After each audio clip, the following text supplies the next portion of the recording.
Hi, this is Dale Lear, designer of TRS-80 Color Baseball, and you're listening to CoCoTALK.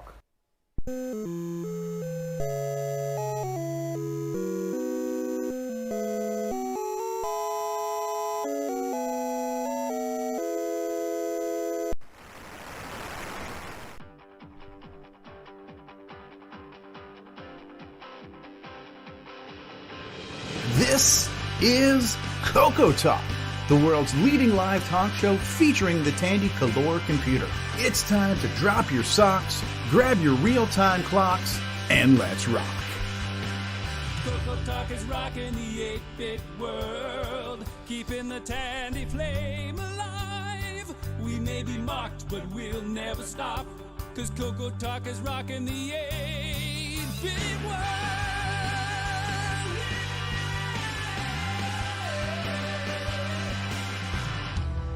Welcome to CoCoTALK episode 268. Today we have special guests Stevie Strobridge and Lee Patterson.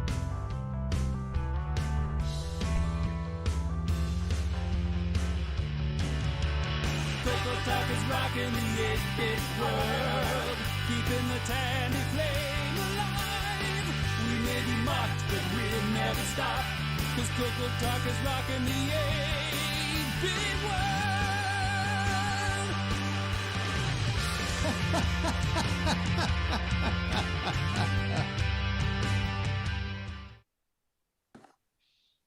Hello, everybody. Hello. Happy Independence Day, both Canada and the U.S. Beauty. Yeah, one on Friday, one on Monday. Bookmarking the weekend. Mm-hmm. Bookmarking the weekend. All right. Find the right buttons to push. There we go. Panel introductions. Let's see. Upper left-hand corner here, we have Rick Euland. Howdy, y'all. And your host and broadcaster, me. Howdy, me. Yep. Ron Delvaux next up. And then the top right corner, we got Mark Overhoser. Hey, glad to be here. Hiding in the bottom little corner of his picture there, Grant Leedy. Hello, everybody. And man with the news, L. Curtis Boyle. Hello, Back everyone. from Stay vacation. tuned for a special BoatFEST report. And Grant, can you please learn to set up your camera?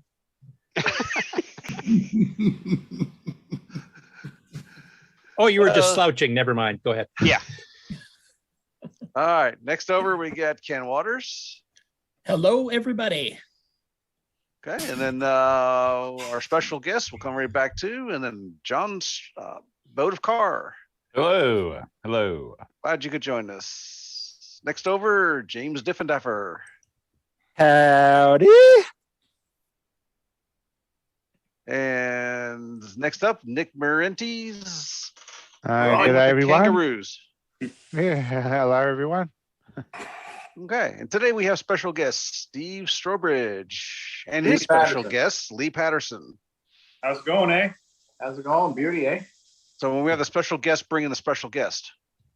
That's it. Yeah. It's guest inception here on CoCoTALK. Makes it twice as special. Steve, you were always very special. Thank you. That's what my bus driver said. Now, I'm assuming Steve is on all the time. No, No. not anymore. We barely remember who he is. Oh, really? Yeah. He's on he's on hiatus. He's on summer vacation, I think. That's Okay. it. Yeah. So, Lee, Isn't what he have you on been up to? Shark Because we haven't heard Talk? from you in even longer. Yeah, that's true. I haven't been doing any Coco stuff, so I was like, I'd feel like a freeloader if I kept popping in and saying hi.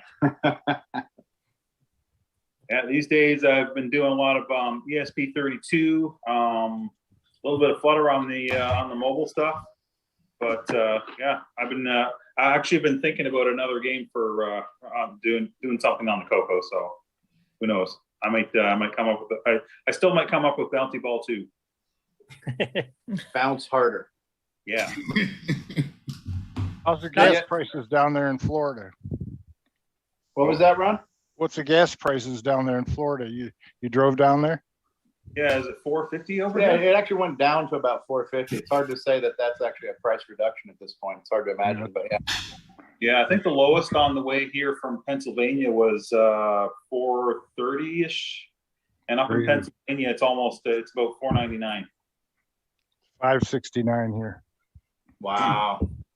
What's it like up in Canada? You don't want to know.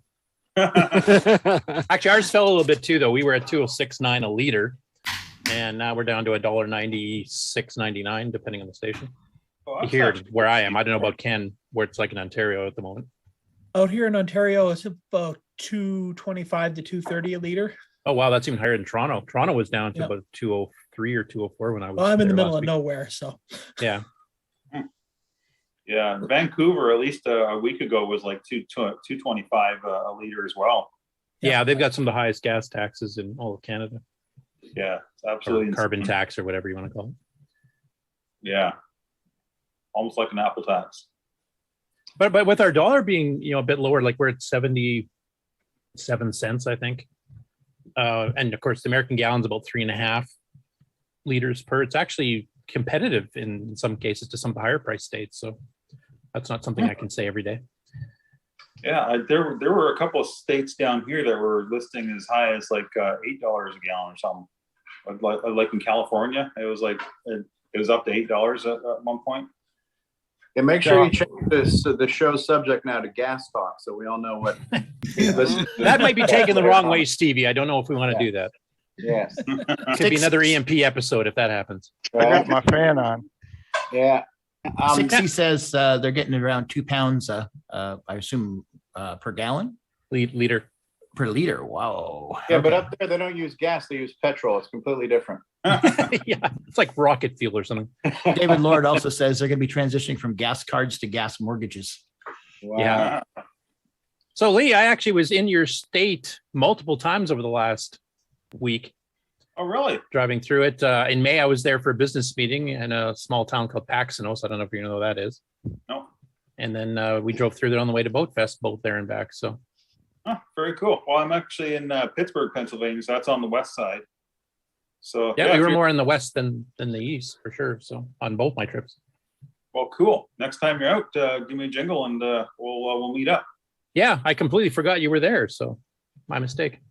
Yeah, I've only been there a couple of years. I was out in Maine for like 7 years. So, and I think I was in Maine when I went to the CoCoFest. Was that 2016? I think it was 2016. 2016. Yeah, 2016. That's when you released Bouncy Ball, if I remember. That's probably it's probably worth just reminding because there's so many people new to the community, and Lee hasn't been that active. But yeah, he came up with one of the first new games for the CoCo when I got back into the CoCo, a game called Bouncy Ball for the CoCo, that was based on a mobile game but was converted to the CoCo, which you then converted back to a mobile game. He then converted the CoCo version to a mobile version, but. And that's when I met Lee at the 2016 CoCoFest, and he was one of the first people that probably get the help of Simon Jonason too, right? So way back when, right? So Simon helped him do a lot of optimization and things like that. But yeah, Bouncy Ball, is your website still up? 8-bit Coder? 8bitcoder.com. 8bitcoder.com. And you used CMOC for that too, didn't you? I think you're one of the first people to use the CMOC C compiler. Yep, CMOC, and then. Uh-oh. Some inline. Yeah, that was pretty cool. I mean, there was a couple nights where we actually pulled an all-nighter because I wanted to get it ready for CoCoFest. So I was up all night, and then Simon popped on because he's in a completely different time zone. So he popped on and he helped with some of the sound and a lot of the graphics optimization, or well, not graphics.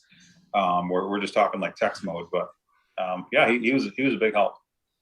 I wish. Yeah, he's continued that role. He's been helping like Paul Shoemaker and a bunch of others with recent games that have just been released literally in the last couple of weeks. Wow, cool, very good. Yeah, which CoCoFest did he actually get to come out to? I think it was 2019 with Simon. Yeah, might have, or 2018 or 2019. I can't remember. 2018 or 2019. Yeah, it's hard to tell. Time flies. Wish I had been able to go to that one. Yeah. So are you getting a bit of the itch back there, Lee, or are you just been so busy you just kind of don't have the mental stamina to try to do some retro? I haven't really had time, but I have actually been starting to get the itch. So I'm starting to think about a couple of games, either another version of Bouncy Ball or something a little different. And hopefully it'll be in like the what is it now, the 240 by 320 mode or something like that, or 240 by 128, I think it was the one where you can get really good smooth scrolling. CoCo 3 level or CoCo 1 and 2? CoCo 3, yeah. So that, I think it was like Probably 320 by 225 by 16. I would guess. That's the high res. There's like a 128 by 96 or something like that. It's got nice square pixels. Yeah. Ask Nick. He knows all those because he always picks those. Yeah. And one of those, it was just like, it was really ideal for a really nice smooth scroll. So that's my main focus. It's going to be smooth scrolling smooth side scroller kind of thing. Cool. Won't be anywhere near as probably as smooth as Nick's games, but it should be fun. And I'm also targeting multiplayer, and that network card actually sounds interesting. So I might see if I can integrate that as well. Yeah, I mean, Rick Yolen can probably talk to that because they've been working on it. They have a set up for Discord channel or server actually set up for talking about both the network cards that are being worked on. So, All right, it'd be fun. Yeah, for sure. And he's working on a web browser too, so pretty soon you'll be surfing the web in your CoCo. That's cool. It actually works with simple pages. Yeah, we need a Zoom client. Somebody work on that so we can be respond, or not Zoom, but even like Discord. Just a Discord chat client where we can run it on the CoCo. Well, there's an IRC client done already that. Yeah, Todd Wallace, right? Todd Wallace, yeah, Lord Dragon did. That might be a good use for Nitros 9, where we could just hit clear, bring up Discord, get a few Discord DMs, and then get back to, using a real OS. Yeah, I know. How's OS 9 coming along? Good. We're in beta testing of various chunks. Pred Vavancha has got a new control panel that he just sent the beta for, I think last week or the week before. I just sent out new Basic 9 and Run B for both, optimized for both CPUs, 609 and 609 further. So there's some stuff getting tested there, and I can't remember what else is on the list. There's a bunch of stuff. Cool. So we're getting ready for version 1.0.0 VOU. It's the first one that's going to be officially out of beta. It seems to be pretty stable now, so I can take the beta moniker off and proceed from there. Nice. And it loads so fast compared to the older. To summarize, it almost doesn't suck now. Actually, there's a few people at BoatFEST that quite liked it. We can get into that when we talk to John. So cool. I wouldn't be doing my job if I wasn't bashing it. So that's okay. We'll bash the Atari ST later instead. So nice. Yeah, I do have some questions about BoatFEST because I didn't get a chance to watch you guys live, but I listened to it and then I saw the pictures. Where was that at? That wasn't like their house or anything. They had like a convention center or something like that? Yeah, it was at the Holiday Inn Express here in Hurricane. They've got a big Hurricane. Yeah, sort of conference room type place. Nice. And so yeah, that's where we had it. Looked like a really good event, really good turnout. So congratulations. Yeah, thank you. It was we had about 30 guys showed up, plus some spouses of varying degrees of willingness to be there. So it's a good time. And you had some surprise guests too. You even did some drop off cards and stuff type of advertising. You actually had some local show up. That's right. I was shocked that the posters we put up worked, and we had just some random people from around town show up. So it was a good mix. Excellent. Cool. You guys got any questions for Lee? I know we probably did a whole interview before the show started, but do you well, I already asked the questions. I was asking, are you getting the itch to do some retro again? Have you been doing any retro at all, even in private, just to kind of keep your skills up, or are you going to be kind of jumping back in with both feet dry? Pretty much both feet dry. Yeah, the hardware I've been working on is a ESP32, a little bit of MQTT, working with cloud server, Spring Boot. So nothing retro at all. I'm not even the closest thing I come to graphics is building the icons and whatnot for a mobile app. So it'll feel good to get back into it. Do you have any color computer hardware? I do. Yeah, I got 2 color computers.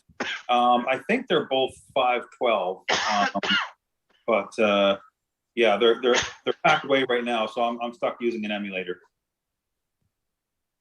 Yeah, we'll get you free of that. Yeah. Yeah. I am right now. I'm doing a foster care for a C64 system. I'm trying to help somebody sell for an estate sale. So I got that thing all fired up. And I have a working C64 on my bench, and I'd never actually fired up a C, even though I have one in my garage that I acquired. I never even turned it on. I have a C64 working. I just got to get the AV cable for it. But it's a nice computer that I'd like to sell for this guy. It's got the monitor, the floppy drive. It's got a cartridge, got some manuals, a whole nice little cassette caddy of cassette tapes. And so I'm hoping somebody will want to take the system off our hands here in South Florida, because it's is that a color monitor? It is a color monitor that has it needs 3 different connections for the actual video signal. When you plug in just one, the AV cable I had only had like black and white output. So I ordered the one that's got the 3 different color Luma and Chroma. If it's got an intact door over the controls, it's probably worth twice as much. It does, and not only that, but it has a clear screen protector that slides over the whole front of the CRT bezel. Will all that fit in the closet? In whose closet? Anyone's. Yeah. It's a whole system. I tried kind of hawking it off on my Florida Retro group, but I guess they've all got C64s. There were no bites, no nibbles or interest. So once I get the new cable, I'm going to take some pictures, take a little video, and just try to see if I can't get somebody on Facebook Marketplace or something to want to pick it up locally, because it's a good working C64 with monitor. It's got dust covers. It's got a floppy. It's a good thing for somebody who doesn't have one, you know? What's the asking price? If you keep playing with it, you're going to start C64 talk, aren't you? No, but I don't want to take up too much of the show because I want to hang out with Lee. But I did want to have a follow-up conversation on your thing, Ron, about what would have happened if we didn't have the CoCo, because that was a great topic and a great we got a lot of responses on that. Yeah, I do want to talk to that, just not today. But yeah, good stuff. Actually, just before you guys go to Boat, since Rob O'Hara Flack is a big C64 guy and has his own C64 books and podcasts, do you think he would know anybody in Florida that might be interested in it? It's worth reaching out to him. If you just go to, I'm not sure. You can. I mean, he's just Flack on the on Discord. You can send him a DM on there, or I think Rob at robohara.com is his email address. So yeah, absolutely. Yeah, he's a C64 expert. So. Yeah, I mean, I'm sure once I post it in a bigger forum, somebody will probably be interested. I was just trying to keep it. Stevie, what I would do is I would go on someplace like Atari Age, and you really hit a big swath of people going to a big forum like that. If you're just trying to, and I bet you could get, people would pay you. People would pay you, man. Yeah, and like I don't want to deal with shipping, so I was hoping to take care of it locally. Local, got it. Yeah, got it. Yeah. So, but yeah, I'm sure somebody in Florida might be on Atari Age. That's a good thing to try. Or maybe somebody in Pennsylvania, and Lee can haul it back for him. There you go. Yeah. For a small transportation fee. Yeah. Yeah. But you guys have been doing a hell of a job with the show. I've been enjoying listening to it. Great stuff. I really enjoyed last week with Curtis not being on the show at all. It was so refreshing. So short. Well, we really enjoy the show without you being on it, Stevie. So. Oh, screw you, Greg.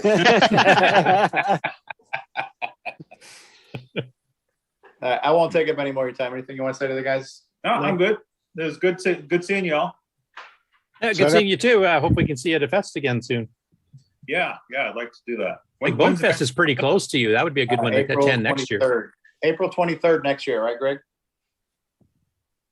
Oh, for CoCoFest? Yeah. Yeah, the date hasn't been set yet, but that's the weekend we're looking at. Cool. All right. Yeah. And Boat, do you have a date yet for BoatFest next year? No date set yet, but it will definitely be in late June. Just shoot for late June. Yeah. I want to make an asserted effort to come to BoatFest. Can I get an autograph from you if I make it there? Listen, absolutely. I might want your autograph if you come. All right. Listen, I want one on each. Man, your standards have dropped, John. Holy cow. Boat and Aaron on each of my man boobs. So. Well, if anybody knows about man boobs, it's me and Aaron. So. Awesome. All right, guys. Hey, later, guys. Good night. Take care. How do we hang up on this thing on the phone now? Beats me. There you go. Leave. There we are. We're leaving. Bye. Bye. Okay, now that we got rid of the riffraff, no, I'm just kidding. Okay.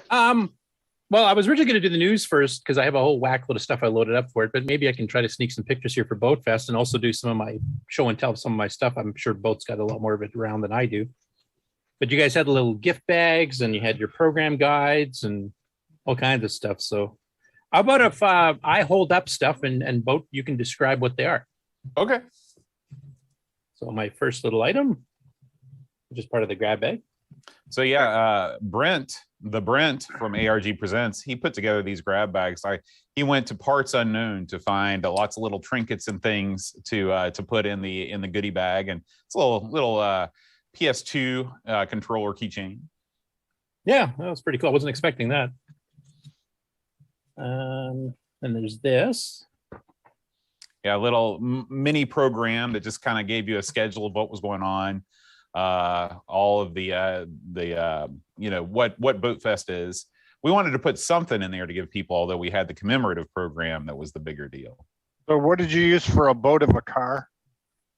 So Boat of Car is They Might Be Giants song. That's where I get my nickname. Everybody thinks I drive like a 73 Lincoln or something. Yeah. But it's just we called it BoatFest because it started out as a joke where like I came back from Amiga Ireland and everybody's like, well, when are you going to have BoatFest? And then a couple of years later, we actually had BoatFest. Yeah, and I remember when we first got to the hotel on Thursday there, that some of the staff were wondering, how are you guys going to fit boats into the conference room? Like they literally thought it was about boats. So that was funny. Oh, they fold up. Yeah, and there's a immediately outdated business card. I ordered about 400 of these things, and then the week after they came in, we stopped streaming on YouTube. So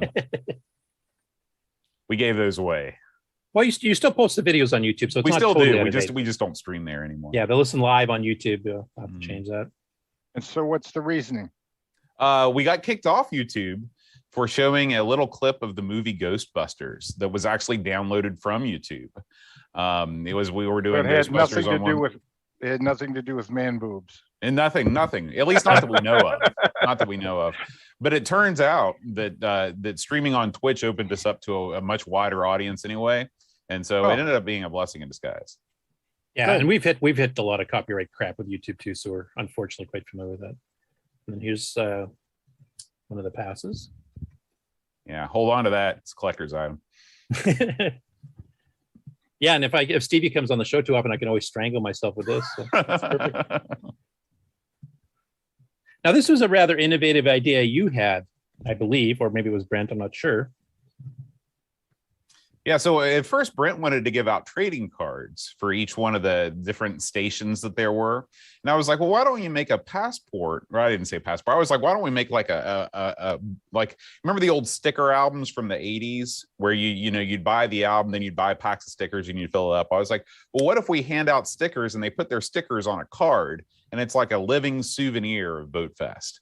And so the idea is that you would go around and you would complete these tasks and we would give out stickers. And unfortunately, everybody was so busy and having so much fun that nobody did the passport thing, but it was a cool idea. So this one here is for Paulie here so that he can. Yeah, you need to put the sticker on the passport, Curtis. That would make I didn't get enough, so I didn't bother. Plus, now it's mint. So that's true. That's true. You get that WADA certified. It's like not reading a comic book after you buy it and sealing it up in a bag. Now, you were talking about the official full program guide, so I picked up one of those. Yeah. Now, this thing Brent put together. Brent he works at a print shop. He's a good hand when it comes to the graphic arts. So we had you see your history. There's a profile of the Amigos. Every one of the show presenters wrote a little blurb in there. And Rob Flack O'Hara, of course, he's a writing machine. So I liked your dignified pose there, where you're kind of like leading the charge into the future. It's unfortunate that the entire picture was not shown because that's actually a picture of me piloting a sailboat. I thought that would be really funny, but it was cut out. So, and so there's the Brent and Rob and Flack. That's the guy we're talking about. C64. Yeah, expert. I don't know how many of you guys. I don't know how much C64 crossover we have here. Probably not a ton. But if you're into the C64 at all, the Sprite Castle podcast is great. And there's all of our supporters on Patreon, the show sponsors. We were sponsored by Retro Rewind. Which was Curtis's ride down, and my also personal sponsor to get there. Yeah, and also Amiga Addict. So we were happy about that. And there's a sample page from Neil from RMC. He designed a coloring book of retro computers, and so we had a sample page in there. And then to have a bit of a West Virginia flavor to it, I managed to grab some of these. Now, you guys actually, I think Aaron had arranged a tour for one of them specifically. Let me find the right one here. That's right. So Sunday, after the conference was over, Aaron led a select group of attendees on the In the Steps of the Mothman tour, where they drove up to Point Pleasant, West Virginia, where the famous Mothman made his appearance. So, now, one thing I didn't realize is how many freaking monsters you guys have. Oh, we're full. You get a state full of uneducated people, and they're going to dream up all kinds of crazy stuff. This is the Flatwoods Monster. That's right, the Flatwoods Monster, otherwise known as the Green Monster. It appeared in the woods one time back in the 50s, and we still honor him to this day. We'll see how well you know your own history here. So we'll see if you can get these without me having to name them. That one is it's like the sheep yeti or something like that. Sheep squatch, yeah. Sheep squatch, right. I don't know much about sheep squatch, to be honest with you. I think he's sort of a low rent monster here in West Virginia. He's a recent one, though, according to the card in the back here. This was a late 1994 sighting. Yeah, sheep squatch hasn't gotten much traction. I'm not going to lie to you. Yeah, it looks like a cross between a cougar, a bighorn sheep, and I don't know what the hell else is on there. Yeah. None of these characters show up in the game anywhere. It's a shame. They should. We could have our own, our own video game full of West Virginia mythical creatures. Yeah, we should start setting up at least an adventure game to do that. Attack of the Killer. That one I have no idea. No, that was like something out of Silent Hill. Man. That's the Grafton Monster from 1964. That's freaky. Over 20 witnesses reported a pale-skinned, headless, 9-foot-tall monster roaming the area with mutilated wildlife. Yeah, no, I'm not signed up for the Grafton Monster. Get me out of there. Yeah, well, if it's headless, it's kind of. I guess. Yeah. How does it weird. See? Yeah. How does it eat? Like, why is it killing animals if it can't even eat because it doesn't have mouth? I don't think they thought that one through. No. It's amazing what shows up after a 12-pack. Yeah, that's right. Of moonshine. Mm-hmm. Yeah, there was some real West only Virginia 12 at the event that was actually distilled in a home distillery, and I could not finish my serving. It was incredible. Yeah, it was pretty potent. I have to say that one almost brought tears to my eyes, and not because I was so overwhelmed. Yeah, it was a fun time. I mean, I didn't go there to buy stuff or to get stuff repaired. I just went to attend. Thanks for having me on the CoCo show. I wasn't expecting. I was just going to photobomb you in the back, actually. That was it was an honor to have you. As you are the official sign off, we had to have you on. And of course, it was great to probe your knowledge. It didn't hurt too much. So all the shows we weren't sure if people were going to enjoy having the shows taped live, but it turns out that was one of the things that people liked the most, was being able to watch the shows, in person. So it was cool. It was fun. Well, I think that's kind of reflected in the fact that you do have a lot of people show up to your live tapings. I mean, some people are working in different timing zones and stuff, so they can't all make it, but everybody likes to watch the train wreck. I mean, the preparation for the show, etc. And I mean, that's something that's popular with Twit TV and some others too. Like, they broadcast in between shows too, so you get to see them setting up and everything else. And that's part of the fun. You feel like part of the family, part of the show, as opposed to you're just watching some pre-produced thing. Right. So you guys get quite a few live viewers on Twitch. So I was pretty sure that was going to work out fine. And I think you guys kind of fed off the audience applauding and stuff too. Oh man, it was great. Sometimes you forget when we're doing these shows that there's people that are actually out there. And whenever I said something dumb and everybody laughed, I was like, hey, being dumb, it's finally paid off. Geez, I should be a millionaire by now. Yeah, it was a great time. It was you had different tables set up with different systems. You had some pretty rare ones. We had pretty much all of the heavy hitters in terms of the classic computers. Your Amiga, C64, multiple Amigas, CD32, CoCo 3, C64. We had a Tandy 1000, which I hadn't seen one of those in decades. Yeah, Tandy 1400, one of the early laptops. Right. We had an Amstrad CPC. I was surprised to see an Amstrad. We had a ZX Spectrum Plus 2, and some various other things. A Jaguar was there, some consoles. So I really feel like the majority of gaming was well represented at this thing. Yeah, I think my favorite one is one I didn't expect to be there, and I don't know how retro it is. Well, it's retro themed, I guess, was that video pinball machine that Aaron had. That thing was Oh awesome. yeah, that thing is really cool. He has there are two. There's one made by Arcade One Up, and then there's another one made by a company called At Games. And the At Games one is much better. The screen, the play field is much larger. It's a lot easier to hack into and kind of load your own tables. You can get, for example, if you own like any of the modern Steam-based pinball packages by Pinball FX, you can actually enable cocktail mode and hook this table right up to it. It'll also run like the Switch. You can hook your Switch up to it and stuff. So it's pretty cool. But Aaron actually bought a control panel that fits over the bottom part of the cab, like where the lock bar would be on a real pinball machine. And it has a trackball and joysticks, and it'll run, arcade games. And when you're playing a vertically oriented game like Donkey Kong or Galaga on a 32-inch vertical monitor, I mean, it's like you're playing on a huge screen. So I'm a big fan of that thing. And also I forgot to mention the Vectrex. I think Frank from Retro Rewind actually fixed and I'll pick it up and running. That was one of his mini repairs over the weekend. I love playing with the Vectrex, and I'm so glad Aaron got that fixed. Yeah. If I remember correctly, there was some parts that he needed to fully finish fixing it.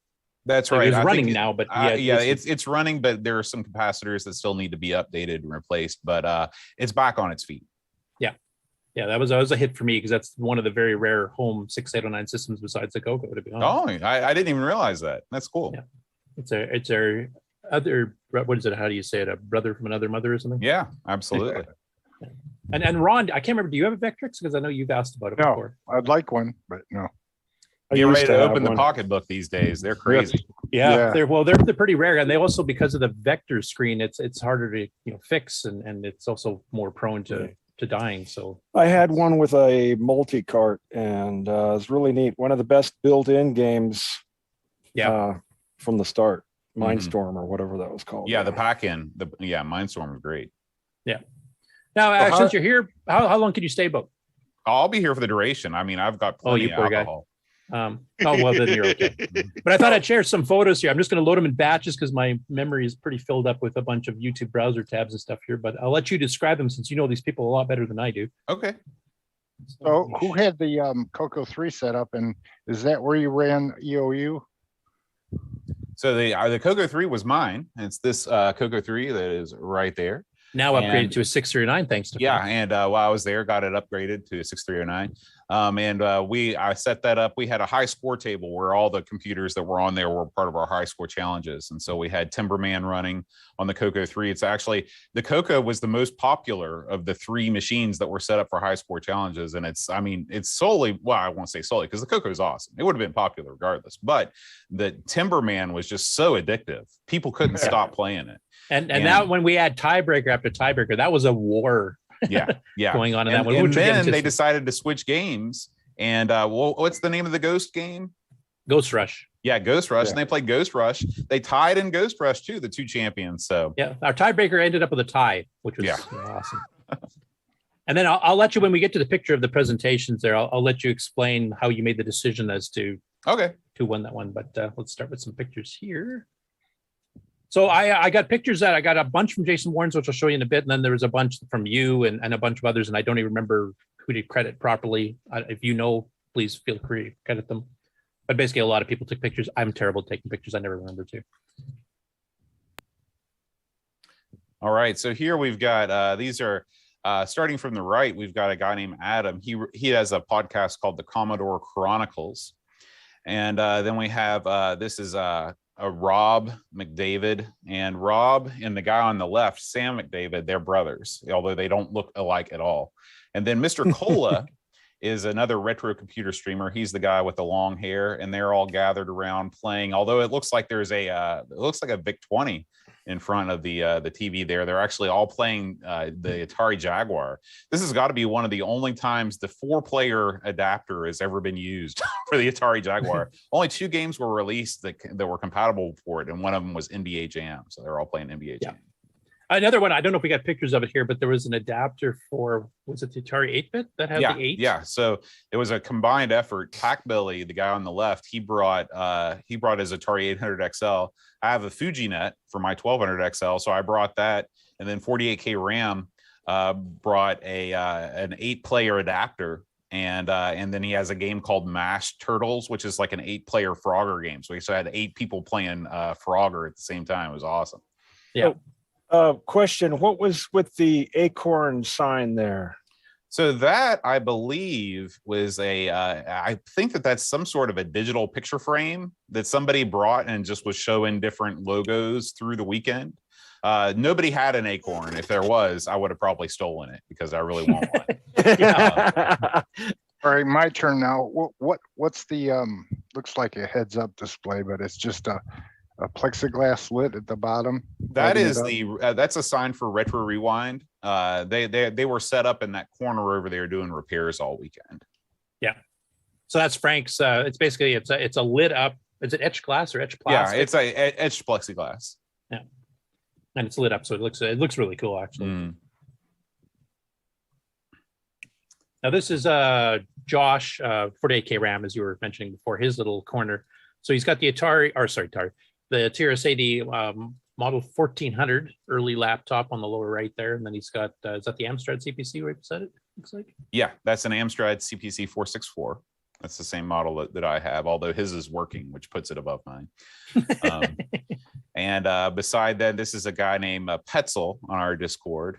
And he's the guy that he actually brought an Amiga 2000, and then he had that out for a while, and then he put it away and he brought out some other stuff. And I think he also was the one that brought the Tandy 1000. So he brought a lot of big computer systems with him. Yeah. Tandy was well represented. There was the 1400, there was 1000. I can't remember which model. RL, EX, DX, something. Yeah. That Amstrad required a rather large desk back in the day. Oh yeah. It's a long computer. It did have the cassette built in though, so you didn't have to add something else separate on the desk. I had a Spectrum like the +2 like I saw there, but it was nowhere near as big as that thing. Yeah. Like in fact, if you put the Spectrum +2 next to if you lay it on top, because I've got both systems, the Spectrum +2 like basically reaches to the end of the numpad. Because the keyboard is so much more compact on the thing than the 464. Yeah. Well, I mean, the thing is, it had a real keyboard, unlike the Spectrum. The original Spectrums had that kind of membrane thing. Yeah. And it had a keypad, and it had cassette recorder. So, I mean, it's basically taking like a modern PC's keyboard almost, and then jamming a tape recorder on the side of it. So I can't see how they could have really shrunk it without screwing the keyboard up. Or separating the cassette completely. Yeah, for including the numpad, because that's one thing the +2 doesn't have, and also you've got those arrow keys up there too. I love the way it looks because it's got the colored keys. It's got green and red colored keys. And with that joystick that's really with cool. it is that joystick with it. Is that an actual stock one that they would have sold, or is that a more I believe modern... 48K built that stick. Okay. I think it's because I know nothing about their joystick controllers. So yeah, the Amstrad was unique in that I believe. And maybe somebody can correct me if I'm wrong. I believe that it used a regular DB9 connection, but it was wired differently. So you couldn't just plug in like an Atari 2600 joystick. I know that's the way the +2 is, because Sinclair, by the time the +2 came out, Sinclair owned the competition. I'm sorry, Alan Sugar had bought Sinclair. And so he basically was producing the Amstrad machines, and he was producing the Spectrum machines at the same time. Okay. Got a comment here from 60 Kieran, who lives in the UK, of course, Dragon program that did the Dungeons port from the Specky. And he says, I have a CPC 464 in the loft too with a mono monitor. Last I saw it was somewhat covered in brick dust, so would need a lot of maintenance before I dare turn it on. CPC had a good version of Chucky Egg, which is in our Dragon special, was by far the most popular game on the Dragon. Well, one of the things with the Amstrad was it had a mode where you could easily port stuff over from the Spectrum. And so people just did straight ports instead of taking really advantage of the additional features of the Amstrad. Yeah, that's exactly right. It's exactly right. The CPC it was basically just a dumpster bin full of hack job, or they're basically just straight, not really hack job, but just straight ZX Spectrum ports that didn't take advantage of the more powerful graphics and sound capabilities that the CPC can do. If you look at what the people like the Batman group are doing right now with the CPC, they released a version of Pinball Dreams, which was an Amiga game and an ST game on the CPC, and I mean it looks amazing. So you could do really, really great great stuff. It's just a question of, people wanting to make a quick buck back in the 80s, and it was easy to just convert your ZX version to a CPC version. Yeah. A couple of comments in the chat too. Sleepy Malibu says that doesn't hold a candle to the TI-994 for desk space when it's fully loaded. I agree. I had a friend of mine who ran a BBS in his TI, and you had the sidecar for the disk drives and sidecar for the modem and the sidecar for extra memory. And you had to buy an extended table just to fit the darn thing. But Yeah, there's a photo out there with all of them lined up, and it takes like at least 6 feet or something like that. yeah, it's kind of like the original ZX81 was going backwards, except a lot wider cartridges to plug in. And then there was that huge expansion box. Yes. And you needed to add on an extension to your house for the TI. And I'm not sure who this is in the chat here, who's representing the TeamSpeak regulars here, but that was a blessing and a curse. Lots of crap ZX sports on the CPC. Yeah. What's their name in the chat?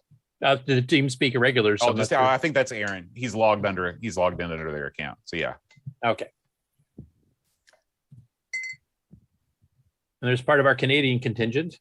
That's right. Now, why they didn't take a picture of me actually playing on the CoCo, I don't know. I think this is sacrilege, but I'm playing on the Spectrum here, actually. Yeah, our high score game on the Spectrum was I tried to pick new releases for all 3 of our high score challenges, and it was a game called Trash Man Crisis Time, which was a sequel to a classic ZX Spectrum game called Trash Man.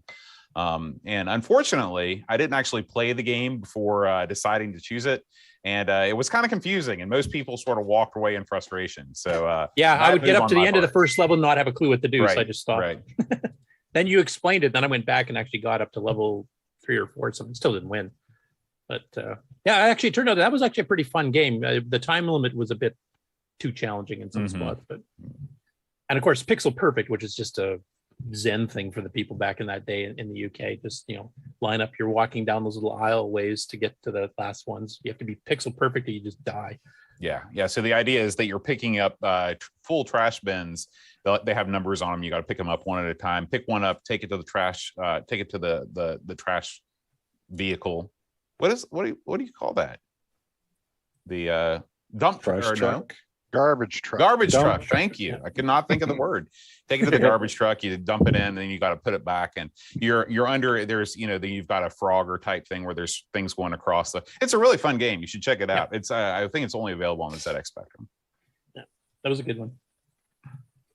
This is Rob Flacco Harris setup. I'll let you explain all those. Yeah. So this is an interesting setup. Of course, we all recognize the C64, but it's a clear C64, in a clear case. It's got this is an ultimate C64 board, which is basically a fully recreated C64 board that you just add a keyboard to. And so it's kind of cool. Rob has got his original C64 keyboard from when he was a kid, but it's just sitting on top this, ultimate, maxed out, tricked out C64 with a built-in, flash drive and stuff like that. So it's got all the games and stuff on it. It's a neat concept. And I don't know that we've seen that with a lot of other machines where they sort of let you keep the keyboard, because that's the thing that you've got the most connection to a lot of times, the feel of the keyboard. Maybe you spilled something on, it's got a stain or something. But then underneath it, you've got this upgraded machine. The speakers are a pair of Harman Kardon sound sticks, which I remember when I used to work at the Apple store back in the early 2000s, we sold a ton of these things, and it fits the clear aesthetic. And does anybody want to guess where the clear TV came from? RCA, it says on the bottom, but I'm not sure where it's from. Came from prison. It came from prison. Oh, right. Yeah. This reminds me of that YouTube video. So you couldn't smuggle stuff. That's right. That's right. So he found one of these at a yard sale. I guess somebody had got out of prison and is like, I don't want this little TV anymore. And he was like, I'll take it. So, and then Rob also has a rare NTSC Amiga CD32. You might be aware that the CD32 was supposed to be the consoleized. It's basically a consoleized Amiga 1200 with a CD-ROM. Due to some legal issues, the console was never actually released in the United States. It came out in Canada, was moderately successful in Canada, but because of that, there aren't that many of these around. So he has one of those, and he had it set up, and it was cool. Was it sold in Europe too, or just? Oh yeah, it was sold everywhere but the United States, basically, and all the other Amiga markets. So what was the reasoning that they couldn't sell in the States? Having had an Amiga podcast that's run for 7 years, you'd think I would know that by now, but I've forgotten. Some stupid reason. Aaron, you can pipe up in the chat there and explain. I do know that at some point a couple of years ago, this huge warehouse full of these things in the Philippines, they was like, they found so many of these NTSC models that were destined for the United States, but just got stopped at that warehouse, so they were clearing them out.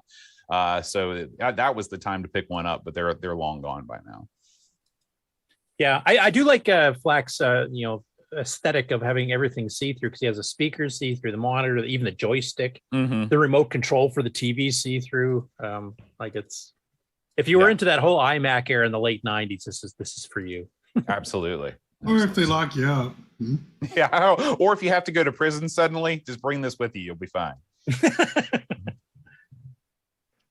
And this is, I grabbed this one to show Paul Thayer, the author of Timberman, one of the people competing. This is Tyler Burns. Now I'm trying to remember, was he somebody you guys He was one of the local guys. We put up a poster in my wife's restaurant where she's a server, and they went to the restaurant and they're like, hey, this sounds cool. And so they just bought tickets and showed up. So cool. Yeah, they were from Huntington, which is a nearby town. Now I'm trying to remember the story behind it, but there was one of the locals that popped in is planning their own retro show. That's right. He was the guy with the moonshine.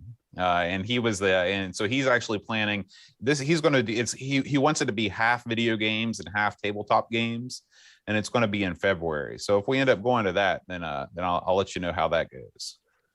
Yeah, that'd be interesting, like to have a crossover of both the modern electronic stuff, but also board games and stuff, right, just to kind of give it a whole different generation of retro gaming flavor to it.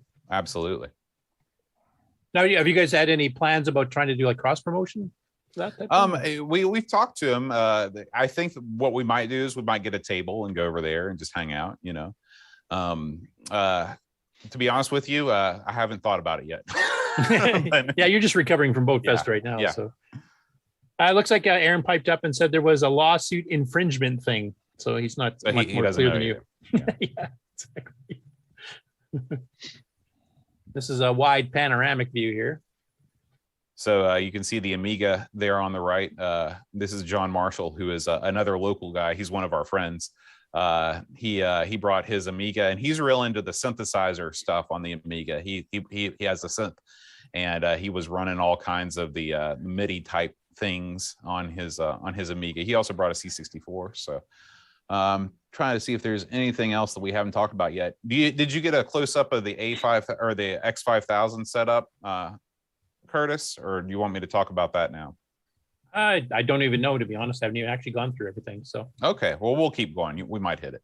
Okay, but this is basically a panoramic view to kind of show you what the layout is. You can see the virtual pinball machines there on the right. Yeah, there's definitely a zoom up of that coming. So this is, I think, the live taping of Sprite Castle with Rob Flack O'Hara there on the screen and also in the front, and then Brent, who did the keychains and a lot of the artwork and the printing of the booklets and stuff. Aaron's younger brother and arch nemesis. And Rob did a talk on CopyFests, which I'm sure some of you might have attended in your formative years, where everybody just got together with a bunch of blank discs and somehow left with a bunch of new games. Now, they were a lot more organized than we. Like, I remember we had a few here, but they would just be like a basic club meeting, and you have a little pocket of CopyFest going on while other people were showing you how to upgrade RAM or whatever. But actually, they were renting hotels and stuff here to specifically just to copy stuff. Which is I'm pretty sure that the Apple II became so popular largely because of that. Yeah. Especially since so many people had that, like behind me, the 2 drive configuration made it real easy to make a lot of backup copies. Yeah. And Rob's such a great speaker, and he has such interesting stories. Like, I won't give too much. You guys should go watch the episode of Sprite Castle. I don't know if it's released yet or not that we taped here. But he was talking about, he was like a 14-year-old kid, and they had some adults that rented the hotel room type thing for the fest and brought booze, and his first experience with booze and how well that went. And a ton of other things like that. He's a great storyteller, so definitely go check it out. Yeah, Rob he's actually, unlike the rest of us fools, he's actually an experienced public speaker. He's given talks at DEF CON and all kinds of places. So make sure you and he's one of the longest running podcasts. He started 2006 or something like that. Yeah. And he's published a couple of books. Commodore is one, and then he did another one on BBSing, I think. He did one on arcade machine collecting called Invading Spaces. Yeah. Yeah. So he's like a real celebrity. He's a real guy. Yeah. Yeah, this is what we were talking about before, the coloring book of retro computers. This is a real cool thing. Basically, the guy that did the artwork for Sensible Soccer and Cannon Fodder, his name is Stu Cambridge in the UK. He got together with Neil from RMC, that YouTube channel, and together they kind of joined forces to produce this coloring book of retro computers. You know, these quote unquote adult coloring books are all the rage right now. You can get all kinds of different designs. And so why not have one that's based on the designs of old retro computers? They were very careful not to do any copyright infringement on this. So you're not going to find any Commodore logos or Tandy logos on anything, but the designs are definitely inspired by the real machines. Yeah, that looks very Commodore right there. Yeah. That's definitely an SS64. That's not a kickstand pad at all in the cover there, is it? Right. Exactly. It's a good idea, and I have seen like the coloring books haven't gotten quite popular. I still can't keep color between the lines, but for people that actually have artistic skills. Yeah, and if anybody is interested in getting one of these, we did have a few left over. Basically, I bought a whole bunch from Neil to sell at the thing, and we have a couple left. So shoot me a message on the CoCo Discord if you'd like to get one. This is the high score table. So these are the 3 machines and the 3 games that were the high score challenges for everybody. And looks like somebody just rage quit on that +2 and just started dragging. Might have been wires me. out. Might have been me. If you want to kind of cover the 3 machines of the 3 games there. Yeah. So we talked about Crisis Time and we talked about Timberman. The Amiga high score challenge game is called Dodgy Rocks. It's another one of these deceptively simple games where you've got sort of like Kaboom, if you play that on the 2600, where you've got a meanie at the top of the screen that's throwing rocks down at you. But your job, instead of catching the rocks, is that you've got to dodge them. And the closer that you get to them on dodging them, the more points that you get. Of course, if you get hit by the rock, then you die. You also have the ability to punch rocks every once in a while. It's like a power up. So that game was very hotly contested as well. So, and that's being played on one of the new A500 minis that belongs to Aaron. Yeah, that's an even smaller keyboard than the MC10. Yeah. It is. I love the way that they really did a good job with the Amiga Mini, and I'm hopeful that it will lead to an Amiga Maxi like they did with the C64, where they made the tiny version first and then they made the upgraded version, because I'd love to just have one of those for the shelf. And of course, if you're trying to get somebody into playing games on the Amiga, the emulation scene is not what you call real user friendly, especially if they're used to the ease of consoles. And so this is a way for you to get somebody a thing that says just plug it into your TV and you can go. So those are pretty neat. I also wanted to point out on the CoCo one there, you actually had a couple different controllers there. So the people that are used to the old CoCo deluxe joysticks like me, like that's what I switched to just because that's what I'm most used to. But you also had a more modern controller. That's right. So I had the CoCo Man graciously sent me a Joey adapter. So I was able to hook the deluxe joystick up and a Genesis pad with the Atari 2600 adapter.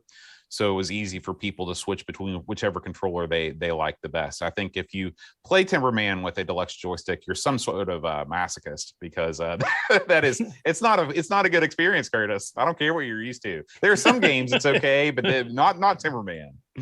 For me, it actually played better with the deluxe because the game has a bit of analog built into it. And on the other one, if you let go of the button, it would immediately jump to one side. So until you got used to that aesthetic, it just screwed my mind up because I would let go because I was used to auto centering where I wouldn't move, and then I just jump under a branch and immediately smash myself. So okay, but yeah, I hurt my thumb on that, so I can see that.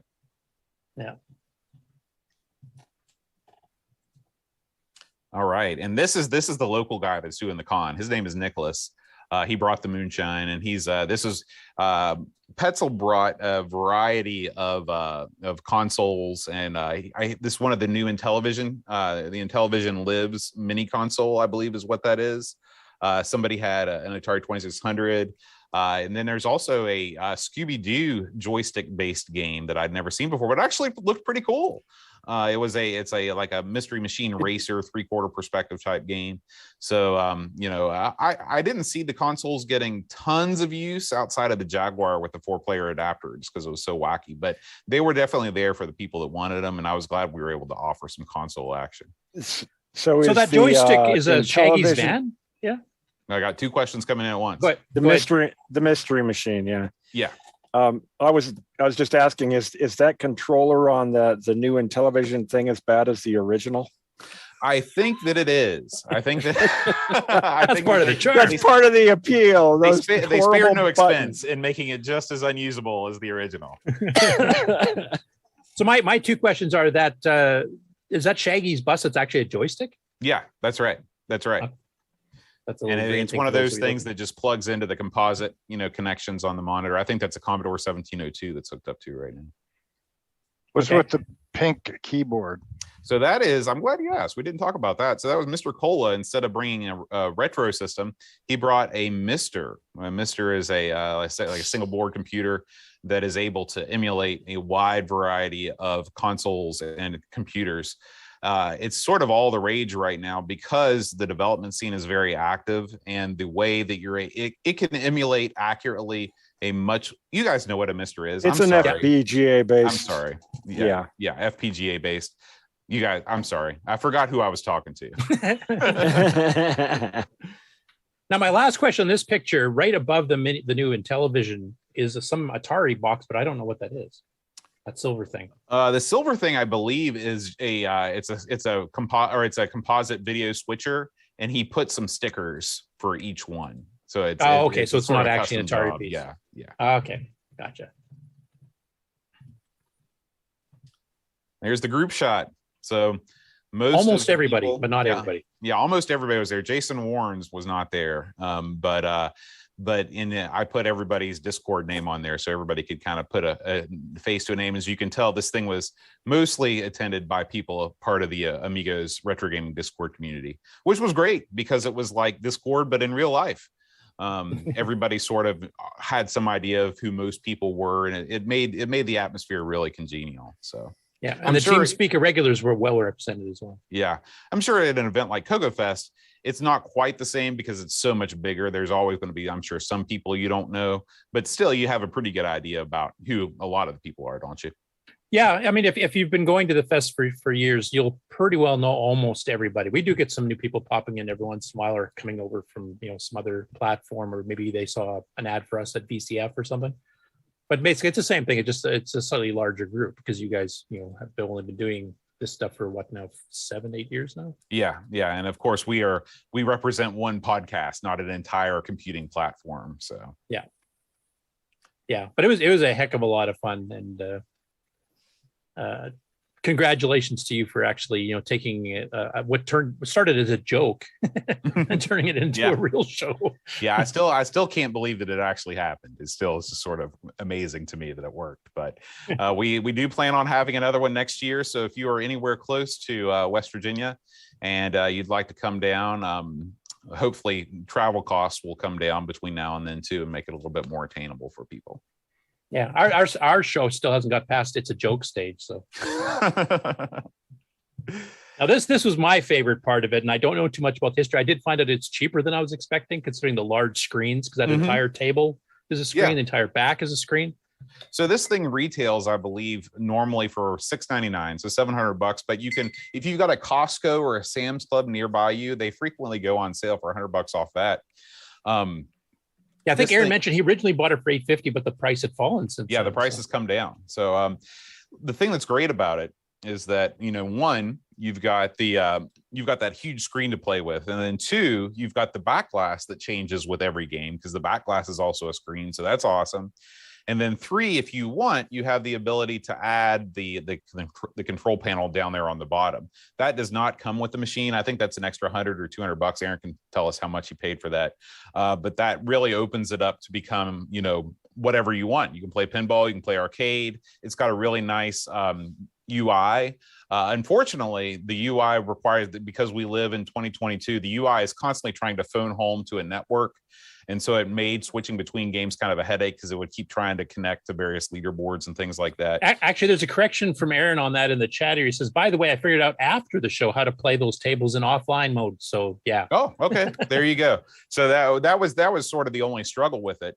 Now I should also mention, because we didn't see this, if you look, those small cardboard boxes that are set up on the table, those are little joysticks, little Street Fighter 2 control panels, and you can see one set up there.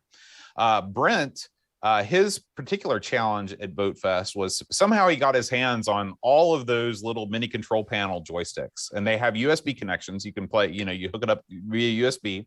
He had a Mister hooked up, and he said, if you can beat me at Street Fighter 2, I will give you one of these joysticks. But the catch is you have to use one of those joysticks. And of course, to make it fair, Brent also used one of the joysticks too.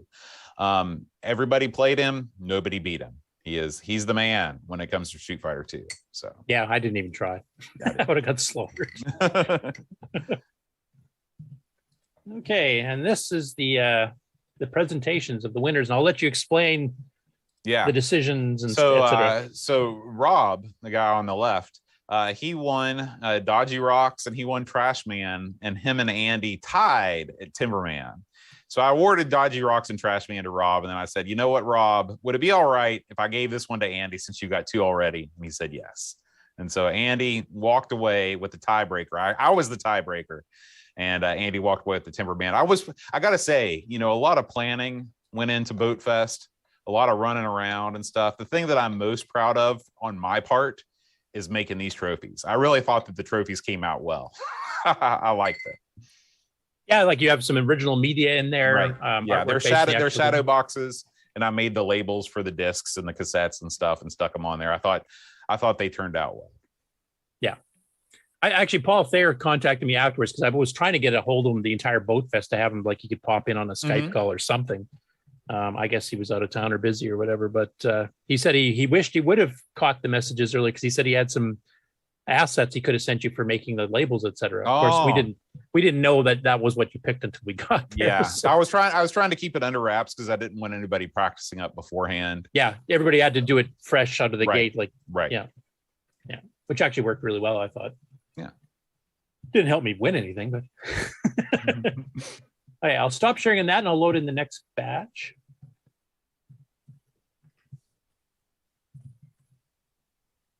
Actually, I've got one little video I'll show first. It's a little kind of a panoramic portrait mode view.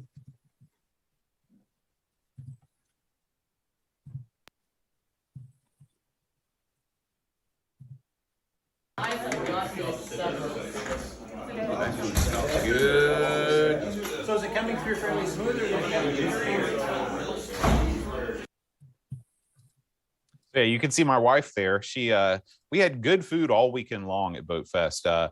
The first night, on Friday night, there was an Italian, or there was a volleyball team or a soccer team. There's tons and tons of travel sports teams in the United States, and they're constantly on the move all the time everywhere.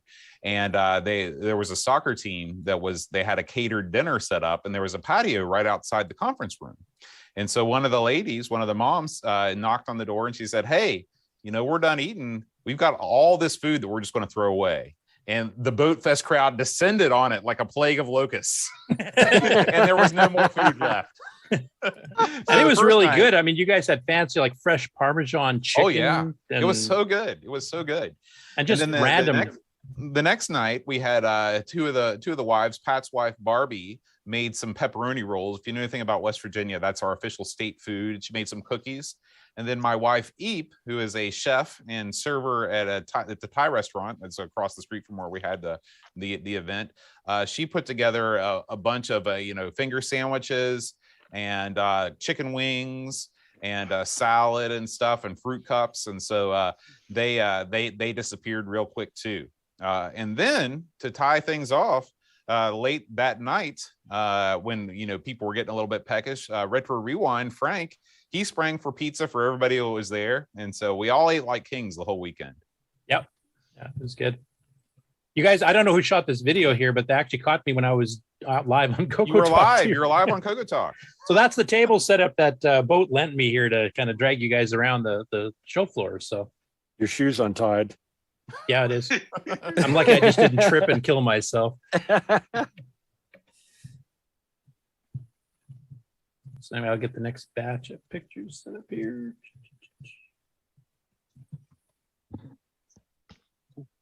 I really like that Jeopardy segment.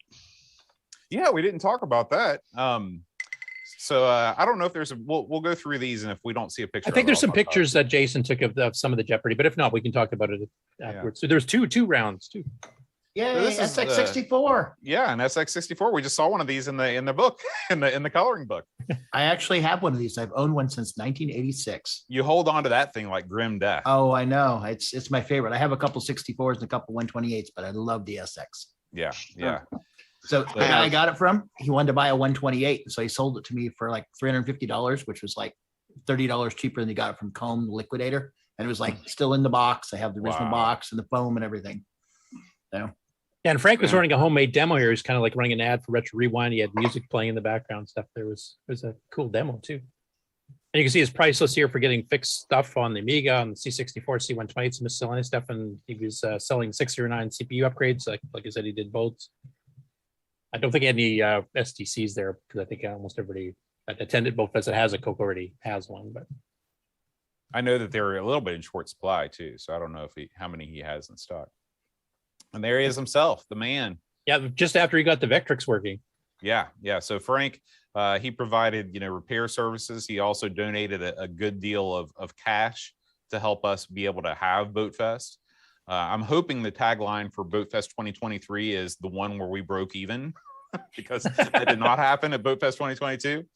Yeah, we owe a lot to Frank. Super guy. I'm sure that you guys have seen him on CoCoTALK and stuff. And just if you want somebody that actually gives a damn about what you're doing and he's not out to just make some cash, Frank he's a really nice guy. Yeah. Of course, he's a guy that, is one of our second source of CoCo. One thing I did not know about Frank, and I like his name always seemed vaguely familiar to me, but I didn't know, probably just I read it in some form.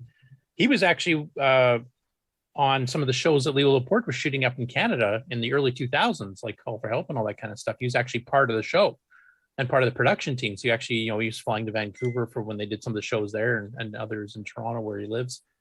So he's actually mentioned on the TWIT website as being one of the original contributors and stuff too. And he's done a lot of stuff in the community industry. He's friends with Kevin Rose. He's friends with Amber MacArthur. Like he's got connections, as they say.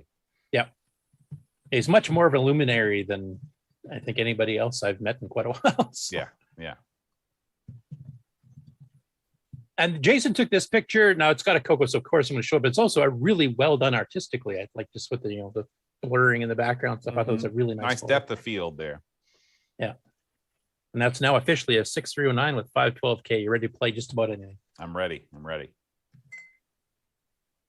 This is the lonely Apple II. So I brought the Apple II that's behind me to the show. And Rob was going to make some discs for me because I can't do anything. I blew up my floppy Emu, which is the flash solution for Apple IIs. I hooked it up. The drive connector is not keyed, and I hooked it up backwards, and I ruined it. So it's simple fix. It's just 74 LS 125 that gets blown. So it's easy to fix. So I gave it to Frank. He's taking care of it. But in the meantime, I was like, hey, Rob, can you make me some Apple II discs so I can test this thing out and maybe fire it up at BoatFEST? And he's like, yeah. And he put it in the bag with all the books that he was trying to sell and stuff. And then he left the bag at home. So the Apple II made a brief appearance at BoatFEST. And then I took it home because we needed the table space because everybody brought everything. Yeah, well, we were trying to get it running, and it got up and running. Like you could see the ROM boot and stuff start up, and it would try spinning the disk. The disk drive sounded horrible. Mm-hmm. Yeah, it sounded like it was about to take flight. Yeah. So the pro tip here is you always pull out the disk card and turn it over. So when you plug the cable in, you can align all the pins. because Oh, I actually okay. blew up one in mine too, but I have like, I have like 8 of those drives and probably 12 of the cards. So, Wow. but anyway, Yeah, Mark's our resident Apple II expert. So if you need any help with any Well, of that Mark, stuff, I may be in contact with you with some Please. troubleshooting. Yeah. that's one of the early Apple IIe's with the white keyboard, and it probably has the Jerry Manock case, which is the foam one, not the plastic. And like I said, I've had one like that since November of 1983. So, Oh, wow. And my parents still have it, and That's someday I'll get it back. fantastic. So, Yeah. yes. And speaking of Frank, he's now in the chat too. So welcome, Frank. If you want to Frank. pop on the call too, feel free. Yeah, I got this for I was one of here's a story. So one of the guys I go to church with, his wife was a band director for like 50 years. They moved up here from Miami a couple of years ago. And when she died, she had all this music, all this band music, and he was getting ready to take it all to the recycling. And I was like, no, because as you guys know, I'm a band director. So I went up to his place and I'm collecting all of this music. It's like a whole music store worth of band sheet music. And then one of the ladies that's helping him clear out his stuff, she's like, what are you going to do with this old Apple computer? And all of a sudden my ears like, beep, beep, beep. And so he was like, yeah, you can take it. Just take the monitor. I was like, yes, I will take that monitor. So that's how I ended up with it. Cool. Yeah. And of course, Aaron's got a snide comment for you. He says, yeah, go fix it, Boat. Ha. Yeah, I tend to break lots of hardware. I don't have good luck with it. So yeah, you and me both. We're kind of the representatives of each of our communities of how not to do hardware. Yeah. And this is the merch table. So we had a bunch of Amiga Addict magazines. Amiga Addict, another sponsor of BoatFEST. The retro computer coloring books, and a wide variety of magnets from past years. We usually give our podcast supporters a magnet at Christmas time, and the guy that makes our magnets, Jonas, he always sends a couple extra, so you end up with like thousands of extra magnets. So we were able to shift a couple of those, but it was a lot of the magazines were pretty popular because all of these are printed in the UK. And so I was able to basically buy them at wholesale, and then people could save on the shipping by buying them at the same price at the show, which was good. Yeah. And of course, most of us retro people grabbed the magnets and put our floppies up in the fridge when we got home. So.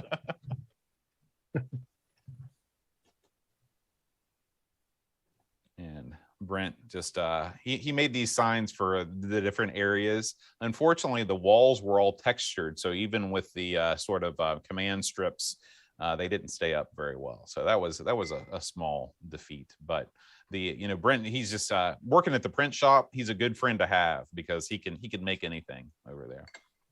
Yeah, he's their pre-press department basically. So, and being in the print industry myself, though I'm a bit further away from it than I used to be, it's a lot of familiar territory there.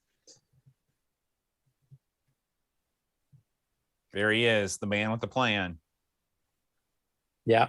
Now, my one of my favorite stories from Aaron here is how he hauled, he had his whole setup that he has in his shed that Ken and I went and visited, where he's got the monitors and the audio hardware and everything else all linked up, and he has it on a table with a tablecloth. And you want to explain how exactly he brought this setup from his house? I'm sure you've seen cartoons where people run away from home and they take the handkerchief and they put the sandwich and the clothes in there and they tie up the thing and they put it on a stick. That's essentially what Aaron does with the computer setup. He's got the tablecloth and he just folds up the tablecloth, gathers it all in a big knot, throws it over his shoulder like Santa Claus, and takes off.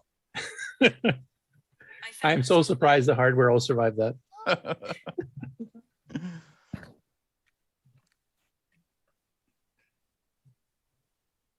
Now, I believe this is Frank's table where Frank and Jason were doing upgrades, repairs, etc. So this is kind of showing. I'm not familiar enough with the Amiga boards to what version of Amiga that one in the foreground is. I think that's an Amiga 600. 600. It'd be either a 600 or a 1200. Okay. Because Jason was closest to the photo. That's where his station was for doing some of the repairs, and then Frank had the background one. And they were. I think that's a busy. 1200. Is that a 1200? It looks a little wide for a 600. Okay. I don't know. It's close.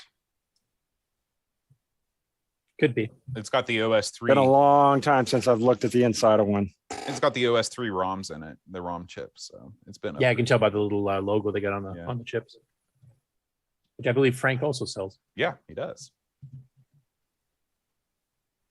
That's Brent's wife, Terry. She was in charge of registration, among other things. Yeah, and here she's putting together all those passes that I showed mine of earlier there. So here's me negotiating to use your table. I'm offering coffee. He didn't accept, so had to be bought. $50. Flack in the background. Yeah. So how much did you get paid for wearing the Taylor and Amy show shirt? Nothing. I wore a different themed shirt every day. So I wore a CoCoTALK one, the Amy and Taylor show, and a Retro Rewind one. So I was a big advertising billboard in person from Canada. That's what I was the whole time I was there. So one of the great things about BoatFest was we had this outdoor patio area, because as you guys know, when you're kind of stuck, especially in a one-room show like BoatFest, sometimes you just need to get out of there. You know, you need to go somewhere else. And this was just it had tables and chairs set up. If you were a smoker, you got there and smoke. And so it was a nice respite if you wanted to just get out of that same room with all those other, bald, sweaty men like me. Yeah. And this was literally right outside the door, right by the high score table. So you just literally walked outside and you had the patio right there. There was no wandering half a block around the building to get there. It was actually right beside it. So it was super convenient. So a lot of people are heading out for a quick snack, quick smoke, whatever.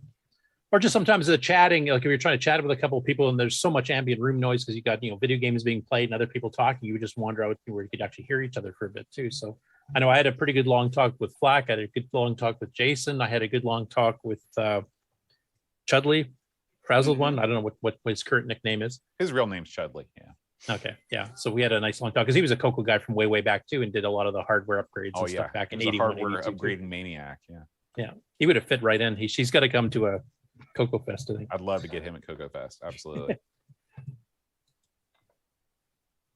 I think this is when the original setup stuff was just getting. You can tell because the high score thing was still stuck to the wall. Yeah, before it fell off.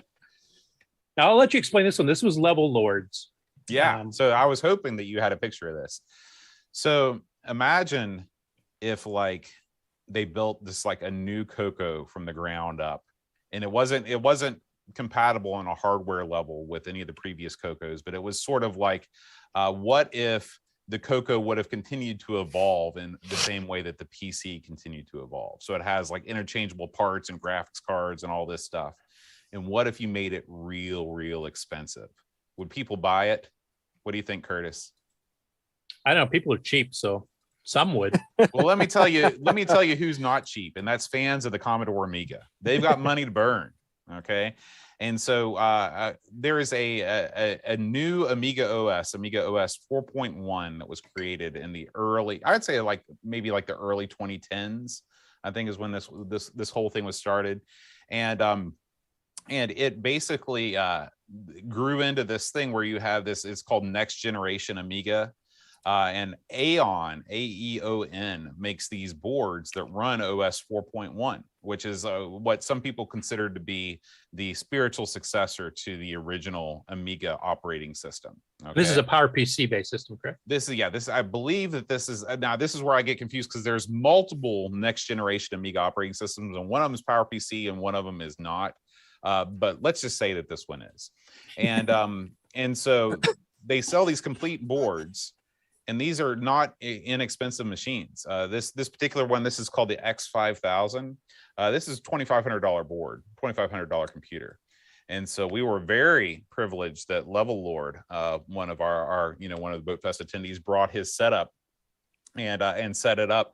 And it's cool. I mean, it is a very unique thing that plays. There's a whole development scene where people are developing games and applications and other things for it.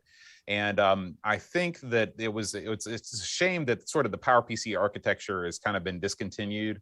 And I think that there's talk of moving it over to AMD. But again, those big, jumps are sometimes hard to make when you're working with a small team. But this is a real, rarity and a real kind of curiosity for people that are not really in depth in the current Amiga scene. But it just goes to show that if you make a platform like the Amiga that people are so passionate about, you can make something else and say, this is the next thing that's like the Amiga, and people will pick it up. So who knows? Maybe one day the Gimme X will grow into this thing where it's a whole new computer system. Well, between Ed Snyder and Pedro Pena has been duplicating the motherboards for the CoCo 1, 2, and 3. That's a very distinct possibility. Yeah, yeah.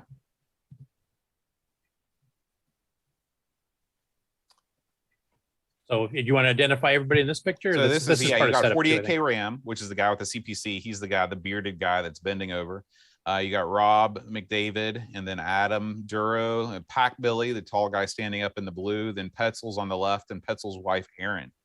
And I think this is another setting up picture. I think these are kind of running in. These are the early pictures from That is a big freaking color monitor. Yes. Yeah. So that's of course that's a Sony PVM. And I believe that That's like for a Billy, studio or something, right? Yeah, Pac Billy works in the he is a freelance video guy. He's worked with all kinds of studios, and I think that they were literally going to put these out on the skip. And he's like, I will take one of those and make sure it's not thrown away. And of course, you know what these things are going for now. I mean, $1,500. So yeah, they're in high demand. Yeah. And I do remember Marty Goodman actually published the like how to hook one of these up to a CoCo 3 back in the day too. Like this is one that I think he had one because he worked with some of these. I think it's some of his medical field stuff because he was an anesthesiologist by trade. I know that it's S Video is how they've got B and C connections, and then they've also got S Video connections, and so everything that he brought was S Video. Yeah, it's heavy. I do know that. Oh my gosh, I can't even imagine.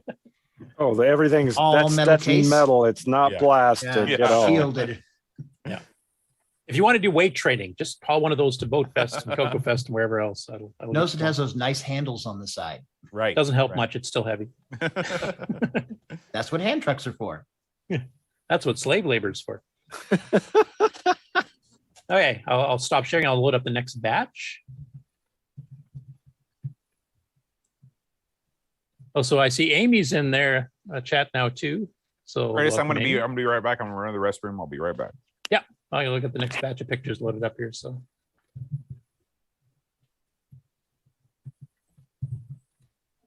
Well, maybe it's time for a commercial then. Yeah, let's do it. yeah, go for it.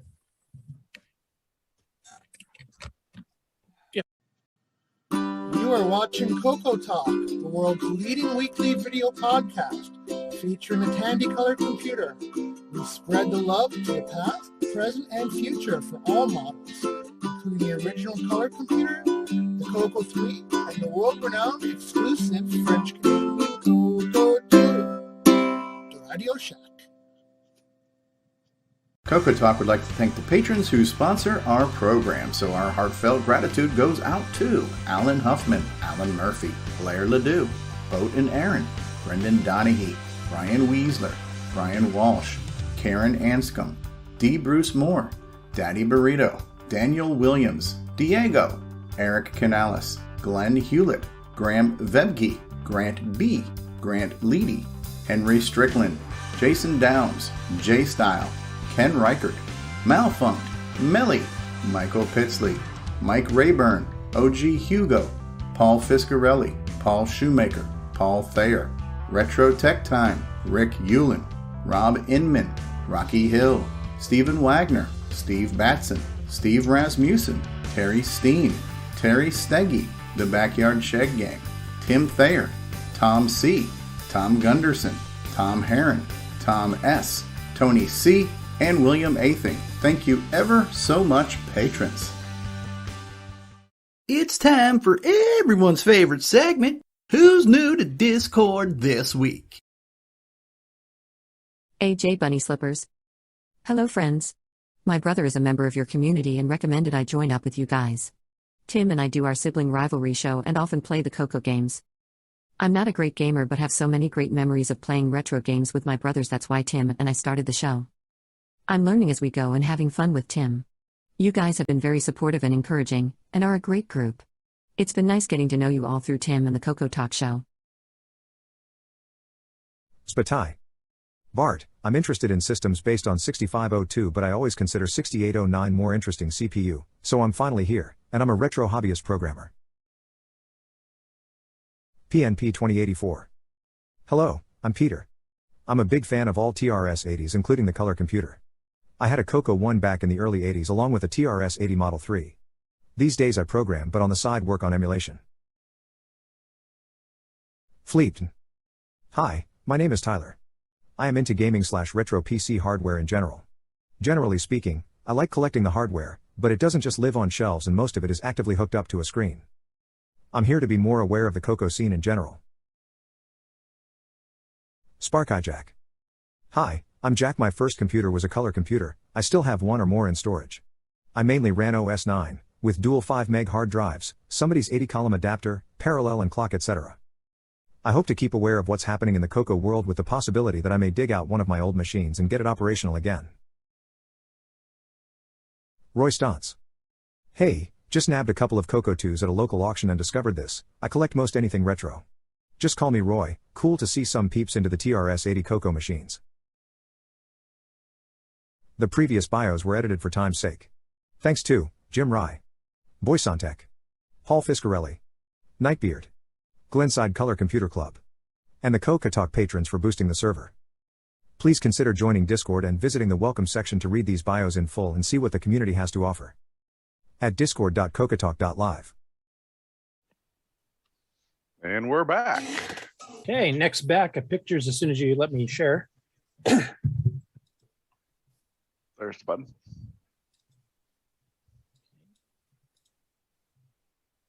Go ahead. There's the madman Frank at work. Mm-hmm. Showing exactly how to properly desolder and solder, unlike me or Boat.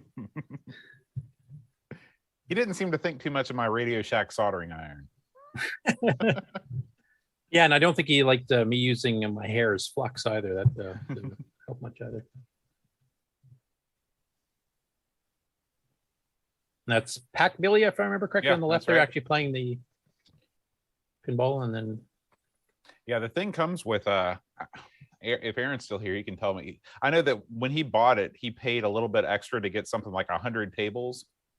And the majority of them were from this Italian company called Zaccaria Pinball, or that might not be how you spell it or say it, but something like that.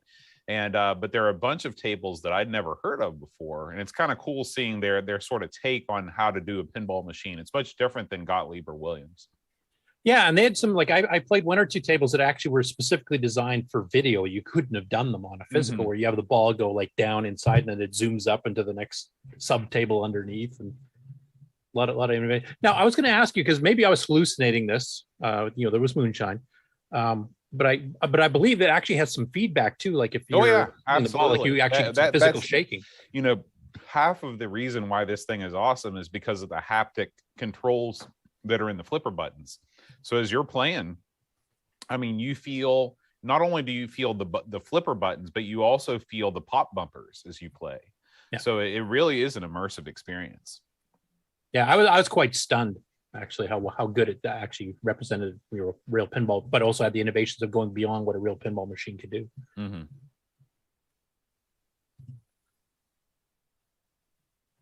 They are the two titans of retro gaming right there. Yeah. And then me off in the background with my name tag on backwards so nobody recognizes me. You're a titan in your own way. Who the hell are you? Just call me Taylor and Amy, I guess is what you call me in that shot. So. And here's the other titan. Yeah, who knows what I'm doing? Trying to keep that table the hell away from me. Positively jovial.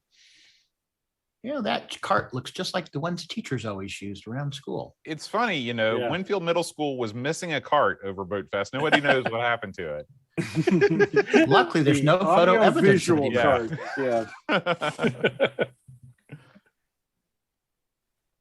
And this is looking at, what is the name of this thing? The Tandy 1400 laptop. Very early MS, actually one of their first MS-DOS portables. They had the Model 100 and the 200 stuff, which were not MS-DOS. Did it have batteries or not? I thought you had to plug it in. It's more like a transportable. I don't even remember, to be honest. I think it was a luggable. I think you're right. I don't think there was a battery in it, but I could be wrong. I'm just making stuff up. You can be like Frank Swaggart, though, back at CoCoFest. We actually had a CoCo that was portable because he just had to hook a car battery to it, put it in a big wooden box and hold it around. So nice. Technically. And that's Josh there, who's 48K RAM. He does a weekly live Twitch stream where he actually delves into the hardware. He's either fixing or upgrading or something. And he's done the CoCo before. He's actually shown his doing the 639 upgrade and doing some other RAM upgrades and stuff too. But he does a lot of hardware stuff and building joysticks. And then he occasionally plays games really badly, as he puts it, which I can't deny that that's true. But he's a lot of fun, and it was great for us because we've talked to each other for a couple of years on Discord, et cetera. And this is the first time I got to meet him in person. Looks like he doesn't have much problem with singeing his hair with a soldering iron either. No, he actually knows what he's doing. I mean, and this is the famous mood lighting shot to kind of get you in the mood for the new. That's right. You in the mood for some? Look at how well we've prepared the table too. It's spotless, and so I mean, it's just like random crap on there. Is an old garbage bag. So, but I think that this was right before we started recording our first shows. Yeah. So I think Aaron had just finished unwrapping the tablecloth there to, it's like a pop-up book, where you open the pages and it just pops up, the diorama. That's how the whole monitor set up and everything else just and it was there. So in the chat here, first Aaron said, I think it did have a battery, talking about the 1400. And then Frank from Retro said, it's mine now, no battery. So I think that's probably the Aaron says the table never got any better than this. Yeah. I think it had more food bags added later on, but and there's the hand of God. Yeah, look how majestic I look. Yeah.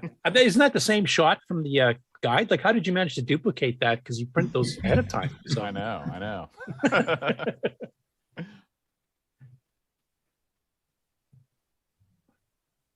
And there you're actually, I think, doing a bit of a presentation on the history of BoatFEST, which wasn't much because this is the first one. I'm trying to see what I'm holding up there. The book, I think, or maybe a box game or something. Yeah, I have no idea what that is, but I think this is one of the times I went outside for a bit. As you can tell, it was a standing room only crowd. You got one of the wives, they were looking at her phone. I think Petzl's asleep. So yeah, I think I was outside at this point here because there was a whole bunch of us went out for a bit of a fresh air. Hear my informative talk. We propped the door open. We heard you. I don't know if you can hear us praising you either, but yeah. And this is Level Lord. I can't remember his real name, but he's originally from Bosnia or something, or Serbia. Serbia. Mm-hmm. Yeah, and he's tall. He's tall. He looks like a lumberjack, a bald Serbian. And he had an impeccable taste in pants, as Aaron kept mentioning during the. Yeah. Those look like pajamas. He wore a pair of +4s the next day, like the old school golfing pants. They were great. Yeah, checkered. Like Payne Stewart. Yeah, kind of like a Scottish tartan or something like that. Something from Caddyshack. Right. And this is actually, I think, the one that sums up BoatFest the best. And one's got boat in it, so you have the name tag there. But it's also it was fun. It was a blast. Everybody had a good time.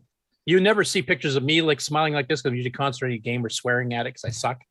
But this was the general mood of the whole show. It's amazing how little chin I have when you see myself. Remember, it almost seems like an anatomical wonder how one can be built with so little chin. Yeah, we might have to make a new card for the boat monster. Or something I could be one of West Virginia's monsters. That's for sure. You have Mothman that doesn't have or some of the other ones that don't have heads. You don't have a chin, so you kind of fit in the whole mold there.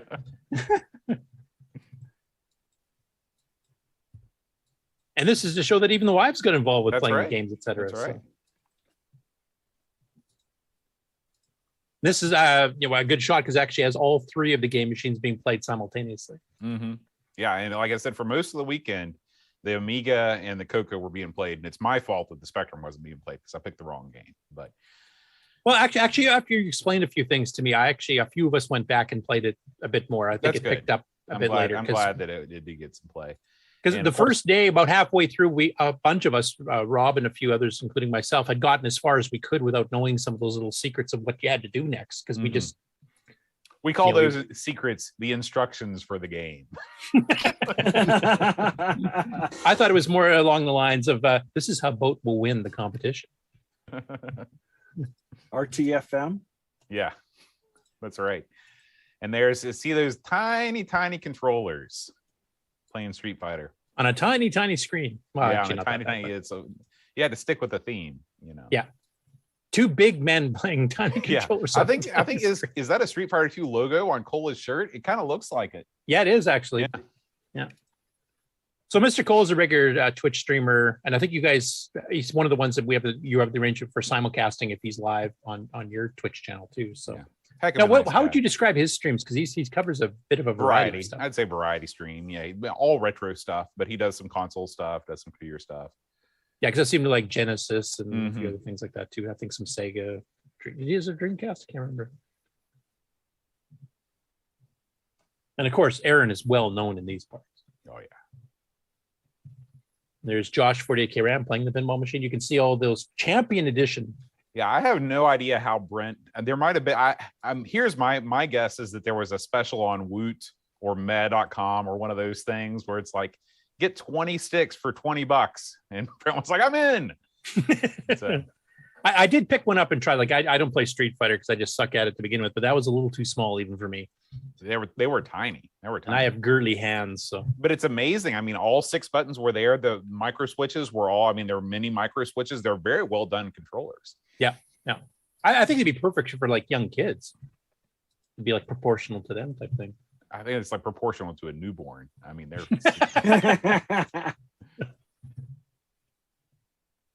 There's Mr. Cole on the CPC. Mm-hmm. Nice big Tandy. Yeah. You know, Tandy never went through a logo change, did they? They were pretty much that was the Tandy logo from beginning. Well, to they end, kind of right? did because they originally called, like all the computers were called Radio Shack. Like even the older CoCos, CoCo 1, the early CoCo 2s were Radio Shack labels. And then around the mid 80s, they switched everything over to Tandy. I mean, there were existing logos, obviously, because that was their 2 different brands. But This was after Frank had a little bit of the old moonshine. yeah. And this is just after he sat on the soldering iron. But I feel good. But he was your keynote speaker. That's right. That's right. So Frank gave a talk about the worst computer disasters I've ever seen, which he's seen many. He's seen many. He saw a few at the show. Yeah. And unsurprisingly, most of the major disasters he's seen is when people take it upon themselves to try and fix their computers with less than ideal equipment and little to no experience. Yeah.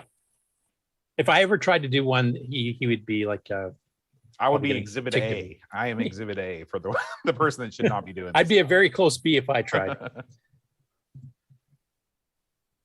And this is us all in awe of just how many disasters he's had to work through and some of the stuff. Like people like completely had to like redo traces where actually had to pour liquid metal of some sort. I can't remember the exact details because I'm not a hardware guy, but he actually had to redo the traces that way. And just some incredible tales of woe. Mm-hmm. So as he said, he makes a lot of money doing some of those. And he's also talked about some people have a board that, you know, they wanted their original 68,000 chip because it was their original Amiga type thing. And they wanted it exactly the same as it was. And he said, well, I've got 68,000s here that work perfectly fine. Like your chip is, you know, it's got a trace broken inside type to one of the pins. And they refused to accept a new chip for like $8. Mm-hmm. So we had to like break part of the ceramic off the chip and then rewire the pin back into the inside of the chip to get it running again. And that's what they wanted. They paid him a ton extra for it. That just floored me. Yeah, Amiga That was people. the dumbest What can thing you I've ever heard. Yeah. I mean, I'm dedicated to the CoCo. I'm not insane. Yeah. There's a fine line. And here you can see Aaron standing in front of his virtual mirror. Or sitting, I guess, in this case. But and John's grabbing another beer. That's right. We made sure nobody went hungry. We had Little Debbie snack cakes. We had tons of movie theater candy. So if you're a person that enjoys nothing but junk food, BoatFest is your home. yeah, I was in heaven, basically, until I got back home and looked at the scale.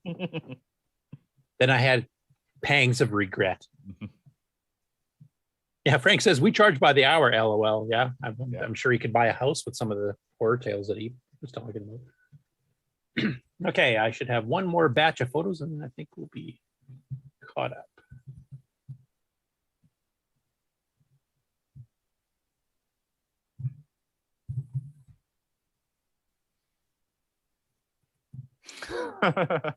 Oh yeah, so Level Lord, aka Mike, the guy from Serbia, he brought all manner of things. He brought some Serbian booze, which was actually quite good, unlike the moonshine, which I couldn't take. But then he also brought a bunch of cookies. And as the event went on, the bowl of cookies just kept getting closer and closer to Frank's table. That is correct. Yeah, he had some some interesting European chocolates, layered chocolates and stuff. He didn't bring anything really gross like Vegemite or Maximite too, which was awesome. No Dunder salt. Yeah. Which I heard is a rival to Vegemite, is the worst tasting thing on the face of the planet. Could be true. So this, I assume you guys can see this share screen here. Yeah, so this we're setting up for Amigos here. And then you can tell you're setting up for the show here because now you're concentrating and no longer smiling. That's right. You're in the zone. No smiling allowed. Oh, I broke my rule. So we did Lionheart at for our show, which was totally unplanned. We have a committee of people. It's one of the Patreon tiers that they vote on the game that we play every week. And it was serendipitous that Lionheart was chosen this particular week because it's one of Aaron's favorite games. And it's one of the games that I like to rag on all the time because I don't think it's very good. And so, and what was especially delightful is when we had audience reviews, people would come up and say what they thought, and everybody trashed the game. So I felt vindicated. Affirmation, baby. Yeah. And Aaron thought we were all insane. Yeah. Got a comment from Frank here too, talking about the chocolate getting closer and closer to his table across from Level Lords. He says, "I now have diabetes." And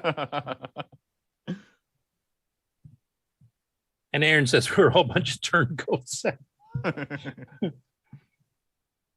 So this actually shows you the professional setup too. Like, what camera do you guys use for the main video there? That's a Lumix G. It's my camera. I can't remember what it is. It's a Panasonic Lumix. It's the oldest one that can still shoot 4K. It's a Micro Four Thirds. Because to be honest, I mean, the first time I went to Twitch Studios, they had some fairly big cameras, but later on, that's exactly their type of thing that they're using. They're just using Well, you know, when you're doing streaming and stuff, I mean, there's really no sense in going overkill. In fact, I think, now I don't know if it's still like that, but I remember reading on Leo's blog that they were still shooting stuff in like 720p because most people were watching it on their TV or their computer monitor and it was indistinguishable. So to save on bandwidth and stuff like that. But yeah, I picked that up a couple of years ago and we started shooting with it. I like it. I think it's it's got a clean HDMI out. And we really don't need anything else.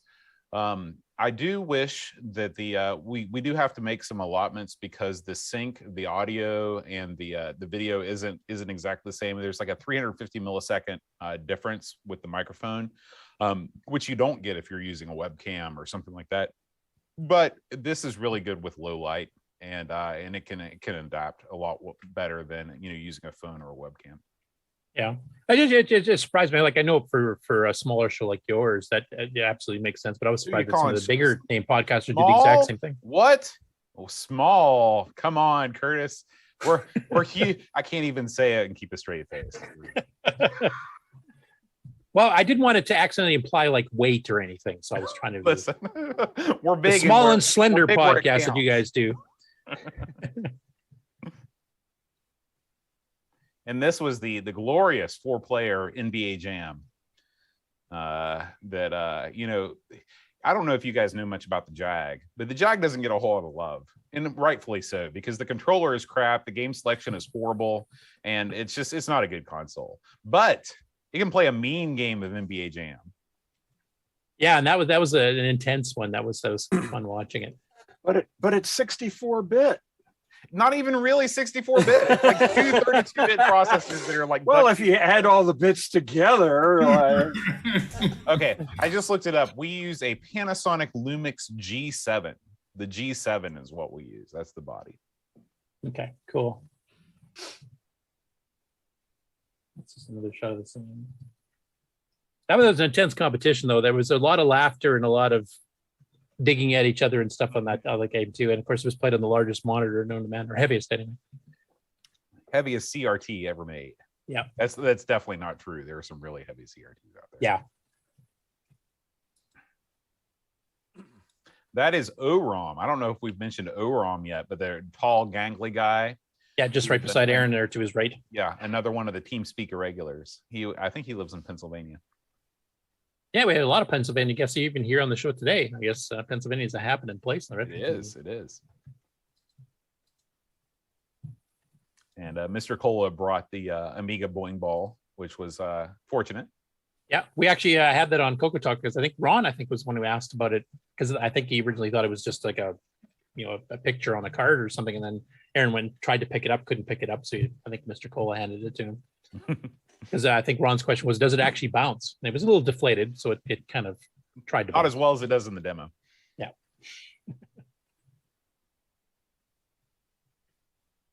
Oh, Oram lives in North Carolina. Aaron just pointed out. Sorry, I got that one wrong.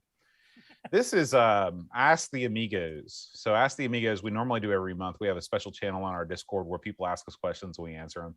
And apparently Aaron has just discovered a very shocking question. Nobody can believe it. Looking at our faces. Or he looked up at some photos of the rest of you during the day and was shocked at the antics. I'm not sure. Yeah. I'm frequently shocked at my antics. That's Adam from the Commodore Chronicles podcast playing the C64.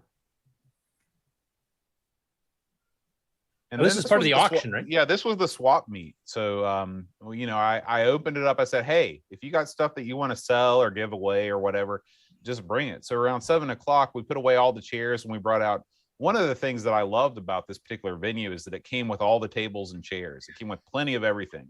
And so we just drug some tables out of the back room and set them up, and people, brought out their wares. And I managed to shift tons and tons of various computers that I had. Oh, look at that. Look at that. I'll show that after I finish the pictures, but that was one of my acquisitions. Oh, I managed to sell. I sold an old, I sold a 486 Gateway with matching keyboard to 48K RAM. I sold just a random, early Intel Tower and a G3 blue and white Mac for $5 for both of them. So that's all. I was giving stuff away because here's the thing about old computers. They're heavy, they take up lots of room, and they're just like a boat. The happiest day of your life is the day you buy it and the day you sell it. Now, one thing I will mention, Aaron actually had multiple games for the CoCo he had available, like Interbank Incident and some others. I just didn't have room in my luggage. I would have taken a few of them. I have them all already, but I would have taken them to next CoCoFest. So I think we have to make sure that he comes out. He's even offered maybe coming by train because he hates driving through Chicago, to get him out there because he'll be able to clean up at CoCoFest itself, I think, because he has them all in the original packaging and manuals. We're both going to try and make it out there. Yeah. Definitely cross promote because the shows are only about a month apart and not too far apart physically. So people in the general area there probably make it to both. Mm-hmm. There's husband and wife. I almost said going at it. That's probably not. Different words are necessary. When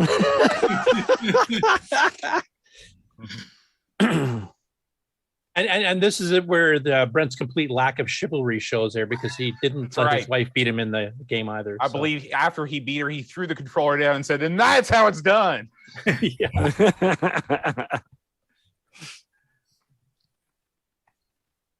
This is where I think we're trying to figure out what was wrong with your Apple II.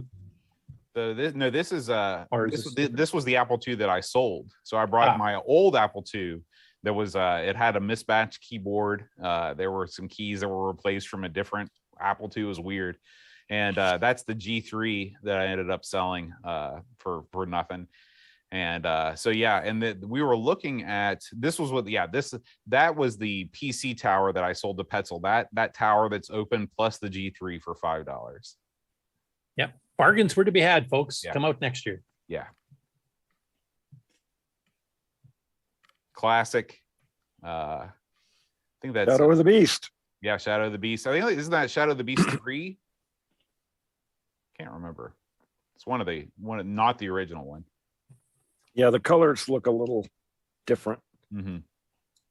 Is it the AGA crap you keep talking about? Yeah, you can tell by the gradient in the background. That's what AGA stands for, Advanced Gradient something. I think it's still ACS. Is could it? be. It might be. It probably is. I think all the Shadow of the Beast games were OCS. This is if you want to know what didn't sell at BoatFest, this portrait style Macintosh monitor. For some reason, nobody wanted an old black and white portrait orientation monitor that only works with the classic Macintosh. Yeah, go figure. Yeah. Now we got a new face here, though. He just showed up on Saturday. I don't think he was there on Friday, was he? Oh yeah. Guy on So the right? that's Chad. He's my best friend. He was at a conference in Morgantown, and so he's known as Hat Chad to differentiate him from Chudley. And but yeah, he came and he was responsible for the glove that I hit Aaron with during the podcast. Oh, tell them that story. That's an awesome one. We on the Atari ST show, we did Gauntlet. And I always thought, because I come from the marching band world, and gauntlets in a marching band uniform are like these gloves, you put on your gauntlets. And I literally thought that when you ran the gauntlet, it just meant that people hit you with gloves as you ran down the middle of them. And so I was relaying this to the crowd. And then all of a sudden, Chad runs out to his car. He gets a glove out of his glove box and throws it up on the stage. And Aaron and I were talking about dueling. And I said, what would you do if somebody hit you with a glove? And then I hit him with a glove, and I didn't mean to really hit him, but I really creamed him with this glove. I mean, it was savage. And so I'm very grateful, because Aaron's a large man and he could have destroyed me, but he held back. And so, I think he's in too much stunned amazement and shock if when you it look happened. at his face, he can't believe what just happened. So. You did what? And it was an audible smack clear across the room, I have to say. So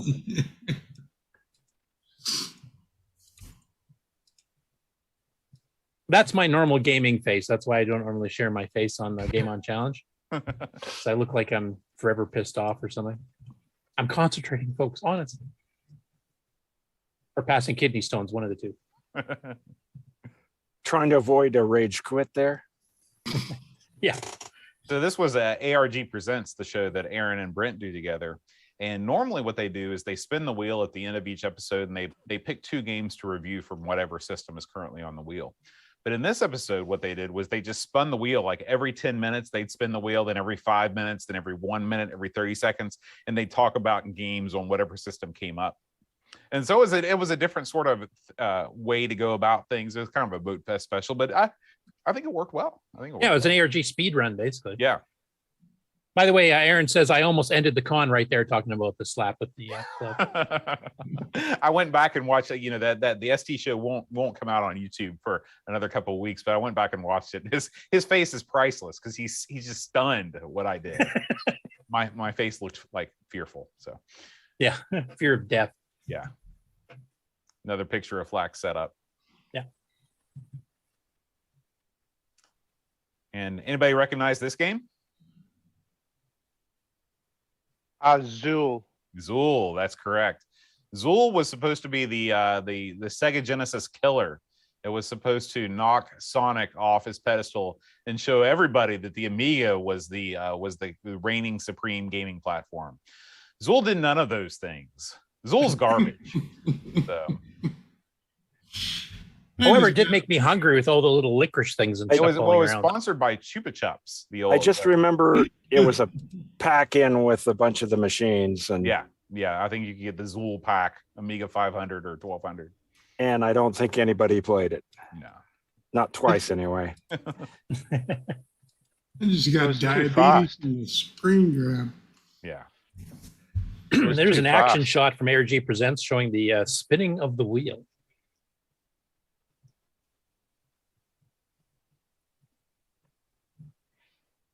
And of course, Brent's always happy when he picks some obscure topic that, or picks a game that Aaron hates, or doesn't think even qualifies for the category. Really, anything that causes Aaron pain and suffering makes him smile. Yeah, we had a bit of discussion on that, because I know they were talking about one of the questions was, does Luke kind of back talk Aaron type thing? And then I asked, is that based on, Brent training Luke how to do that? So. I think so.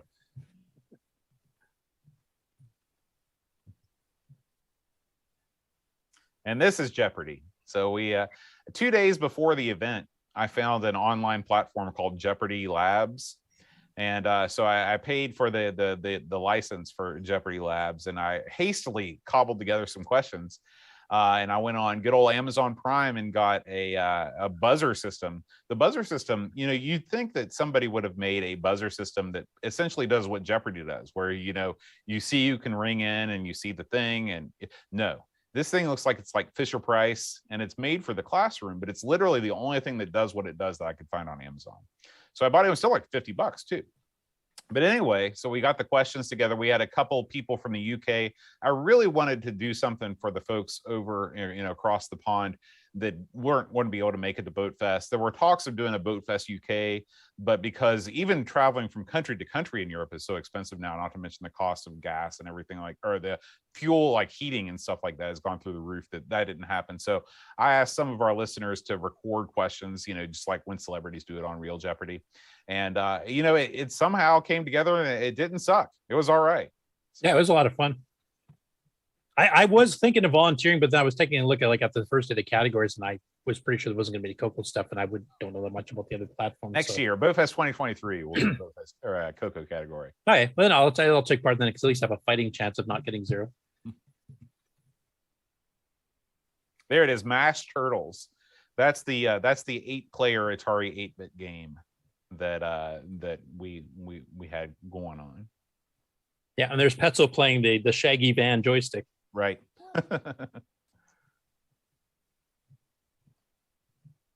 This is when I crashed your show. That was great. The crowd was going nuts for you.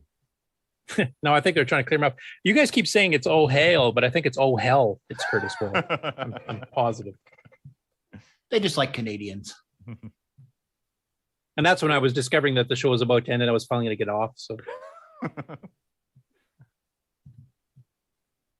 And there's Rob's doing his presentation on the copy fests.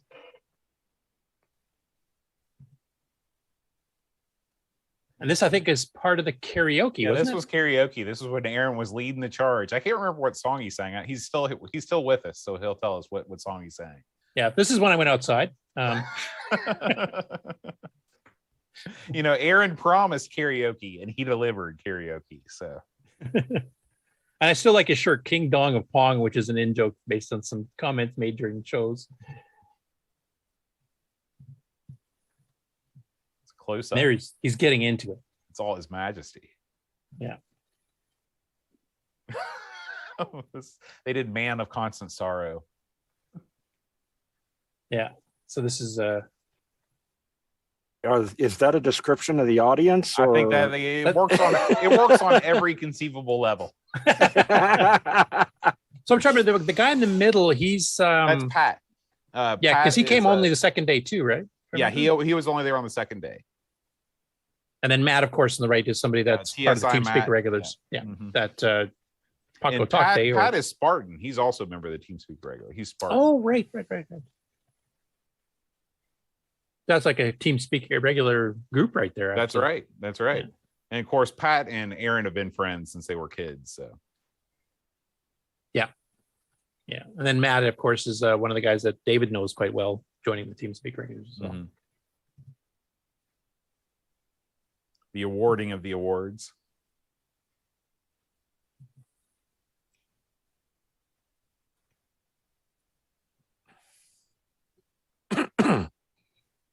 We showed that already.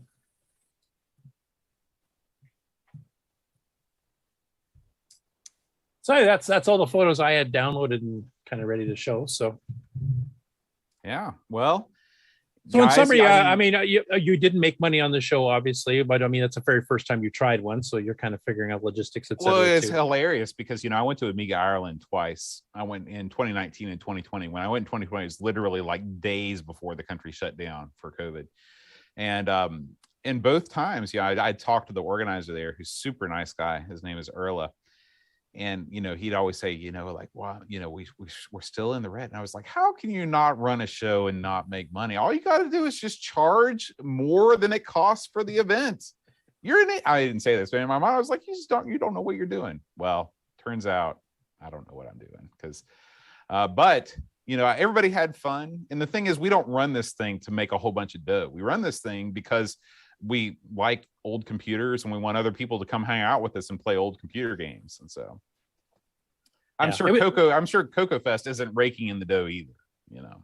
They don't do too bad, but they get a lot of auction stuff, and some people will just bid up in the auction just to raise money. Like it's just an excuse. Like Alan Huffman's rather famous for like trying to outbid people up to like ridiculous prices, almost like eBay. And eventually, he'll bow out and somebody get it, but they'll pick up something like a joystick for like $100. I was going to ask you guys. Obviously, this is the first time that we've done this. You've now seen the entire event, and you've seen everything that we did. Is there anything that you guys do at CoCoFest that you think would work out well at BoatFest? Any other event type things? Well, we've had trivia stuff, which is kind of like your Jeopardy game. Actually, I think the Jeopardy is a bit more fun that way, especially with the wheel controllers, people trying to hammer the buttons, etc. The only thing I would say, and this is kind of what we did this last year too, is that we added more space so that you're not so crammed into a small space. I mean, it looks nice and full when you do that, but it's kind of hard to get around and being able to see everything type thing, or trying to look behind somebody to see what they're doing type thing. So I think a little bit more space. I know you originally had said that you didn't want to expand it too much where it became too impersonal, but I think you have to go a little bit. You got to, we'll definitely have a bigger, and we'll probably, even though I said there's no way we'll ever do 2 rooms, we'll probably do 2 rooms next year. And we'll probably just keep 1 room just for the tables where people want to sell stuff, and maybe for the keynote speaker if we have a keynote speaker, and then basically keep that room closed until it's time for those things, but also make the main room larger. Because it was, for the amount of people that we had, it wasn't too full, but if we would have had any more people, it would have been too full. So yeah. The one thing I wouldn't mind seeing, I don't think we did it at CoCoFest, Grant, correct me if I'm wrong, but we have done in the past, is we've had a little, laptop or something on the table set up that's live streaming just from one spot out to everybody to see that couldn't make it. But we also had the chat room open so they could come in and talk to us people at the fest could talk to the people there and answer some questions or just chat. That's like a great Nick, for idea. example, can't make it, and I think that's a good idea. That's a great idea. I could think of 2 things that you could add to your. Okay, and one would be if some of you guys play music, they used to get together after the show and do music. The other thing is have somebody stuck in an elevator. Or set it on fire. I mean, that's our 2 traditions now. So. But you guys did have karaoke, which is kind of getting towards that. And I know Frank and me and a few others mentioned we'd love to have guitars because I can't sing. Next year we'll have the jam session. Everybody bring their guitar and we'll have a good time. Yeah. That's cool. By the way, is that a guitar amp to your right? Behind you? Behind me here, I have a this is a Yamaha TX10. It's a little amp, but it sounds like a tube amp. It really sounds good. That's a Fender bass amp below there, and then I've got a P bass and a Dan Electro U2. We have a little online group that some of the Discord community members, we all lay down tracks separately and then put them together, and so it's fun. Yeah. Do you consider yourself more of a guitar player or bass player? Neither. Excellent. I'm a trombone player. I'm a band director, and I majored in music, and I know enough about music to know that I can't play either of those instruments well. But I never really played bass until fairly recently, and I got this. What is it? The Squier, Squier, when I was growing up, Squier basses and Squier guitars were crap. But now the Squier series is actually pretty good. And so I got this P bass because it was only a couple $100, and I really like the way that it plays in tune. And so I've been playing more bass than I ever thought I would. So, but still, I would still probably consider myself more a guitar player than a bass player. Yeah. Yeah, the low-end Fenders are made in Mexico. The better ones are made in the U.S., but they cost many thousands. Yeah, so. Yeah. What I want to see Boat bring next year is a big upright bass and do the old 1950s type. Really, what I do is I just spin it around constantly because that's my favorite move with the upright. I know Aaron has suggestions for next BoatFest too. He says also organize fights in the bathroom. Oh yeah. I relayed the tale of Bathroom Fight Club, which is a real story. I teach middle school band, and so 6th through 8th grade, if you're not in the United States, it's like basically 11 through 13-year-olds, which is probably one of the dumbest ages you can be among many dumb ages. But when you're a boy, sometimes without involving beer anyway. Yeah, sometimes what you do if you're a boy is you organize a fight club that only operates outside of a bathroom stall. So you get in there with your buddy, in there with the toilet, and you just go at it. This really happened at my school last year. Bathroom fight club.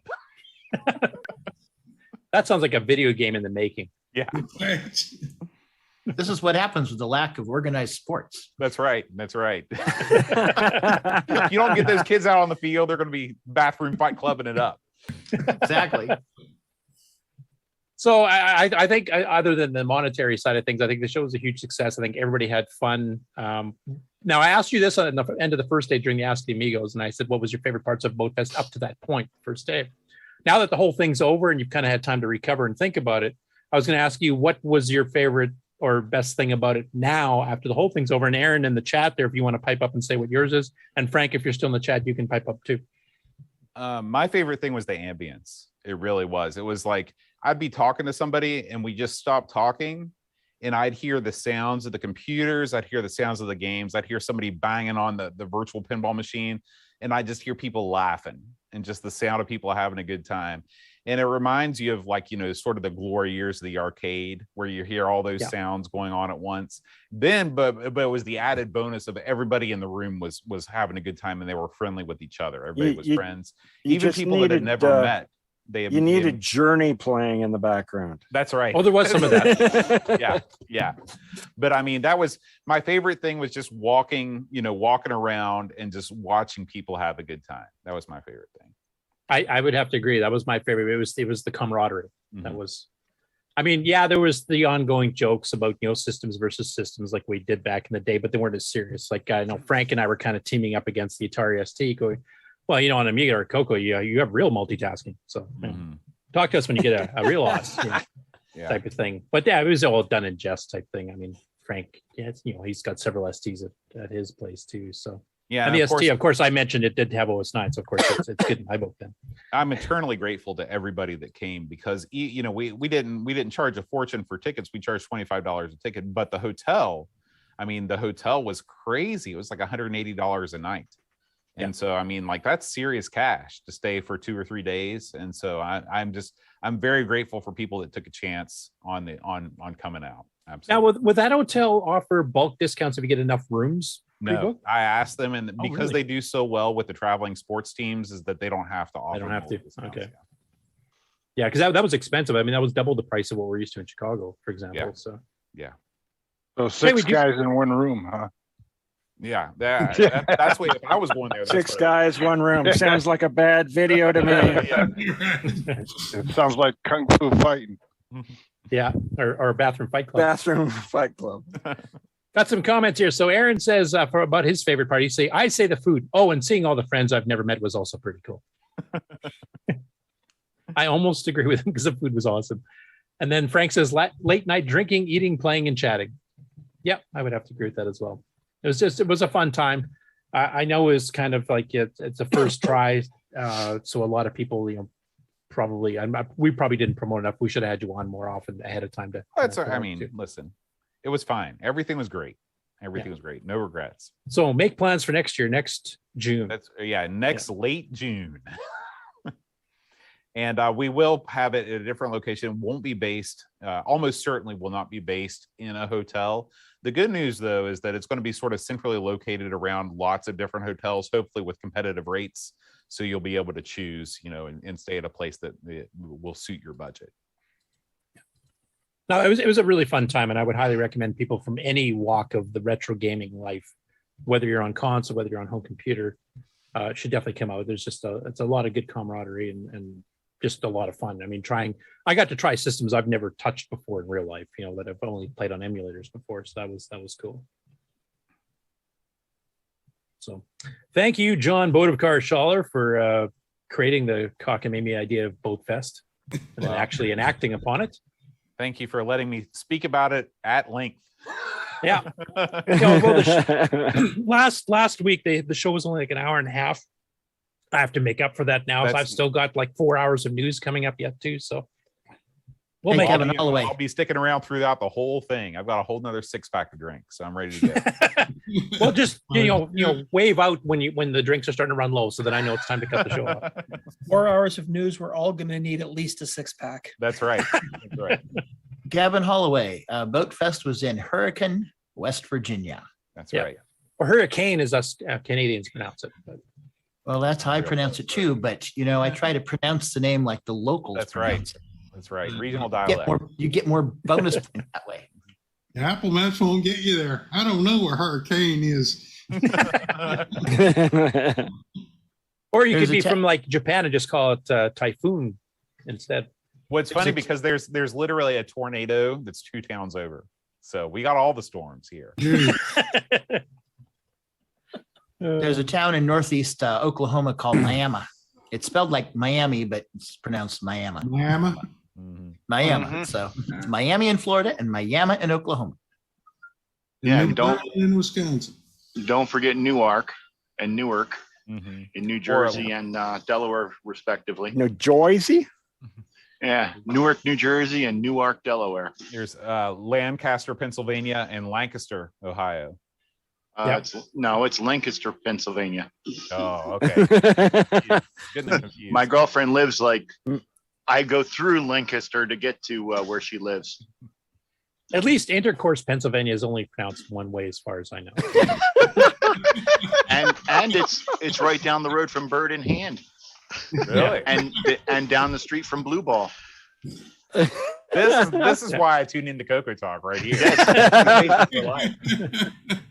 We're going to learn some geography there. But So, Marco, when is Kansas Fest? at any rate, I've got news to do, and there's quite a bit of it to catch up on. But I don't want to take the whole show all in a row here, so I think we should probably do a commercial break and come back with the game on challenge and results stuff, so that my face is off the screen for a while. Much to the great joy of Thank everyone. you. All right, here we go. Good morning, Coco Land. This is Brian Schubring with Music Man here at the CoCoFest.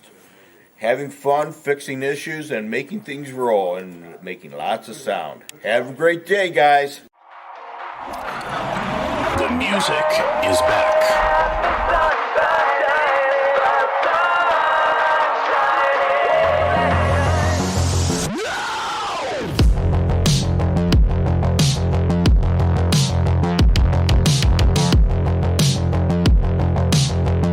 The mini ice drum available now, only from Retro Innovations.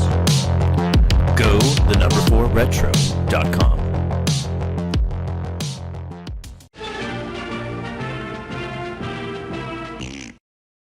As you're enjoying CoCoTALK, we also want to remind you about the CoCo Discord server. This is a place where people come to connect, to ask questions, to provide answers, to share information, and to socialize. So when you're done, why don't you head on over to the CoCo Discord server and we'll continue the conversation there. The easy to remember link is discord.cocotalk.live. See you on Discord. Let the Radio Shack TRS-80 put the world of color computing into your home. Instant loading program packs turn any color TV into an exciting game arcade. And there's more. The color computer is an educational aid, a home management tool, an up-to-the-minute electronic information service. The programmable, expandable TRS-80 color computer from $399 only at Radio Shack, the biggest name in little computers. At GSoft, we make games for the TRS-80 color computer, TRS-80 MC10, and Dragon computers. Our basic games cover the range of genres from arcade, to text adventures, to simulations, to 3D dungeon crawls. This is our latest puzzle game from Japan, Fruit Panic. So come on and drop by our website and download our latest games.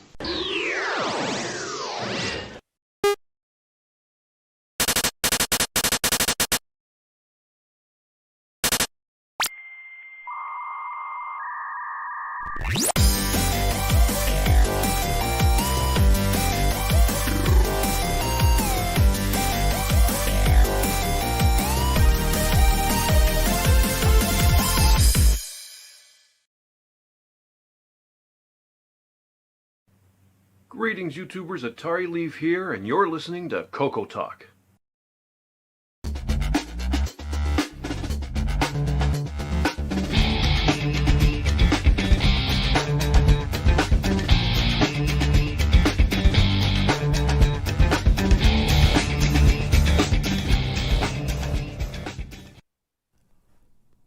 Welcome everybody to the CoCoTALK Game On Challenge of the Week results video.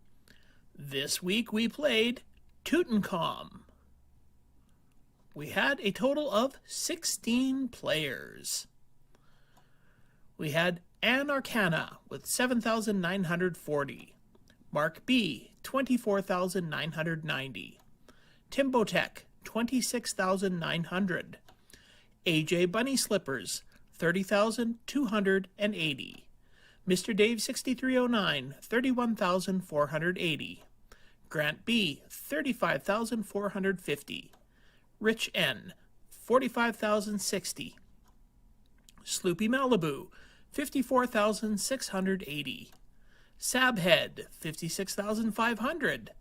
8 Bits in the Basement, 72,960. David Craker, 84,700. Canadian Retro Things, 92,210. Tasman, 94,210. Jim Rye, 117,420. L. Curtis Boyle, 123,050. And the number one score this week is Buck Owens with 139,580. Thanks everybody that played this week, and we will see you next week.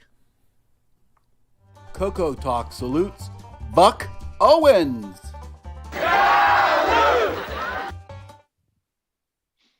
Hey, Curtis, you did good. Yeah, and ironically, that game I was playing where I got that high score, it actually froze. It just locked up dead. So I was still had men left in the whole bit. I could have gotten a little bit further, but oh well. I think my favorite part is not even the Buck one. The favorite part is that AJ actually beat Tim. Yep. Welcome everybody to the... Oh, we don't want to watch that again. Nope. Okay, just a quick note about last week's game of Z89. I had mentioned that I couldn't find any reviews for it, but there was a review in the December 1989 issue of Rainbow. I'll just put that up on the screen real quick. There we go. So it just had the funny, it just wasn't written as I was expecting it to, so that's why I didn't find it. When I searched for it, it has a nice color picture. And the reviewer said that it was, if you're a Zaxxon fan, especially that owns a Color Computer 3, you're going to love the game. Okay, enough about last week's game. This week's game, Tutankam. Again, could not find any reviews for this one. I don't know what Curtis was. Do you know of any reviews of this game? No, this one I do not know of any. I know that the author of it, what was his name? David Edson. Yeah, he was just in high school when he wrote this. Actually, all the games he did between grade 10 and 12, I think, roughly in high school. Yeah. So yeah, pretty nice looking game for somebody that was in high school, basically, that made it. I saw people point out that there wasn't a lot of sound in it, and Curtis had pointed out that he didn't do a lot of sound in any of his games because he was such a young programmer, didn't quite understand the system, how to do the sounds and stuff properly. Yeah, he got a little bit better as he went on some of his later games, but yeah, he was basically learning as he went, and Aardvark was selling this stuff, right from grade 10. And yeah, as I pointed out, this was another version of the arcade game Tutankam. The big difference was that you could shoot in all 4 directions in this one, which actually made the game a little bit easier. But other than that, it was very similar. I guess I will just play some video of the game on while we talk about this.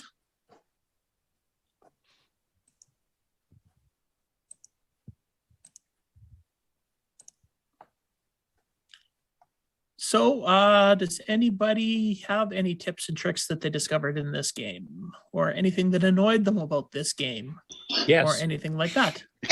Whole bunch of stuff. Annoyances. One thing Dave forgot to put in, like he's got on the screen how many smart bombs you have left, but he doesn't have it whether you have a key or not. So sometimes, especially in the later levels where you have to wander, like backtrack tons of space to go get a key to get to a door, or vice versa, you can sometimes kind of forget, do I have a key right now? I don't remember. And then you go try it. Nope, I guess I don't. So that should have been visually cued up on the screen. Yeah. He made it very tile based as far as your positioning goes. So like, especially when you're in an open area, you have to line up with you have to follow the grid. Cell. And you can't shoot, That you can't killed move me. if you don't line it up, which is. That was one of the worst problems I had issues with.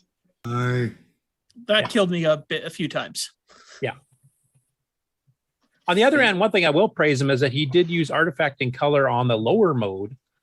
Probably one of the best, because I mean, you've got the yellows and everything else. Now, unfortunately, the emulator I was running at the time doesn't have full emulation, but on the real thing, it definitely had the extra colors, like beyond the standard 4.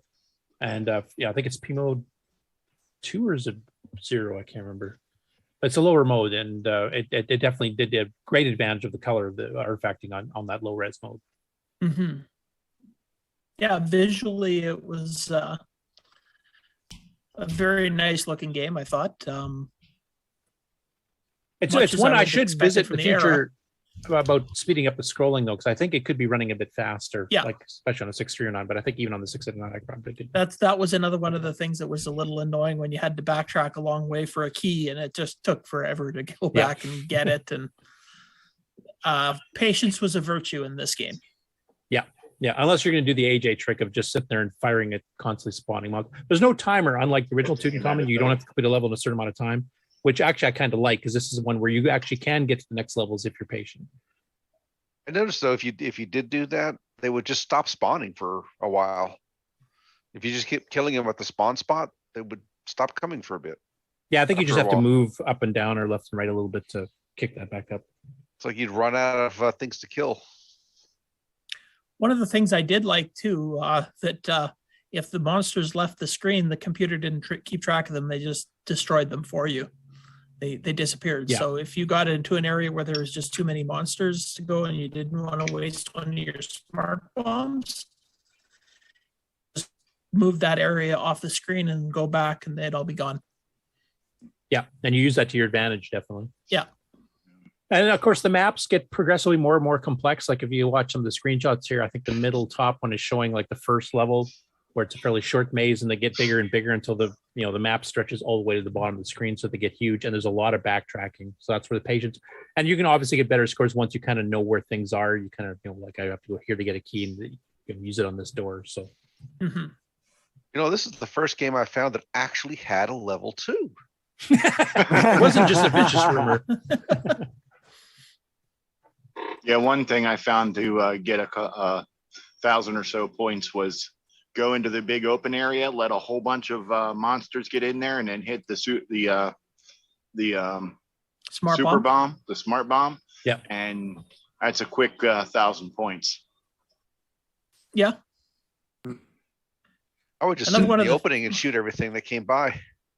Another one of the frustrating things on the later levels, if you're almost at the end of it, you get killed and you respawn right at the very beginning of it. You have to go through it all again. Oh, you got to keep your key at least. You didn't have to go get your key. Any doors you had previously opened are still open. So I mean, it's not you reset the level, which would have been even worse. But yeah, it's pretty close to it.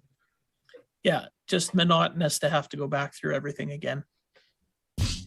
So now that I figured out the perfect grid cell alignment, I can get through the big room and I don't have to rage quit anymore. Well, I remember back in the day, like I did play this one a fair bit. This one and Touchstone, I think, were my favorite Tutankhamun clones. I didn't have Touchstone back in the early days. I got it a little bit later, which is the closest match to the original arcade game. But this one, I ended up playing a bit more because being able to shoot vertically for me was really good.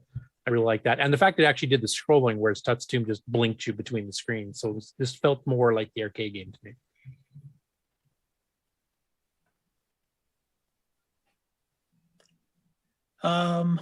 So I guess Sloopy, if you want to talk about the how the change to Friday night went for the game on live gaming? Sure, if I must. And it went pretty well. For changing the day, we had quite a few people there, and good thing is we had several people there to start a show, which I was very happy about. We had up to 6 people playing at once. Special shout out to AJ for coming and joining us and actually posting her own score. And hopefully Tim and AJ And for will beating be able- Tim. Yes, and it's a very special shout out for beating Tim, and a special shout out to Mark B for finding level 2 on a game finally. So,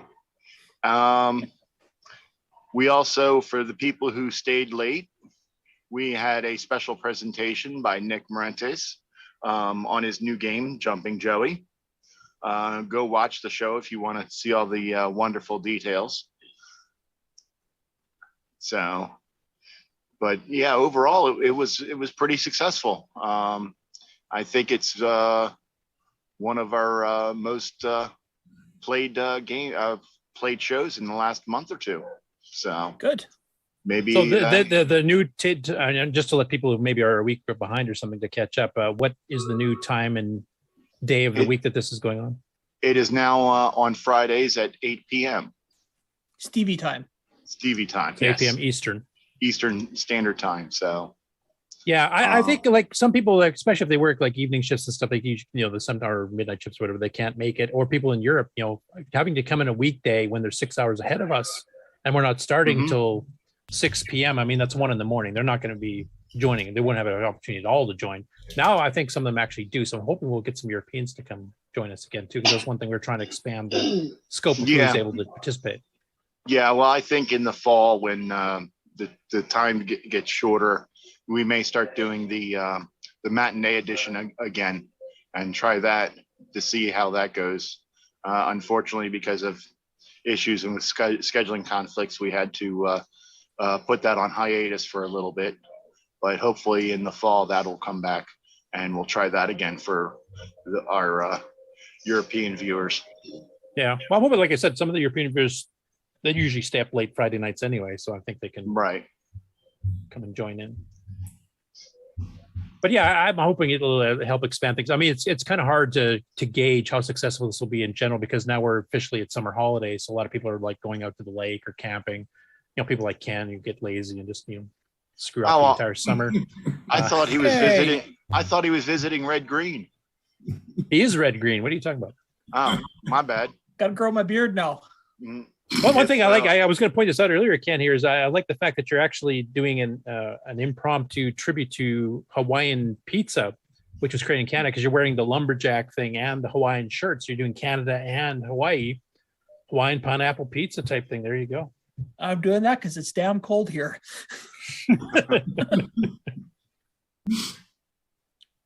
It gets cold in Canada? Imagine that. Just a bit. Not usually in June, July, though. No, not you. This is one of the coldest June or July 1st I can remember. So yeah, well, I want this global warming thing to happen. It's like 32 degrees here, 33 degrees Celsius. So yeah, we're just 21, 22 here. Right Yeah, now, I think we hit a high of 16 today. Yeah, we got 38. Oh, not bad. That's 100 degrees Fahrenheit. It's probably warming. You put it all in one spot. Yeah. We'll need to send you some of that heat. We'll send you heat. You send us some of that cool. Yeah. All right. I don't think we want to live in And BC when- like last year, though, where it hit 122 Fahrenheit, and then the town burned down 2 days later. So no. Okay, enough weather talk. Yeah, we just got to make the show even longer, guys. That's all. Anything else about Tutankam that anybody wants to say? Or Tutankam? I do like the game. I don't know if there's level 5. I've never been that far. If there is, I might have made it. I'm not sure. I just about made it to level 5. I had one man left. I died right close to the end of it and screwed up trying to make it all the way back through the maze. Otherwise, I had the key and I only had to just open the door. So that's where I was when the game froze. I was literally heading down for that last door and then just an empty hallway with no monsters, just froze dead. That could have been the emulator I was running VCC. I'm not sure, but Oh, I just died. So no freezing, just death. I was freezing on behalf of your weather there. That's what I was doing. Yeah, there we go.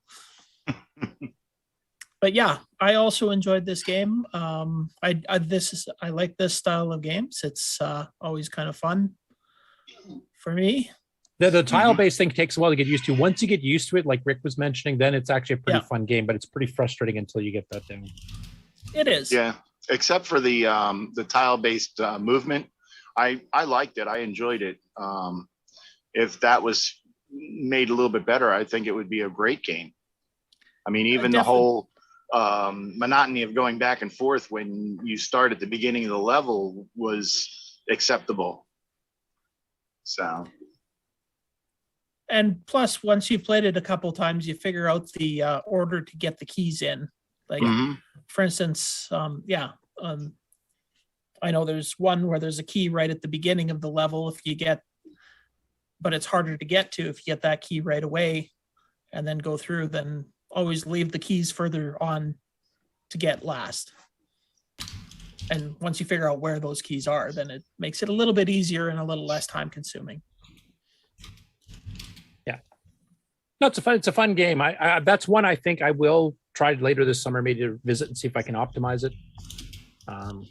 Did anybody try with the double speed poke? Yes, it did nothing. Okay, so it's frame lock, so I'll have to break that first. Okay. So yeah, I had the same thing. I wasn't sure it's the emulator in my case. Oh, go ahead, Ken. Sorry, just saying a little bit of a speed up would make it much better. I don't think you could do anything about the tile movement, but no. Speaking of which, if 60 is still listening, Karen, I noticed when I was using XROAR with the CoCo 1 and 2, after I play one game, it would go back to where it would go between the score and the screen. It would flash between them really fast. And then when you play the game, it would be normal. But during that, every time, and whether I used a CoCo 1, CoCo 2, NTSC or PAL, it would do it. But when I went and used it as a CoCo 3 mode, it worked fine. So might be something you want to throw an eyeball at. Yeah, and it doesn't do that either on real hardware or on MAME or VCC. So that's right. Probably timing VSync related maybe or something. I'm not sure. Yeah. There we go. You're breaking things, Sloopy. You're breaking things. No. I'm not breaking things. I'm just finding emulation errors. Finding flaws in the system. All right. Well, how about we take a look at what we're playing next week? Woohoo! Does anybody know this game? Yes. No. Anybody but Curtis know this game? This is an arcade game. I'll give you a hint. It's a moon shuttle by Datasoft. Yeah, that is absolutely correct. So we are playing Moon Shuttle, which is based on an arcade game, and yeah. And this was on a bunch of platforms. This was an official port. It's by the same people that did Puyan and Zaxxon. Now this is odd because this was actually, it's pretty close to the arcade. Resolution's a lot lower, but for some reason it's one of the only one of the three that Datasoft had ready that they did not pick up at Tandy Radio Shack. They did pick up Puyan, they did pick up Zaxxon, sold those in stores. Moon Shuttle they didn't, and I don't know why. I don't either. Anyways, so that is it for the Game On challenge, and that is the game for next week. Cool. I should mention it's CoCo 1, 2, or 3. Oh, yes. And it's at 16K or 32K. I can't remember what the minimum requirement is. I think it's 16. 16, I think. Should be on my site. I just don't have it open at the I was moment. just going to quickly look that up. And it's joystick or keyboard, if I remember, so you can play it whether you have a joystick or not. Oh, I only tried it on joystick, but I hope I'm remembering that right. That'll be on my site too. Yeah, joystick optional, 16K RAM, CoCo 1, 2, or 3, released 1983. I am trying this right now with a Genesis controller, and it is not going well. So maybe you need the analog Lex joystick. Yeah, the analog if you want to use the joystick. Well, mostly you're just moving up and down in it. The only time that you're really doing much is going forward or backwards is in the asteroid belt stage to get through it quicker. Yeah. On the other stage, you can't move back and forth. It's just up and down. Yeah, I don't know if it's just like the adapter. There's something weird with the adapter or what, but just giving you my first impressions. You broke it, John. Well, it's not surprising. Not surprising.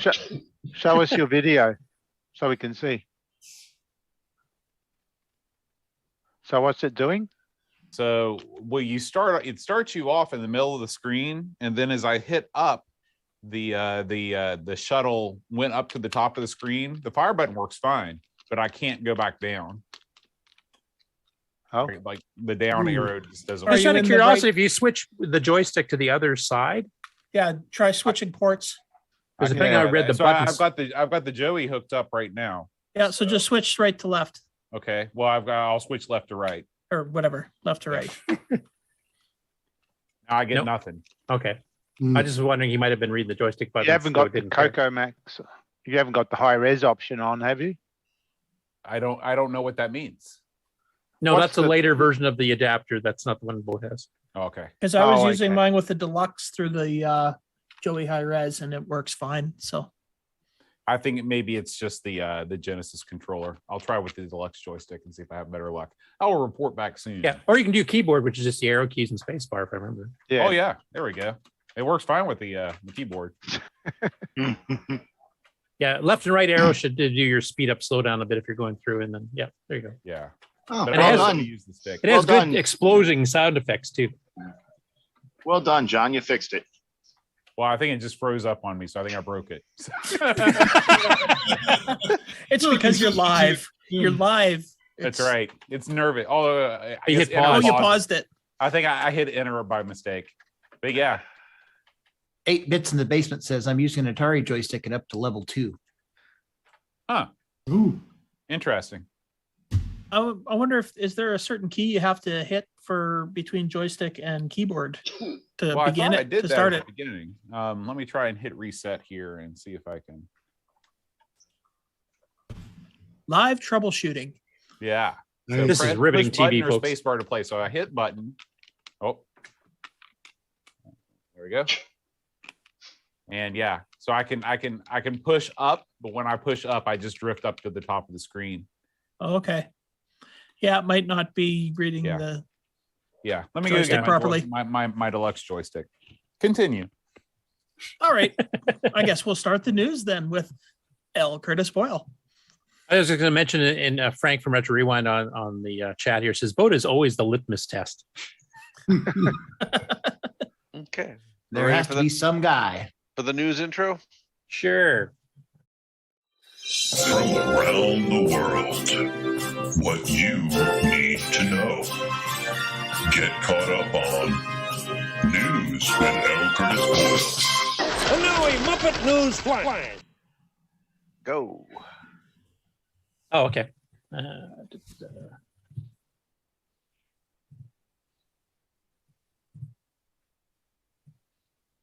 Okay, you guys have seen that? Yep. So the Japanese site that did a whole bunch of CoCo and MC10 ports using their compiled engine, so basically makes machine language games, there's released a new one recently. I think Jim Gary actually brought to my attention. This one is called, I'm not sure if I'm pronouncing it right, CACORM, CACORM. And of course, they've done it for like a couple dozen platforms already, including the MC10 and the CoCo.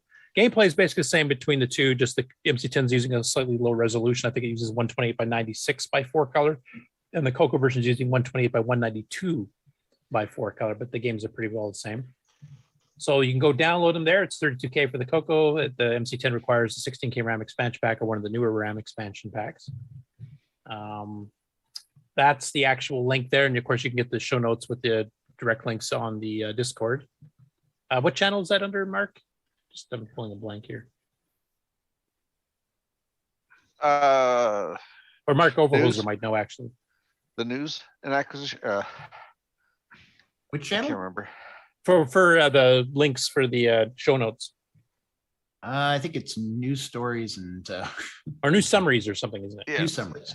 Anyway, you can get all the links for everything that we do on the news there. So now I've got the videos queued up. I don't know if we need to play both, or I might just play a few seconds of both. The sound routines are a little bit different, but here's the CoCo version just for the beginning.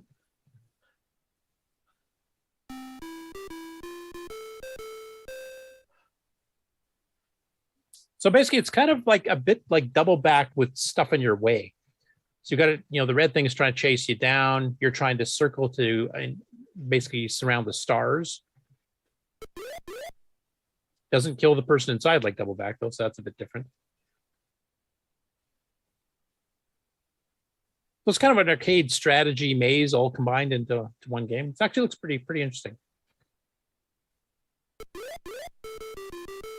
It's a lot like there's an arcade game called Do Run Run, which is the third game in the Mr. Do series.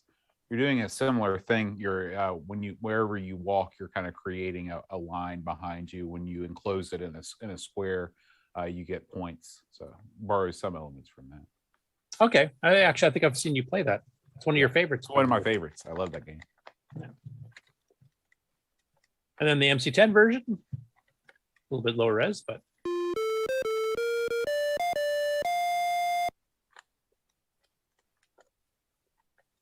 But once again, the MC10 machine language game library is expanding still. And there's some more MC10 game news coming up too. Anyway, it's the exact same gameplay. So I don't have a clue how many mazes there are to go through. But if somebody wants to give it a shot and give it a try.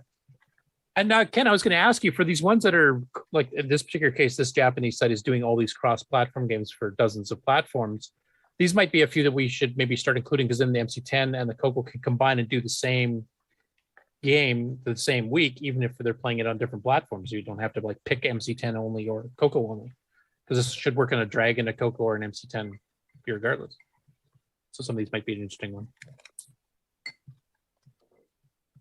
I'm sorry, Ken's already sleeping, so he got an early start to his nap.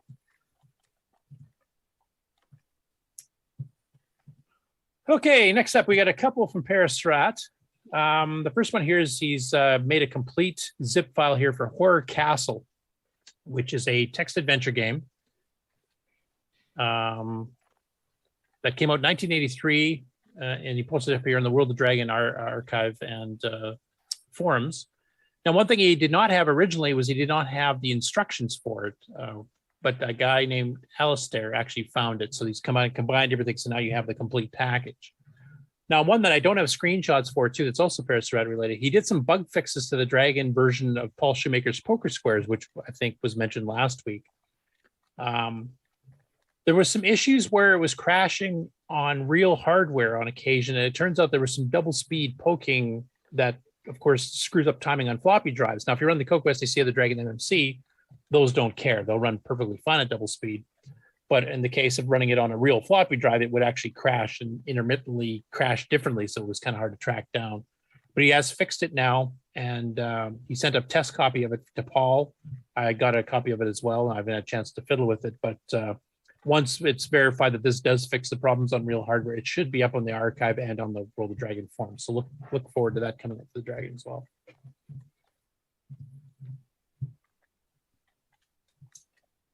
Okay, next up, Joseph Chambers had a rather interesting post in the CoCo Facebook group.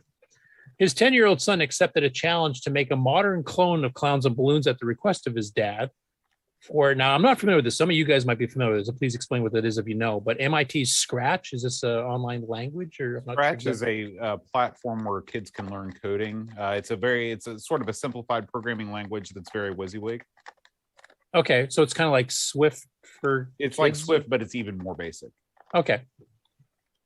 So anyway, his son took up the challenge and actually did make it. Now, I've had problems playing this in my browser where it starts just repeating sound samples and over. So I'm not actually going to play it or anything, but I'll show you just the start screen here. So basically, you click on that, and then it's Clowns and Blues. You move the trampoline around. There's a bunch of balloons floating around. You can pop them. It's got speech and sound effects and all kinds of stuff in it, which is pretty cool for a 10-year-old. I mean, I couldn't have done that when I was 10 for sure. Mind you, I was dealing with much worse hardware back then. But definitely take a try, because his dad also kind of said he was expecting to get maybe 30 or 40 people from the community to play it, so that his son would feel honored that so many people were playing his game. So if you haven't tried it yet, please go give it a shot and comment it on the Facebook post. Next up from Erico, and of course he's been working on his lunar lander style game that's also mixed with some adventure elements. And he's going to have a random quest generator. So this first post for him was just basically, I can just read it here for the people that don't have the video.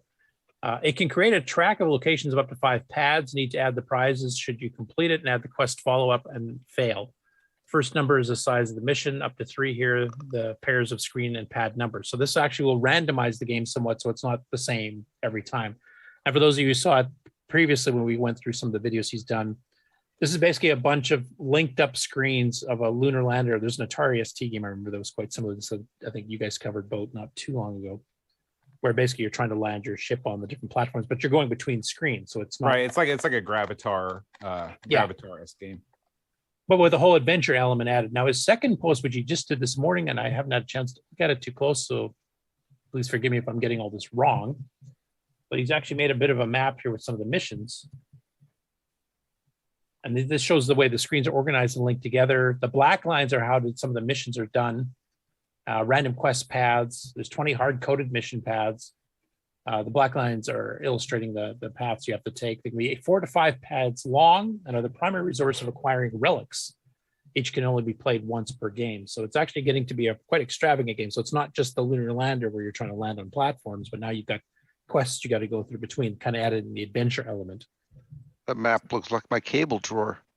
Actually, the funny thing, if you read his very top comment here, he says, like, when you look at it zoomed down, you don't really know what it is. And he goes, is this the schematics of a CoCo 4 board? And no, it's just a plan for his game. So I thought that was cute. But you can see here, like some of the highlights, he's got gas, hull work, and banks and stuff here. So he's actually quite planning it out. I generally don't write code like this. I just wing it and hope for the best. Now, this is another follow-up to Ghost Rush, which was what was going to be the tiebreaker for the game at BoatFEST, but unfortunately they tied this one too. But basically, now that Paul and Per have converted this now, and Simon Jonas have converted, it's on the CoCos. It works on the CoCo 3 with extra colors. It works on the CoCo VGA with extra colors. It works on the MC10, thanks to Simon. What could you possibly do next? So a guy named David Maunder is going to convert it to the VZ200. Now, Nick, I believe this is an Australian. It is. I think in America it's called the laser. I think there's a laser. The US version is the VZ as well. I have is one. it? Yep, Oh, but okay, over in yeah. Europe it's laser.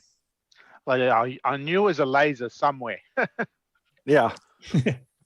Now, this is a rather odd machine to me, because it uses the VDG chip that the MC10 and the CoCo used, but it's got a Z80/Z80 processor in it, not a 689 or 6800 of any sort. So it's not. And it's got a rip-off of level 2 basic from the TRS-80.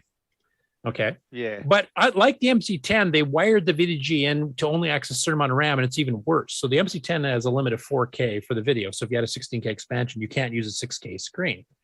It just wraps and redisplays.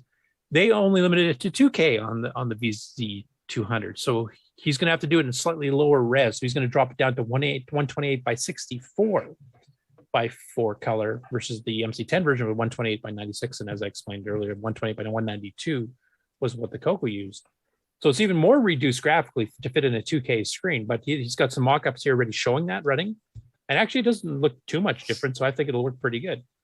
Now, James, do you know this is a 3.5 megahertz? Yeah. It's so it should have plenty of oomph to do it. Now, what did it have for sound hardware? Like one of the things that Paul's game is having these little music. It's a beeper.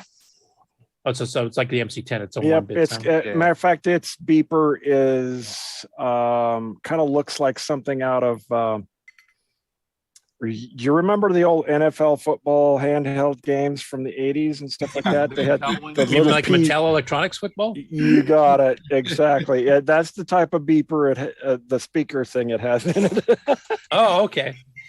I think. It's been a long time since I looked at it. Hey, does anybody, now that we're on the subject of Ghost Rush, Curtis, did you put this? You obviously did, because where can you find this on the CoCo SDC? I want to play it. It just got uploaded to the archive. Like the game literally came out like a week or two ago, 2 weeks ago. So it's brand new. But I mean, you put this on my SD card at BoatFest because people were playing it. But yeah, or you're trying to ask me to remember where I put it? Right. Oh God, I don't remember. Curtis. You've got this thing called Windows Boat. It has a search function. Listen, if you're asking me to take this SD card out of the CoCo SDC and put it in my computer that's literally right next to me, I mean, come on. Oh, there is wildcard searching in the current directory on the SDC too. You can do a. I looked at all the Ghost games. It's not there. Yeah, I might have put it in a weird folder because I think I was testing it, but yeah, that's all right. Continue on. Anyway, if you want to make it easier for yourself, just go download it off the Color Computer Archive and just put it where it should be, not where Curtis stupidly put it. Actually, there's a 2.1 coming out. I don't think it's on the archive yet, too, because he's added in, the bent chip pins from Curtis trying to extract an IC monster, the first one that starts falling down. He's actually changed it so on later levels you get two of those coming down at once, plus the Pac-Man or Mrs. Pac-Man, so it's even harder. But that came out after BoatFest. So, well, just what it needs to be harder on later levels. Yeah, exactly.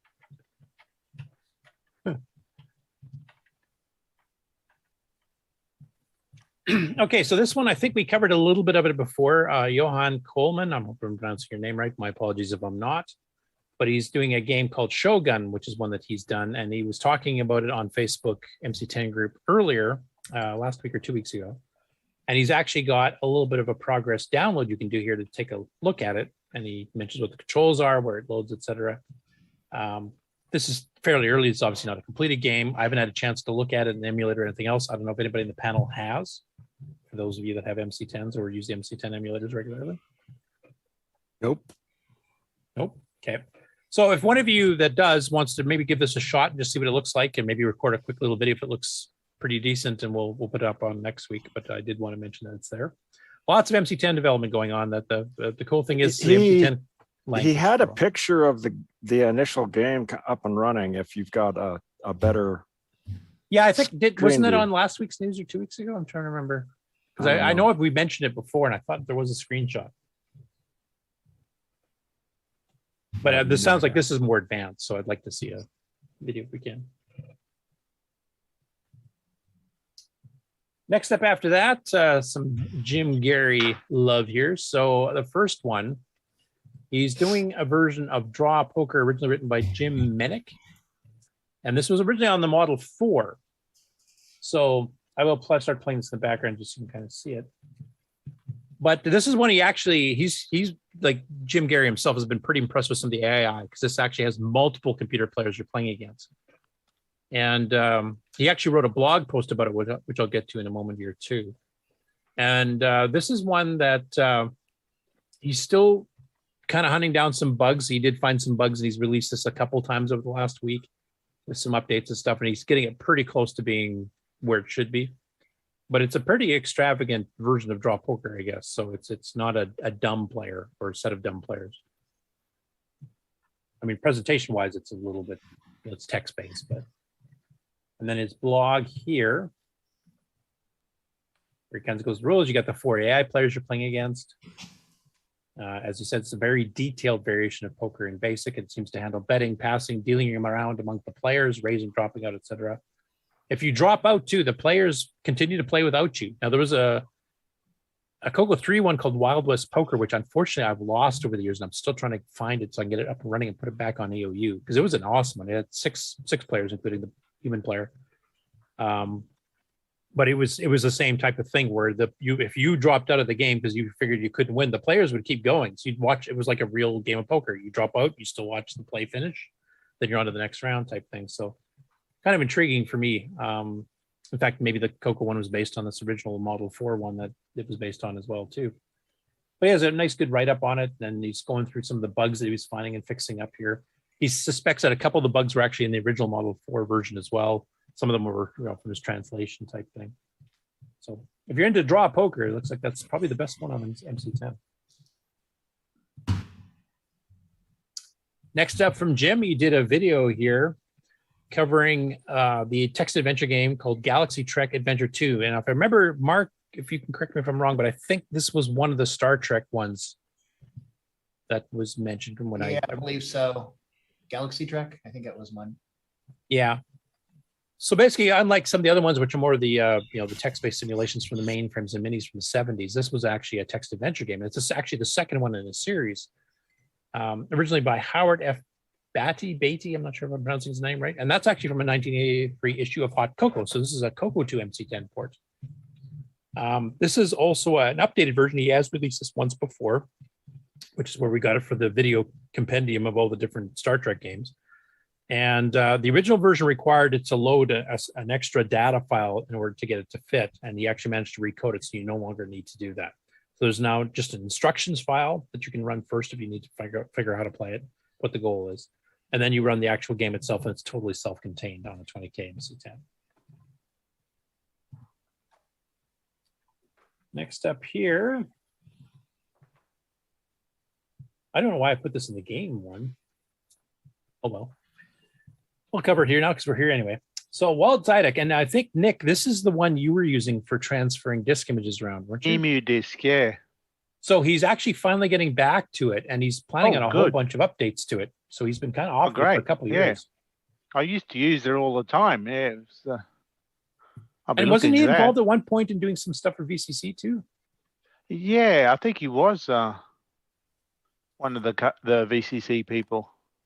So what this is, it's a Windows program for handling disk images. Now it lets you open multiple disk images at once. If you want to transfer files between disk images, you can just drag and drop in between. Yeah. It will let you hex edit files within the system, like within the virtual disks. It'll let you look at text files within. Did it do that too? Or the new version? The new version. Right. Yeah.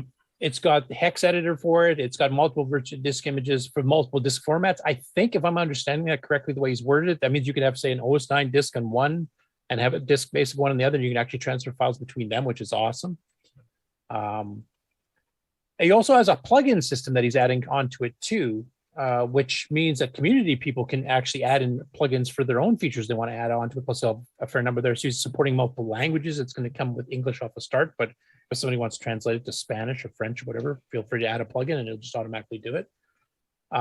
Multi-raw disk image formats are also virtual disk plugins. So if we have any new formats that come out in the future, they'll be supported. Cool.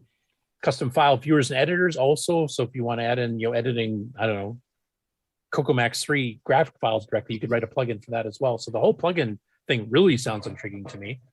And he mentions here, and I'll do this for the audio-only listeners, the initial release will have the following plugins: English language, JVC disk image, VDK disk image, OS9 raw disk image, DMK disk image, which is for copy protected with full sector stuff, RS-DOS disk format, ADOS disk format that includes support for the ADOS enhancements like file, date timestamps, etc. Dragon DOS disk format, so work with Dragon ones as well.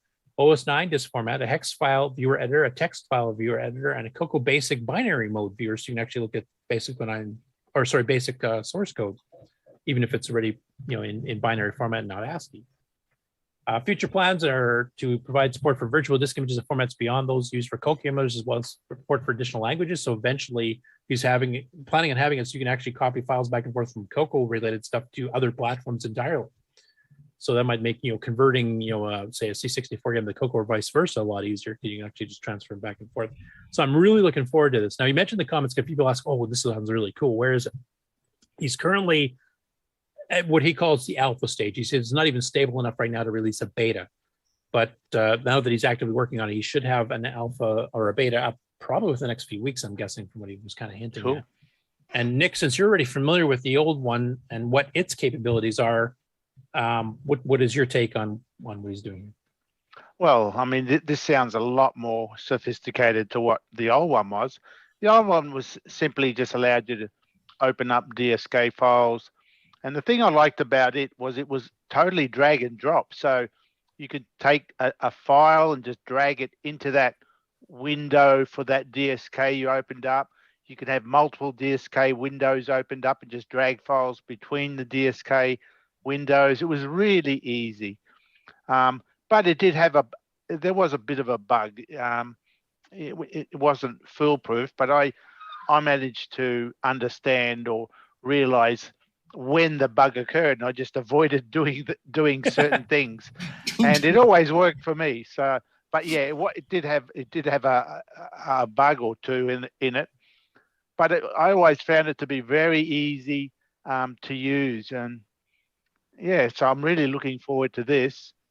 I mean, it's obviously going to be doing a lot more than what the original version did, but yeah, can't wait.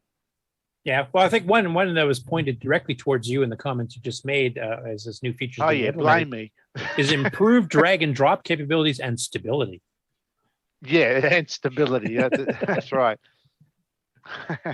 Yeah, I remember you showed it to me a few times, back in the day, and it did look pretty impressive and very easy to use. It was very simple. Yeah, it didn't do a lot of things, but it was very easy to use.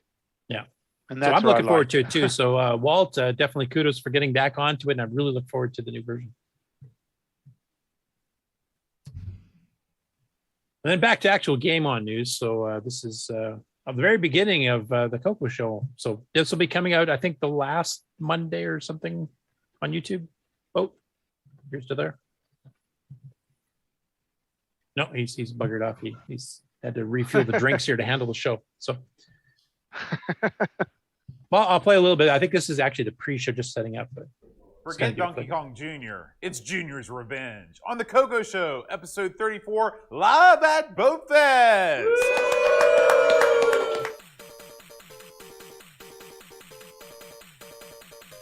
Does it get a good review? Yeah. I mean, he never liked the King. Hi, everybody. Welcome to the CoCo Show. I'm John. Hi, John. And I'm Aaron. And now. And I'm Curtis. Hey! So, like I said before, I was planning on just photobombing them in the background. I was just going to wander around with maybe a glove in each hand and slap them both in the head or something. But they actually invited me onto the show at the last minute. So, anyway, it was a lot of fun. If you want to catch, if you go on their Twitch channel, there's basically hours and hours of live footage from the show of just random pointing the cameras at people playing games and stuff, and then all the live shows are recorded on both days. Watch us pig out on all the free food. But it was a lot of fun. I would highly recommend, if you're into video gaming, retro of any sort on any platform, I would highly recommend BoatFEST for next year. It's definitely a gaming oriented. Now they do have some hardware people there that are fixing machines, like Frank at Retro Rewind, and Jason was helping them, and a few others like Josh and a few others are capable of doing that too. But it's definitely a gaming oriented fest, which is a lot of fun. So yeah, you can catch that on their Twitch stream, and it'll be on the actual YouTube channel on the schedule. Each of the shows will be released at the normal scheduled dates, but all of them recorded live at BoatFEST. Sorry, I missed out on that. Yeah, that's okay. Okay, so I'll switch over to the regular news now.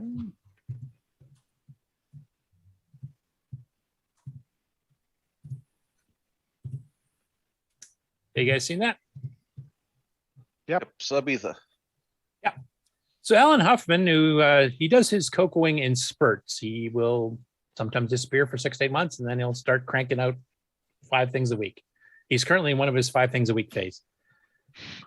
So, first story from him. So this is a blog post, and Nick, I'll get you in on this as well too, because he's talking about Robert Galt's extended EdTASM.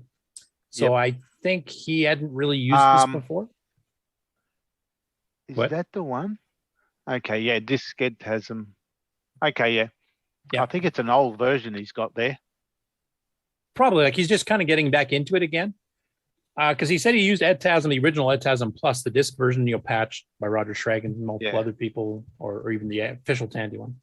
And then he mentions that getting on the CoCo 3, he was pretty impressed with this, and I think he's just kind of getting his feet wet again. So he goes through what the original EdTASM was, and he's running it in the emulator to show you what it looks like. And then what he calls EdTASM plus, which is getting into the updates that Robert's done, like 639 support, 80 column support, 28 line support. He mentions also that he, back in the day, he switched over to microware assemblers because he was doing a lot of OS 9 stuff. So ASM for level 1, RMA for level 2. And kind of goes through in here, and there's a list of all the changes from the original Tandy version that Robert's added. So since you have much more familiar with this, you use this actually for every one of your games that you develop, correct? Yeah. Not that I'm an expert at it, but I use it all the time. Well, I know you've helped him debug it. That makes you somewhat of an expert. Well, I haven't helped him debug it. I've found bugs and he's debugged it. I'm a breaker. He's a fixer. Yeah. So he's added some new commands to bring it more up to date with some of the other assemblers that were, like I said, the 09 ones like FCS, FTBs, etc. Yep. So out of all the different features he's added, what would you say the top couple are for you? Well, I don't use the Z bug, so I don't use any of those there. The scrolling up and down. So if you're on a on the original EdTasm, if you wanted to go, you've got your assembly listing on the screen and you just wanted to scroll forward an entire page rather than doing it line by line, you would do, down or whatever, and it would go an entire page. But then one thing I suggested, I remember this way back, I said, look, is there a way you can also make it go backwards? Because if I'm debugging something, I don't want to have to, I'm looking for a certain part of the code and I'm jumping down a page at a time. Then I say, oh, I need to go back. Then is there a way I can go back a page at a time? I use that all the time. The U command scrolls backwards a page at a time. So that's really good. FCS, FDB, all that. I think that just means he's added the multi-character, is it? Where you can put one FCB, but then comma, put a whole, rather than having to type a million FCBs or FDBs or whatever, you can have one FCB, FDB. Yeah, and then a bunch of. So that's a multi. Yeah, so I use that FCS. all the time. I don't think, from the way he's worded it here, it sounds like FCS was not on the original EdTasm at all. Like I can't remember. Yeah, I can't remember, but yeah, I mean, I use that all the time. That can't be right because EdTasm was always very similar to the Z81 EdTasm from way back, and I remember having an FCS back on that version. Okay, so because it sounds like here, like FCC has always been supported. FCS might not have been. I haven't used EdTasm in so long. Yeah, you're right. Actually, now one thing I did not know, and I don't know if you've used this, but apparently, like I always thought this was a CoCo 3 exclusive version of EdTasm. But he's saying it actually has a CoCo 1 and 2 version that requires 64K of RAM. So he's actually giving you bigger buffers and stuff, but actually will still run and do 609 code, et cetera, on a CoCo 1 or 2. Have you ever tried that? I've never tried it. No, I'm pretty well CoCo 3 exclusive. For development anyway. Yeah, it's the only machine I've got hooked up anyway. Okay. So anyway, it's a good review. Now, this is a commercial product that Robert sells for $35 US, I think. But he does continuously update I bought it 20, 30 years ago. Yeah. Yeah. And I think he gives you free updates for life after you bought it the first time, right? Oh, yeah. No, he's been really good. I mean, there's been a few bugs over the years that I found, and he pretty well fixed them up the day after. So it's good. So good customer support. Yeah, it's very, very good. So anyway, Alan's pretty impressed, and it sounds like he's going to be doing some stuff in it later on too. So we'll have to see what he comes up with there. The thing I like also, he used the 80-column screen, and I mentioned to him, I said, is there a way to add more than 24 lines? And, day after, right up to the 28. And he went to the 28, so which is good. The only thing I wish it had was a screen editor. Yeah, that would be rather than the line-based one. That would be good. I mean, I'm used to the line editor, but yeah, that would have been perfect. Yeah. So his second post here, and there's a couple posts related to this. So he did a game back in 1994, I think, called Invaders 09. It was his very first attempt at doing a machine language game, and his very first game under OS 9, both at the same time. And he was using like some of the direct screen mapping techniques and stuff, so you don't have to go through the regular, escape code-based things, which is a fair bit slower. We've sped it up a fair bit since, but you still can't beat, map the screen in and go to town. So he's actually released the source code on GitHub now for the entire thing, and he's actually got multiple versions of it. So you can kind of see how he progressed, writing the game, over the span of multiple months and different releases he did. So you can kind of get a whole history of the thing. So the current version 1.04, I believe that's the one we have on EOU if you want to play it. And it's keyboard-based Space Invaders with multiple shots. It's Space Invaders. What else can I say? But he does go through some of the development history of it. You can see a screenshot here on the screen of the actual game itself. He uses CoCo 3 graphics. He's got spinning discs. He actually made the discs too, so they're not just hit boxes. They adjust to the size of the disc, you can see. So if the disc is rotated so it's edged to you, your shots can go around the side of it and miss, which was kind of cool. Rather than the flat normal invaders where you can hit them anywhere. It's got a video which I'll play a little bit in a bit here. So anyway, it's up on his GitHub, and you can download the source code for the various versions. He's got it well commented, which is kind of cool. Now, he does mention that on some of the later versions here, he actually started adding some features, including some he hasn't really talked about in public before. And I hadn't bothered disassembling it to figure them out because the game worked. I didn't have to fix anything. So here's the actual thing. You can download the Invaders disk image itself, which is a self-booting OS9 level 2, boots right into Space or Invaders 09. So if you want to try it that way instead of the EU version, you can do that too. And then he's got all the different, readmes and the source code for the various different versions. You can go through and kind of get the whole history of it type thing.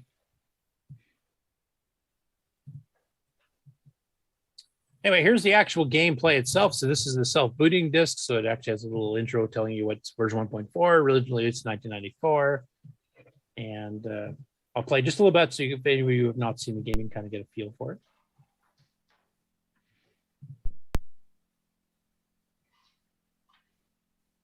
So we selected RGB. You can play an RGB composite or monochrome. So if you have a monochrome monitor, it'll adjust the colors for that.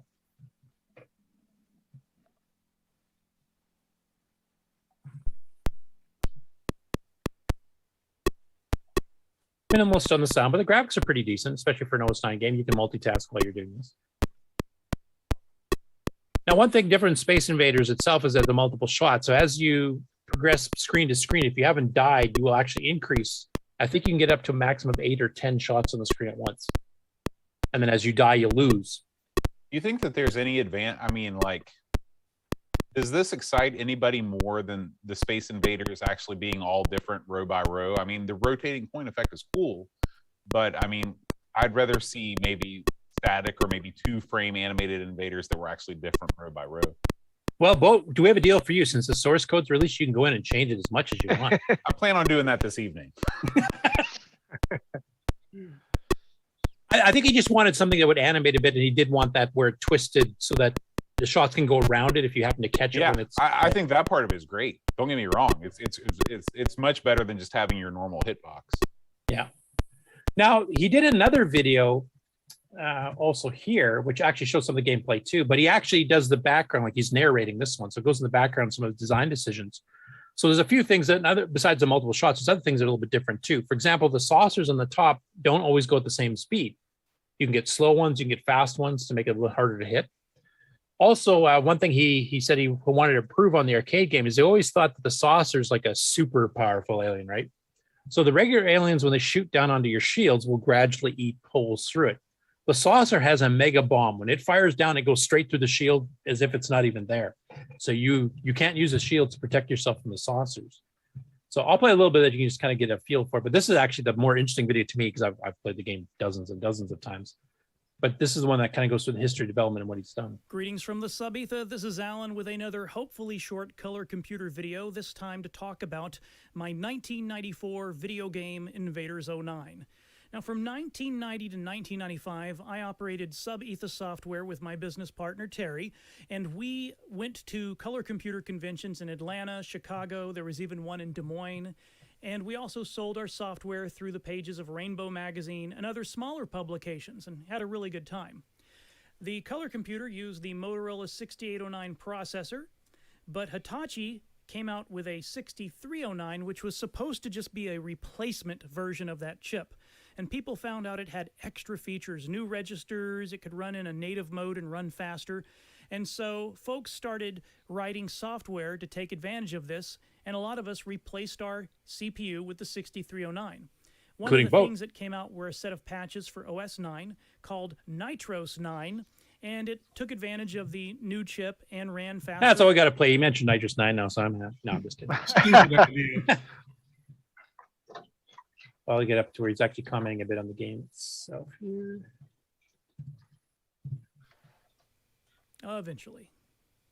This is The game emulating was floppy, written and unfortunately, entirely MAME in is emulating floppy at 6809 speeds. assembly language. I had never done anything like this before, but I had done a lot of little like command line utilities and simple things on the text screen, and I'd programmed in BASIC and BASIC 09. I knew a little bit of 6809 assembly, also did C, learned C, but I'd never done a game.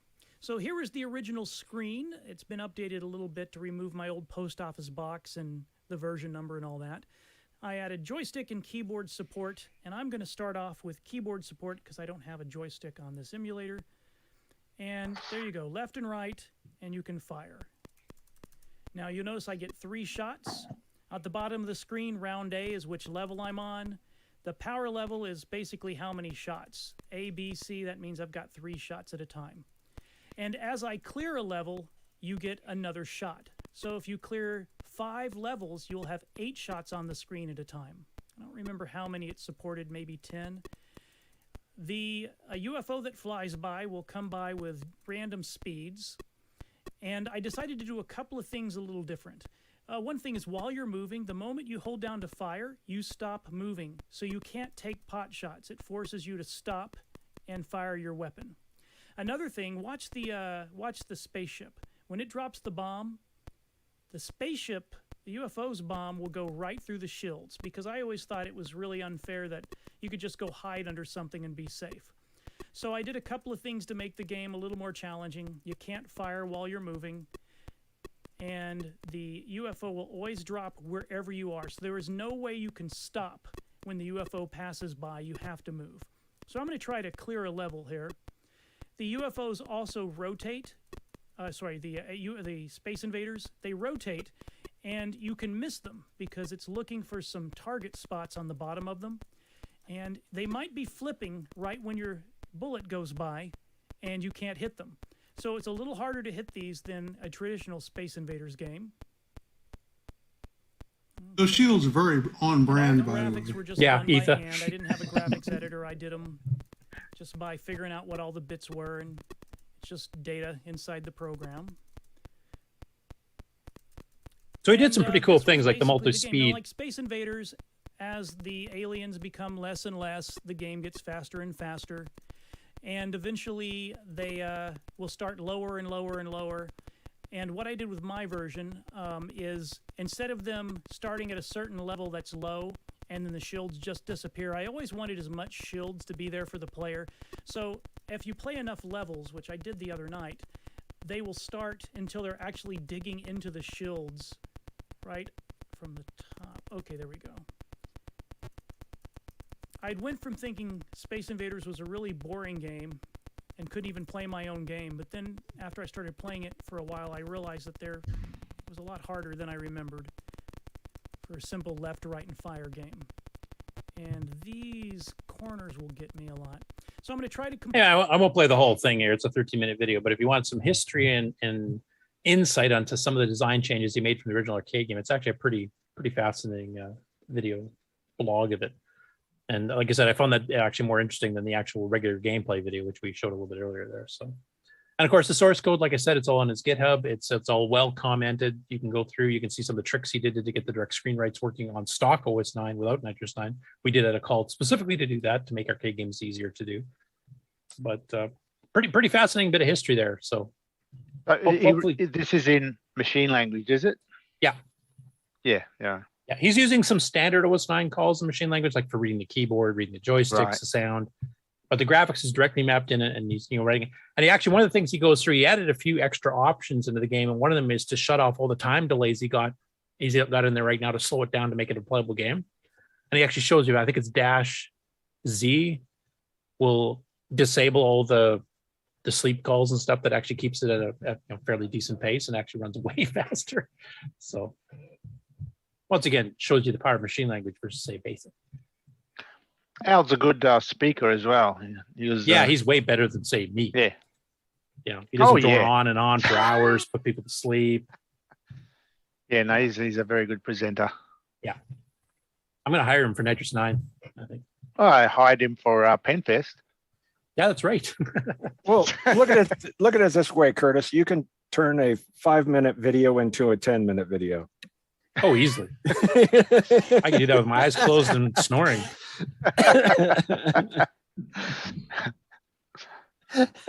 I turned an 1.5 hour show from last week into a 6-hour megathon right now. So Yeah, I know. now this is an interesting one. This actually got discussed in our Discord a bit too. So we did an article here on some quirks of the regular color basic manuals. Now I can't remember because I know there was multiple versions of the original getting started with color basic manual. So I think this might have got corrected later, or maybe it was the CoCo 2 manuals. But one thing he found or pointed out here is that when they show you how to use the CLS command with a color to set the background color of the screen, that it had parentheses around them. It doesn't need them. In fact, it just takes extra space out of your basic program to do it. It's basically treating it like parentheses as an order of operations. But it was actually in the manual originally that you had to put the parentheses around. And it was funny watching some of the reactions on Facebook or on Discord, where some people actually have still used the parentheses to this day because that's how they learned it from the manual, and others pretty well immediately figured out that you didn't need it, so why waste time typing it? So he's kind of going through it. And then he does a secondary section here, which is on color basic device numbers. So this is for stuff like print number, negative sign, and open and close, and that kind of stuff. And it's kind of an abstraction layer for hardware. It's probably about the best that BASIC does for it. I mean, OS 9 goes a whole other level, as does modern operating systems. But basically, like number 0 is to screen. Number -1 is to tape. Number -2 is to a printer. +1 through positive, I think it's 15 is for disk files, so you can have multiple disk files open at once. And then he also discovered that BASIC actually has some support for -3. And he's planning a follow-up article to do that. But basically, it looks like that was originally designed for the deload command for if you had one like the network 2 controller or something like that from Tandy. You could actually like load stuff as a virtual tape almost using -3. So he's going to try to go through a follow-up. On the CoCo 3, all that stuff is completely disabled. I think the keyword's still there and it actually gets treated as a cold reset or a warm reset or something. I don't remember off the top of my head, but it's a pretty good article on how the whole device number system works with examples, etc. And then he, as he mentions here, oh, and there's also this is supposed to be a -3 in extended color basic, which you can't do anything with it. The device number seems to be associated with the deload command, which was removed on the CoCo 3 and is just used internally. But that's the subject of a potential future article. He's very organized, Al. Like, yeah, he's very thorough. I'm kind of like really jealous of that myself. But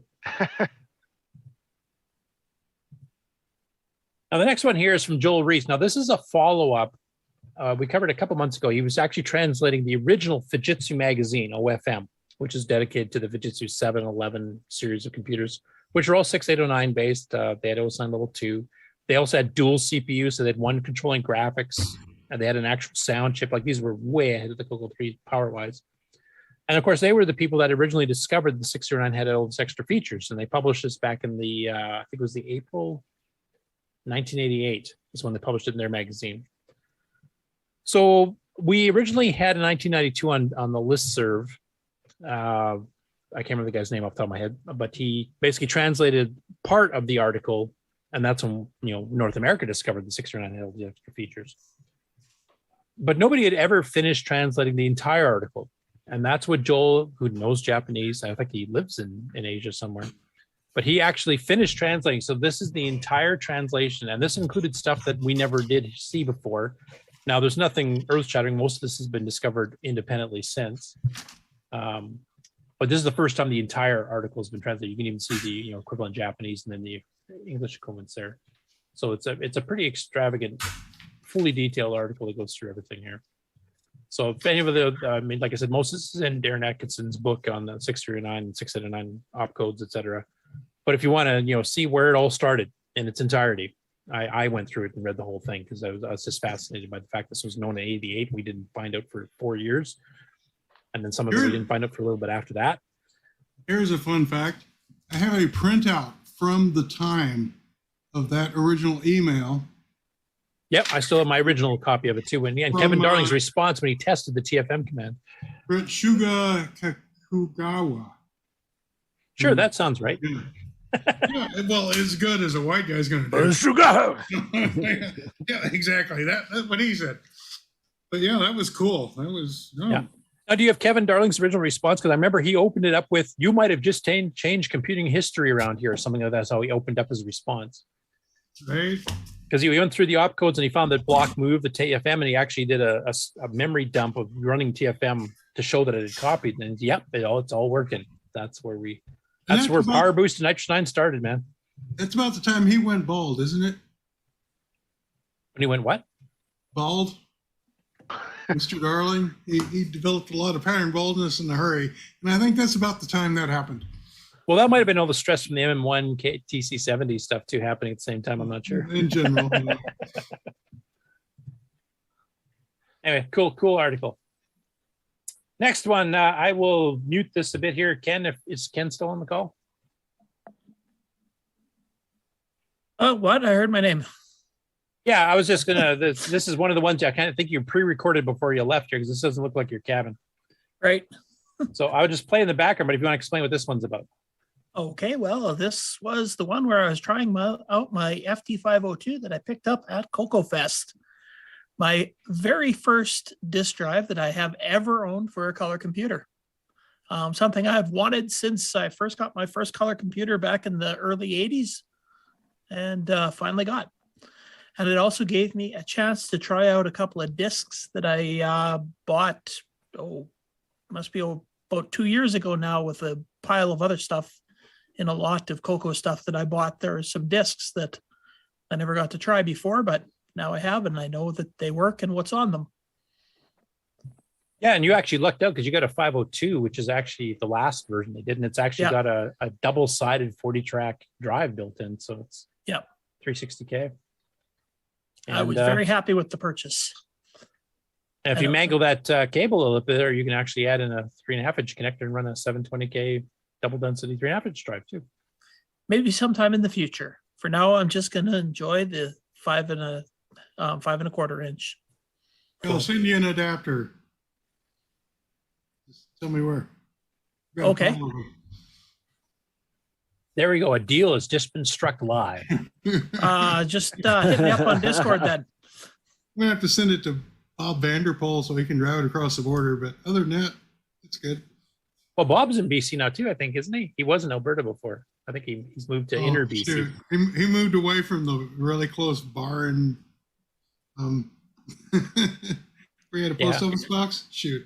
Yeah, because I have been in contact with him, I think just last year when I asked for permission to put DEDs and the manual as part of the EOU release. And he said, yeah, go ahead. I don't have the source code for it anymore, so now I'm just assembling it. But anyway.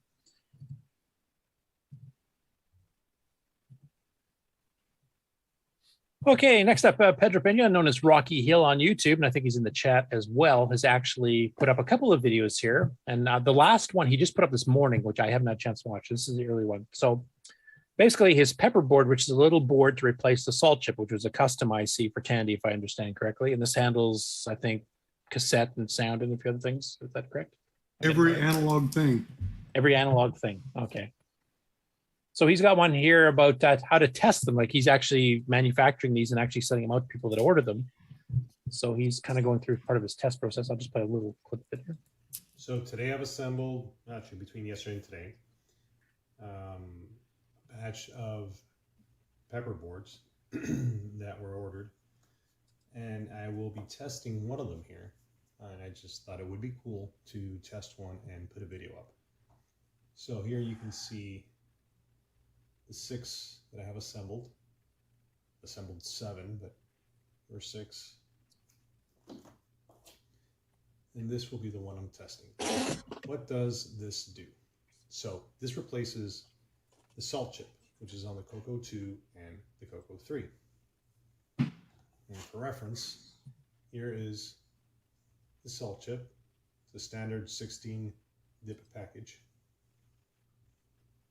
And here is the pepper board. Okay. This is one of the few times I can think of where a modern replacement is actually bigger than the original. Right. So right, he goes through the testing process and some of the commands you do to test to make sure it's working. Like he was testing the motor on off relays and that kind of thing as well. So I will let you guys watch that. And then when he popped in this morning is further on the testing front. This is checking connections on one of his KiCad PCB designed CoCo 2 replacement motherboards versus an actual CoCo 2 board. So he's kind of comparing them to make sure that they work the same. And this one I've not had a chance to watch yet. I'll just skip ahead a little bit here and just play a few seconds of that. The older, vertical can ones. And it's one of the ones that I really wanted to recreate. So I've shown a couple of videos already, kind of some of the things that I've been doing to recreate the board.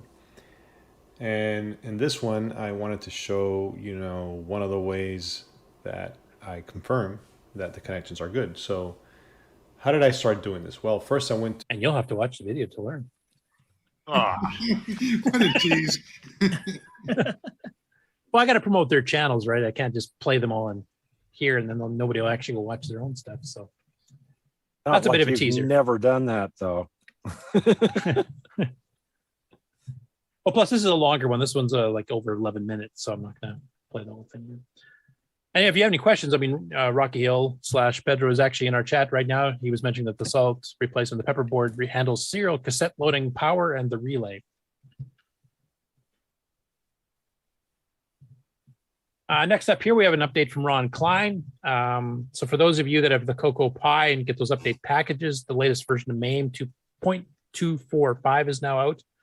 Now, from what he says here, and I was hoping Tim Linder might be in the chat or even on the show, just say what's changed. It sounds like nothing has changed on the CoCo MC10 Dragon front. I do know David Ladd has reported there is some bugs that have been introduced on some more of the exotic floppy disk image stuff that has been broken. So I think he's reported the stuff, and maybe he's reported them to Tim. I'm not sure. But basically, you can auto get released a buggy freaking version of MAME. Yeah, I know it's incredibly hard to believe. That never happens. I'm more surprised when it's actually stable between releases. That's what I'm more. MAME reminds me of a whack-a-mole game. It's like you whack the 6809 one and another one breaks. Yeah, exactly. And I know Nick's been having issues. Everybody that's adopted in an individual project, like the TI-99 guys and the CoCo guy, and then there's all these. They go through and they get everything working, and then the guys that run the whole thing are like, nah. Yeah, I don't like the way you implemented this. I'm going to change something. I know, Nick, you've been hitting some problems even with the development of your game now, where there's MAME's actually the least accurate in certain spots. Yeah. Well, that's right. My latest game, I've got problems in BCC, problems in MAME. Yeah, it's a nightmare. I just concentrate on the real hardware now. Have you heard about XROAR? Oh, wait a minute. It's got some. No, I haven't tested it this time around, but I've had problems with that in the past too. Yeah, I know XROAR on the Mac has some bad sound issues where it's just popping and cracking, especially when you're switching windows and stuff. It gets pretty bad. Real hardware. That's yeah, right. I mean, with the Gimme X, that actually becomes more palatable too, even for doing assemblies. Real hardware. Yeah. What a novel concept.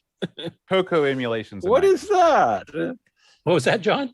CoCo emulation's a nightmare. I mean, you saw my video I did on the CoCo SDC. It's a nightmare. You want to use real hardware whenever you can. Yeah. Yeah. I always use it for testing. And even some of my development, if it's not a huge project, I'll actually do it on the CoCo, kind of like Nick. We're kind of old school that way. Next up, this just cracked open, I think, yesterday. The latest issue of the CoCo Crew, episode 85.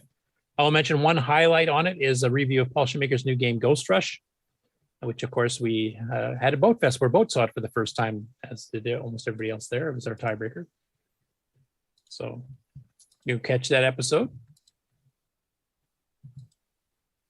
This one I will probably let Sloopy talk about a bit more, since he just introduced it to me this morning. So there's a thing called the Romulator, and it's by a guy who goes by BitFixer on YouTube, and it's a little FPGA-based device that you plug in, I think, into the CPU socket. Is that correct? And basically, what it does is it lets you run internal ROM on this little card, or internal RAM from this little card, so you can use it to test the other hardware in the machine. So it kind of has little settings that you can do to tell it, override the ROM in the machine and run it from the ROM here, so you can see if the ROMs are bad. It also lets you run, and these are meant for 8-bit CPU, so it runs out 64K of RAM that you can say, I don't know if the RAM's good in this machine, so override that or both. And you basically have these little dip switches, et cetera, that you can do. And it has some debugging and disassembly and stuff like that as well. Now, it was originally released for the 6502, and it runs on multiple systems. You can run an Apple II, a Commodore 64, VIC-20, whatever. And the Z80, Z80 is the one they've released here. And he actually runs it on a Model 1 that does have problems.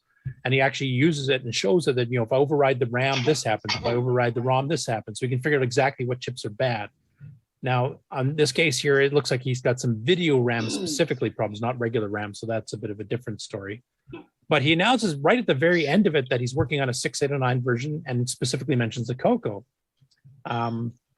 So I'll play a little bit of it so you can kind of get an idea. It is, and then Sloopy, if you have any extra comments, if he's even still on the call here. He appears to be away from the screen. Okay. And he's got suave music. Hello, So. this is Mike, and welcome to BitFixer. Today we are looking again at the Romulator Z80. For those that haven't seen it before, the Romulator is a RAM ROM replacement device as well as a debug interface for 8-bit CPUs. In this case, it is supporting the Z80 microprocessor, whereas the original version supported a 6502. First news is that the Romulator Z80 is now officially available. You can get it from my website. That being said, it is still fairly early in its development, so unlike the 6502 version, which has plenty of computers set up there for the default configuration available, for the Z80 version, it's a clean slate at this point. I don't really have anything in the default firmware, with the exception of this one here, TRS-80 Model 1, which is what we are going to use the Romulator Z80 on today. We also have the expansion interface for the TRS-80 Model 1. Normally you would connect these up. Okay, I'll fast forward to those actually using RAM. He does like cleaning the case and stuff like that too, which isn't as much of a concern for us here.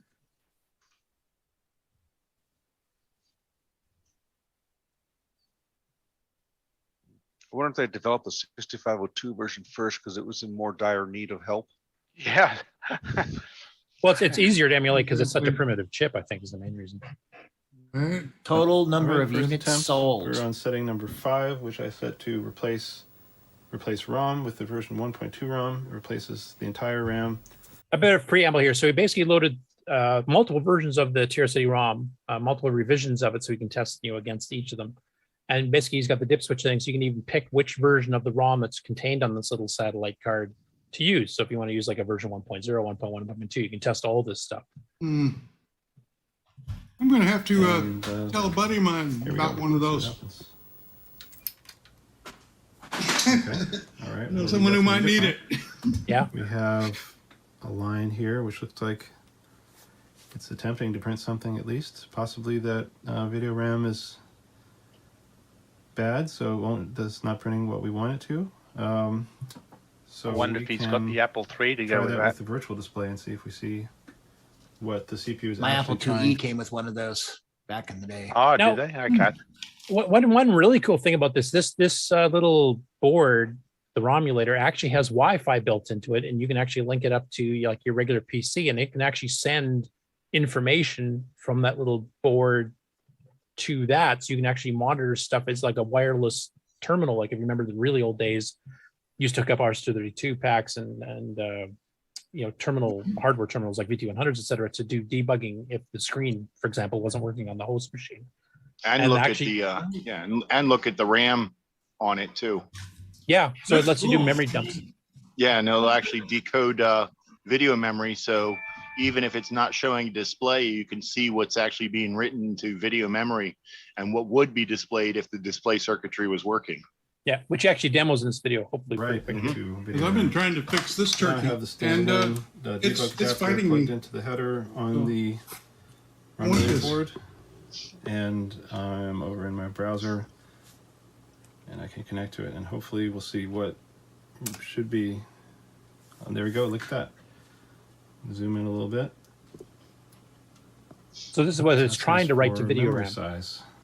So I believe from what I've read in the TRS-80, it's asking us for a region we want to reserve, which I don't think we want to do that. So I'm just hit enter. Oh, I'm not sure what that's about, but look at that. We have Radio Shack Level 2 Basic ready.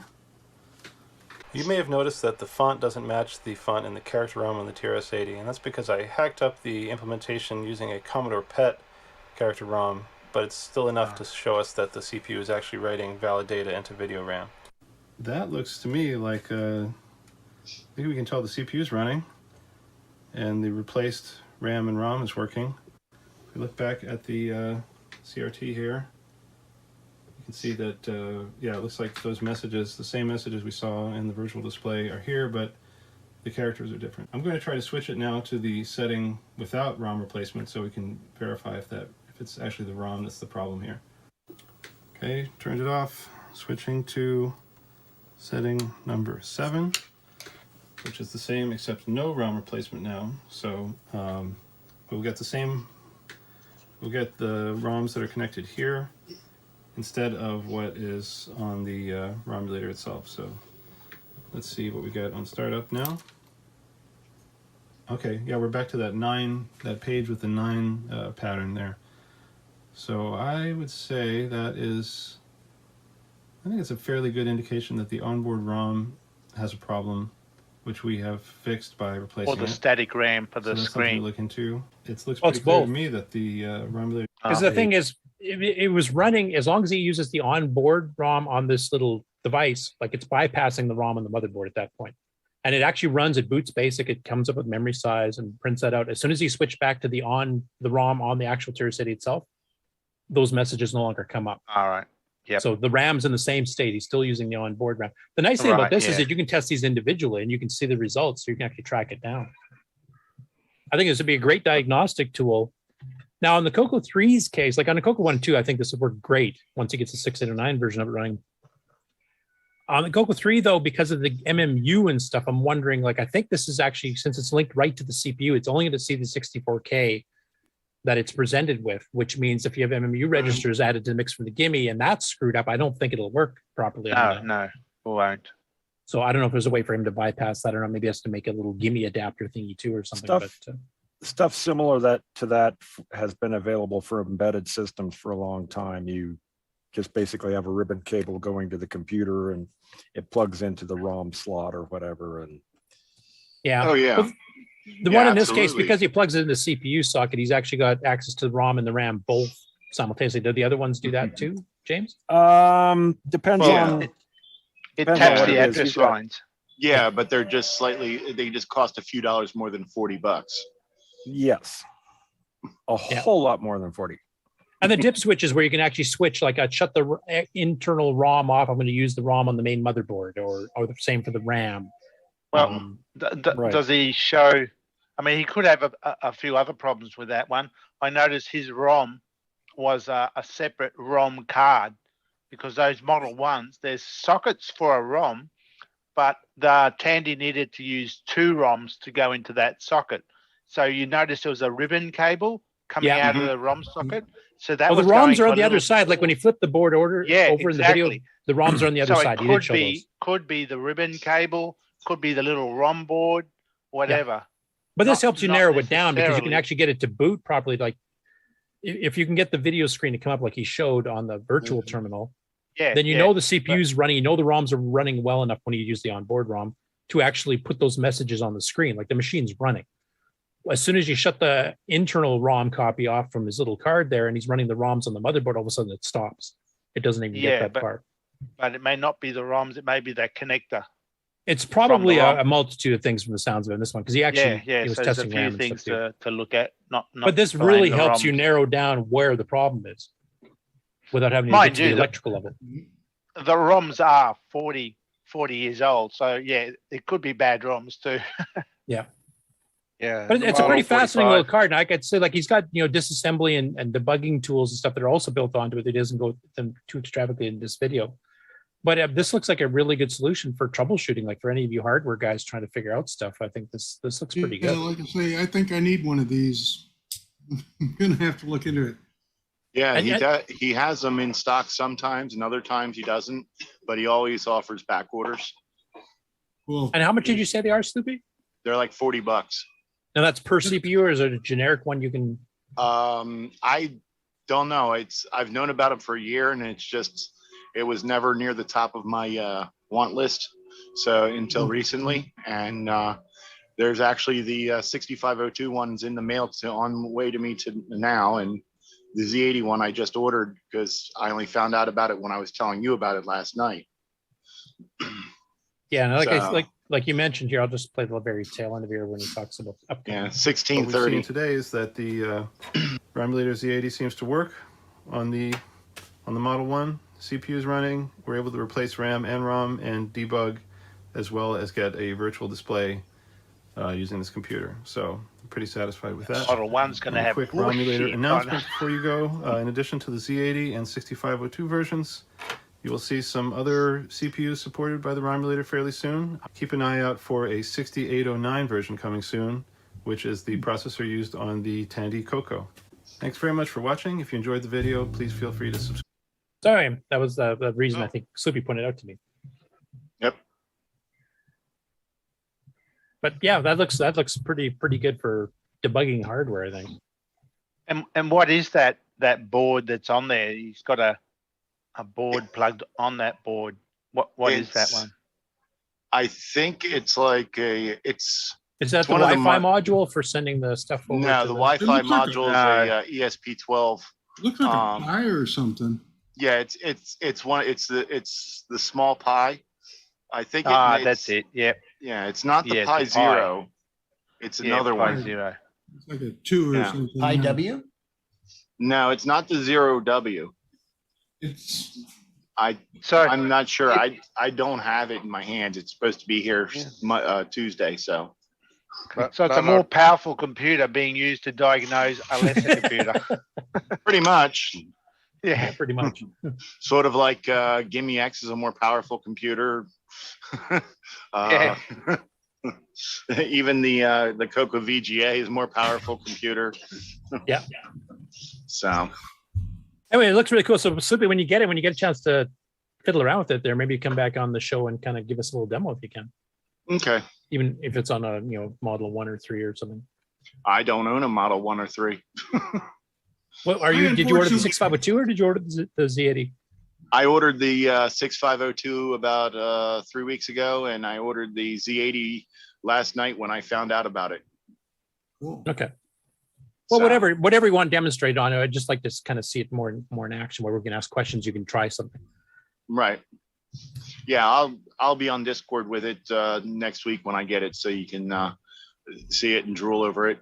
But yeah, it seems like must-have hardware. Even if you're not a hardware person, it looks like it would be good for like debugging and such, because you're able to break into the system in the middle of a running program.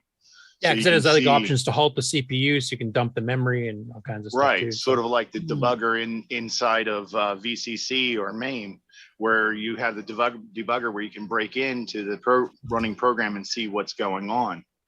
Yeah, you could dump RAM, you can dump all kinds of things. So while it's halted, yeah, it looks cool.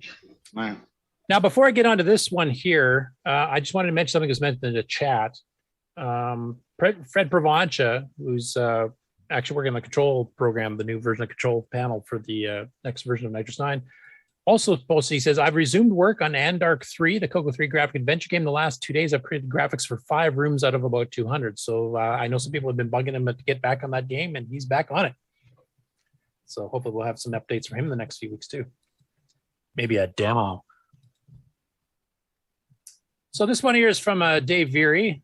Dave 609 or 689, I'm not sure what he is this week on our Discord. So he picked up an Alice 32. Now the original Alice was a red clone of the MC10, which is a 6803 VDG. The Alice 32 is a very much expanded one, kind of looks similar, but it actually has an 80 column card or 80 column and 40 column modes as well as VDG mode. So it's backwards compatible. Plus it's got all the new stuff. So it actually has a built-in assembler that comes with it. And here he's kind of demonstrating some of this stuff in one of the emulators that handles the MC10 and the various Alices, because there's multiple ones. I didn't get a chance to watch this video too much, so I might have things totally wrong on some of it. I never do that.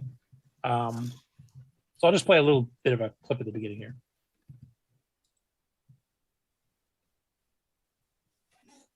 I think this is the 40 column screen he's got in here. Now the Alice 32, I believe that's still at a 6803. Is that correct for those who know?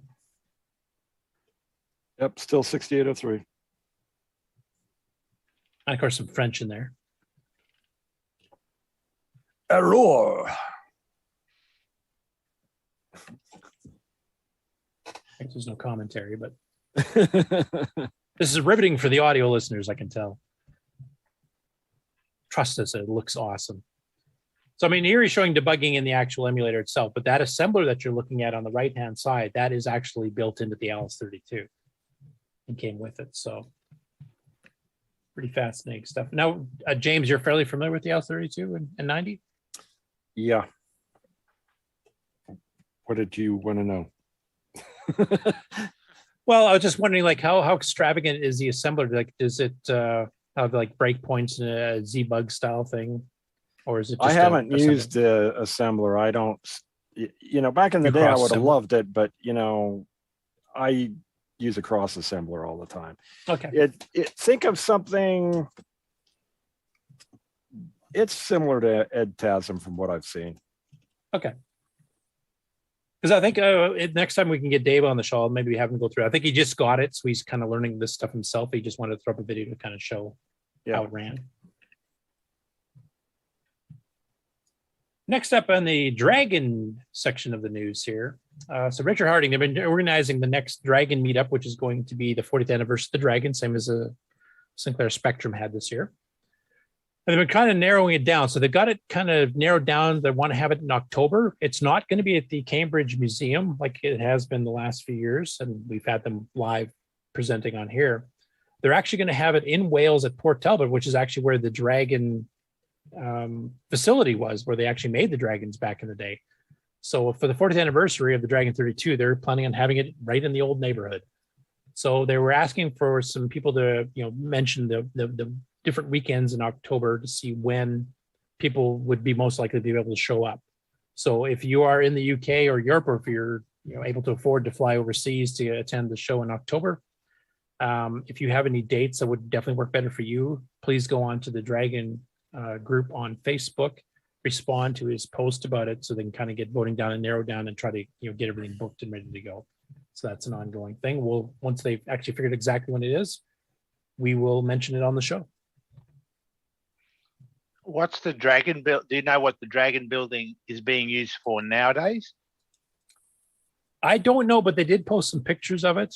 I think it is being used. I did see some cars in front of it, but maybe they can go to them and ask them if they can hire out the car park or a room or something and hold it there on site at the Dragon site. Yeah, and the parking lot would be awesome because it rains all the time in the UK. So, well, yeah. Maybe get a tour of the building saying, this was where dragons were built. Now it's a toilet. Thanks, Nick. The next one here, I have no idea how to pronounce this guy's name. Ricky El Kasem? Not sure. But he's posted that he, and this is posted in the Dragon group as well, that he's got the latest version of the TZX tools 1.0.7.6, which is for updating Macs, Duinos, cast Duinos, etc. In fact, he has a whole list of them here, and I don't even recognize some of these. I'm assuming they're for some of the different machines for emulating disk drives and tapes. But basically, there's some fixes for it to match the latest hardware firmware upgrades. So he's been trying to keep this up to date as much as you can. Free download on his GitHub, of course. So any of you that actually uses devices, I imagine this is probably a bit more popular in the European side of things than it is here in North America. But he's going to try to keep it as up to date with the actual hardware firmware releases as well that he can. So if you basically link this page, you'll keep getting updates. And kind of gives you an explanation and stuff there. So that update is now available. This was a rather interesting one. So this is from Tom Eric Gunderson, who's usually in our chat. I think he's probably in there today too. I didn't get a chance to see if he was there. But he's kind of going through the history of Dragon joysticks. So on this top picture, you can see version 1, version 2, and version 3 from left to right of the original Dragon joysticks. So the very first one is very CoCo-esque, except the fire button's on the top instead of on the back side. and little narrow free floating stick, and then they got a kind of a bigger one on the second one. Then you got the kind of hand grip one where you have this handle to hold the joystick built in, and then the next one past that is the micro deal version, the same with a bit of a different switch on it. And then he starts going through some of the other stuff here. He's actually got some adaptive controllers for more modern controllers you can plug into the Dragon, of course, which is kind of like the switch. Is it the switcheroo? Is that what it's called? Boat, the one you got from Jason? It is a this is called a Joey. The Joey controller switch. Yeah. I always get these Australian names mixed up. So it's a good history of the Dragon controllers, though, and some of the original boxes, and then looking it up with third-party stuff as well. So, and my last one, I'll play this one here in its entirety. I don't know who Coco Forest is. I did mute the sound on this because apparently they're having a rainstorm, so it's kind of loud with background noise. But this is a bunch of covers, both front and back, of Dragon User Magazine that he has in his possession. You get to kind of see a little bit of Dragon user history go by.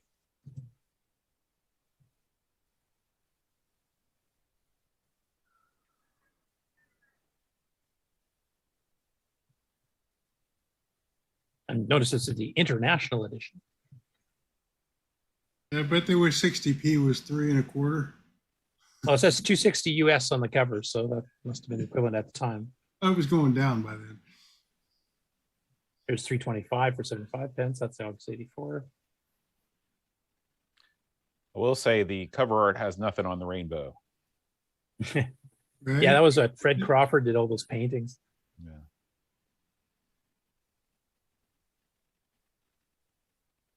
And of course, you have to have comfort games.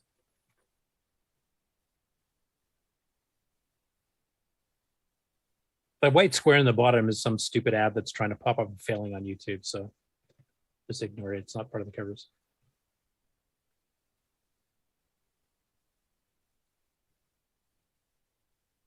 Is there anything that Cuthbert didn't do? No, he did absolutely everything. I think he developed, he debugged, he became a character in games. And he morphed. He always looks different. You never pin him down. Kind of like Mario. Manic Miner official pokes, cheat pokes, awesome.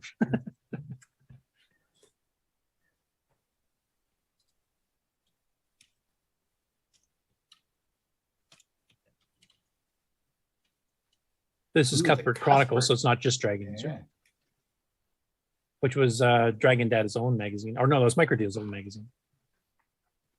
Here's that crappy version of Joust. Buzzard Bay. Machine code made simple. That other version. Yeah. Dark Pit, there's one for Ken for putting into the gameplay that most people have not seen.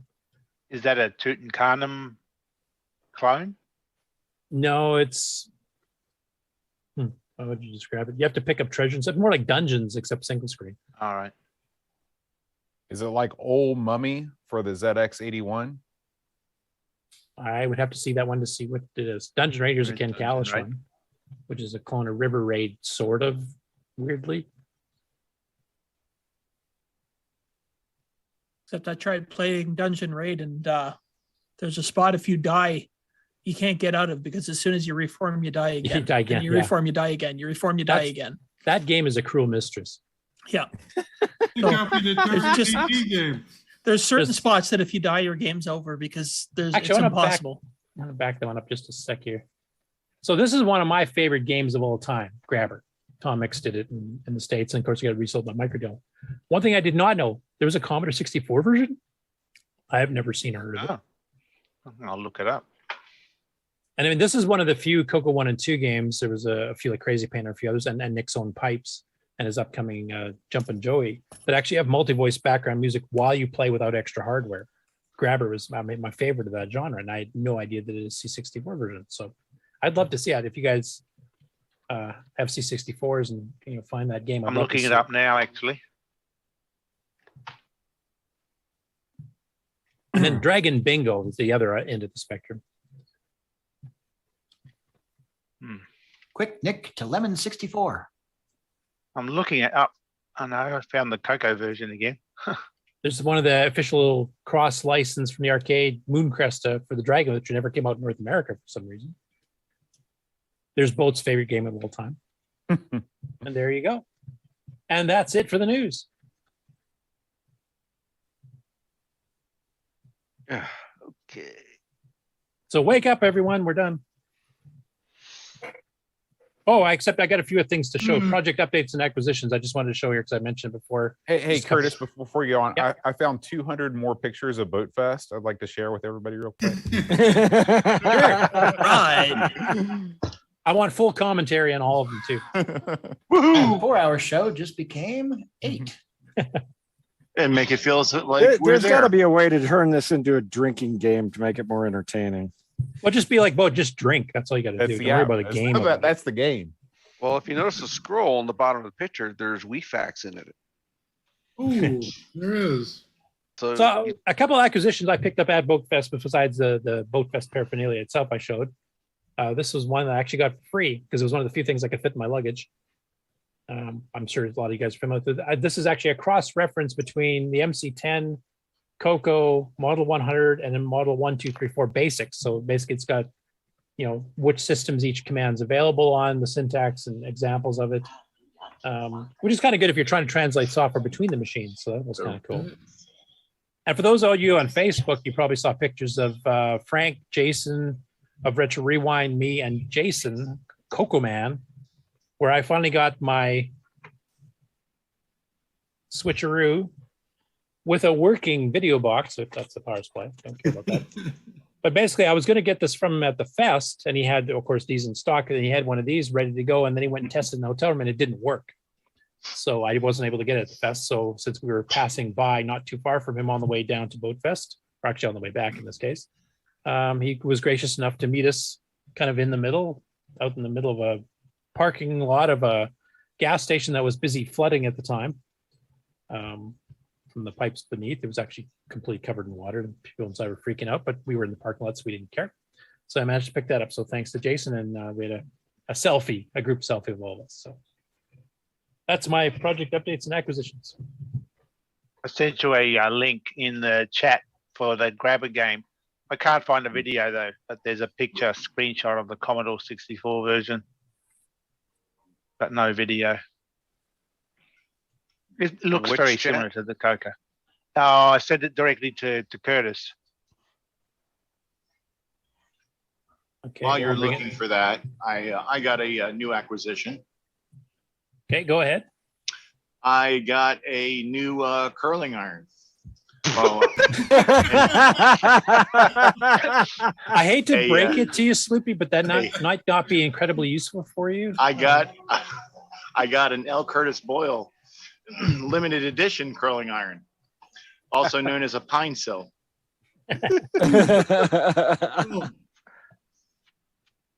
Curtis can put that in his luggage too. I have to say, honestly, if I was given the choice between soldering skills and having hair, I'll pick hair. What's hair? I got plenty of hair. It's all over. I just said that I was hoping to see a reaction on the boat on that one, but it didn't work. Darn. So, but yeah, I recently got a pine sill, and it seems to work pretty good. I'll still use my desktop version mostly, but for the special, like how it's easily portable and it can be powered by regular a barrel jack or a USB-C, it works pretty good. So, but yeah, I just wanted to mention that. Nothing else I've really gotten recently of any note. Oh, you got some stuff in order that's going to be burn, interesting.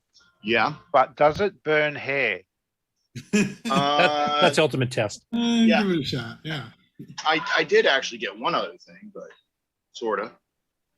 Got a cartridge. Oh, Jason Warren's, who's with us down at BoatFest, says that that's a nice iron. We were using them at BoatFest. They're great for portability. Yeah, it seems to work pretty good. I need to get a smaller tip for it before I reserve judgment on it, because I'm not feeling the love for this small tip, so to speak. So, but once I get a smaller tip and try it with the smaller tip, I'll go from there. But it seems that it does function, it does work, but it doesn't seem to have, I can't use it as fast as I use my regular iron. But other than that, it works pretty good. So Cool.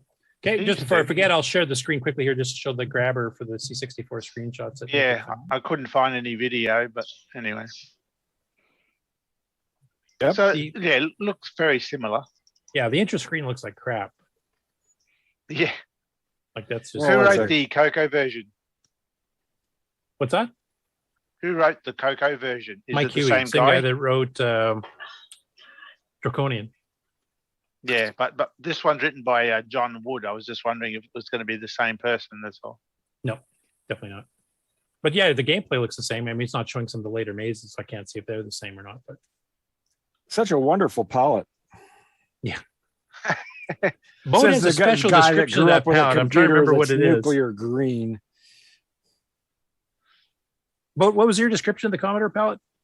Commodore palette? Oh, it's like somebody took a grayish purple slime or Vaseline and just rubbed it all over the screen. Almost looks like something you find in a diaper. It's this depressing looking kind of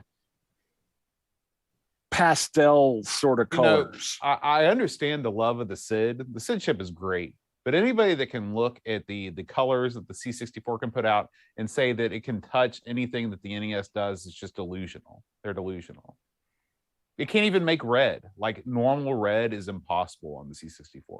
Well, at least it's not that eye-searing primary color bright Puyan palette. The Hey, we're just good for skiing games. White-ish color. Buff. And orange and But yeah, the C64 is like earth tones and slime purple and baby pink. That's basically it. And now we'll never have Flack on our show as a guest ever.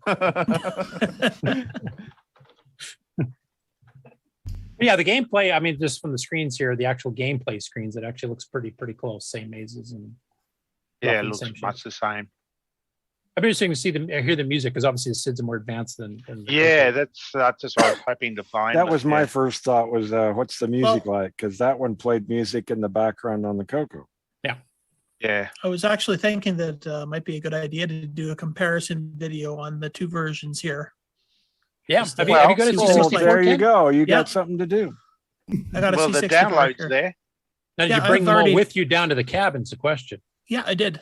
Oh, there you go. Because I got some parts. Somebody donated some parts for my C64 that I'm going to be trying out. So as soon as they arrive, Oh, well, you can download it and show it to us next time. I'm going to. Alan Murphy's comment on C64 color, 16 shades of NTSC brown. Kinda. It's like the shag carpet of the 80s. Yeah, there's some people did some really good artwork on the machine, but the palette is just. Ugh.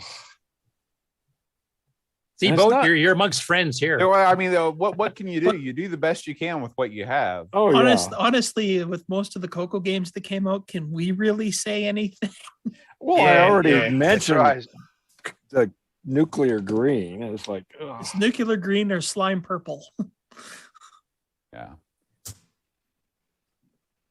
Yeah, the CoCo 3 helped fix that up, but I guess the Amiga helped fix it up in the C64 too. So Right. I mean it's unfortunate that that's the way it is, and it's not really something that you could easily upgrade. I don't even know. Is it the CITA chip that controls the graphics in the VIC 2? It's the VIC 2. VIC 2. Okay. Yep. yeah, I mean, in defense of the CoCo's crappy palette, which it is, the CoCo 1 and 2. I mean, that was a really old chip. Even when the CoCo came out, it were a palette. Right. Even calling it a palette is somehow being kind to it. It's a stretch. It had light. Yeah. Well, Yeah, the thing is, the VDG came out 78, like it's like 1600 level era stuff there. So Yeah, the Commodore Yeah. 64 came out after all the Well- other machines and didn't get anything right except for the SID. Well, they were clearly trying to do like a green screen type of thing because that was what was the deal at the time, and then I guess it was just easy to do the other colors off of that. Well, the green screen though is inverted from what it should have been. You know, the green screen computers were green text on a black background, which is easy to read. The CoCo is inverted, black text on a green background, which nobody wanted. Well, Exactly. I don't know. The black kind of the dots run together and more form. I don't know. The CoCo output is so crappy it doesn't matter. And then running through glorious RF, you know. Yeah, exactly. Yeah, you know, the green and everything never twice the same color. Yeah, the green molding together with everything else and kind of getting all fuzzy. You had to add the herringbone patterns from RF just to make it really pristine. I think they made the screens that green because they knew you were going to be using it on the family TV, and so you couldn't stay up late at night because your mom would see that glow coming from the living There room. you go. That's the from reason across why the they cracked house. code. You see tell what you they to should have get to done, what bed. Motorola should have done with the 6847 coming out in 78, right when Lou Ferrigno's The Hulk was on TV. They should have done a tie-in. You know, you could just take a picture of yourself in the reflection of the screen, and you're looking all green too. I mean, you could have hulked right out. It would have been awesome. You Anyway. wouldn't like me if I were angry, whatever. You wouldn't like me if I'm green. Yeah, so. It ain't easy being green. Oh, Yeah, there you beat go. me to it. We should have sympathy for the poor VDG. It's like Kermit. Kermit on a bad day. That's why we all went artifact colors, Nick. I know you didn't get those in Australia, but Yeah, what was that? black, white, and You orangish and had blue two was much better. colors and dot patterns. You're telling the guy who was an NTSC CoCo 3 about artifact colors or lack of. Nick is not slumming it over there. He's living high on the hog. So he thinks. He still eats Vegemite.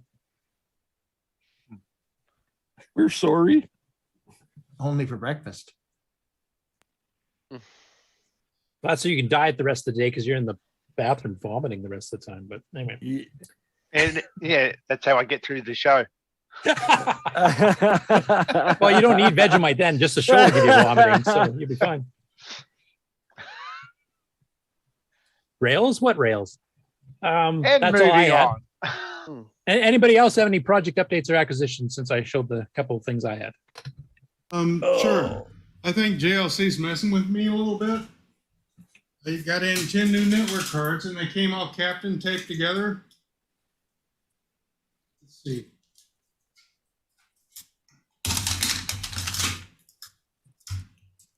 Well, this took a long time to set up. So they're all capped and taped together, and here they are. Reverse or whatever it takes, but here's my 10 cards. They taped them together to make a 10. So someone's messing with me there. Maybe they're meant to hang up as ornaments on your Christmas tree. Right. Are they for sale now? Like, is it finished? Yeah, I've got to solder a few parts on, but yeah, they're parts in the bag. I got all the parts. Now, is it consistently working on the various CoCos now, or are we still having some? Not a 86 gimme with a 6309 running nitrous 6309. However, if you run nitrous 6809, it works. So who knows? And then Protector 3 doesn't work with it.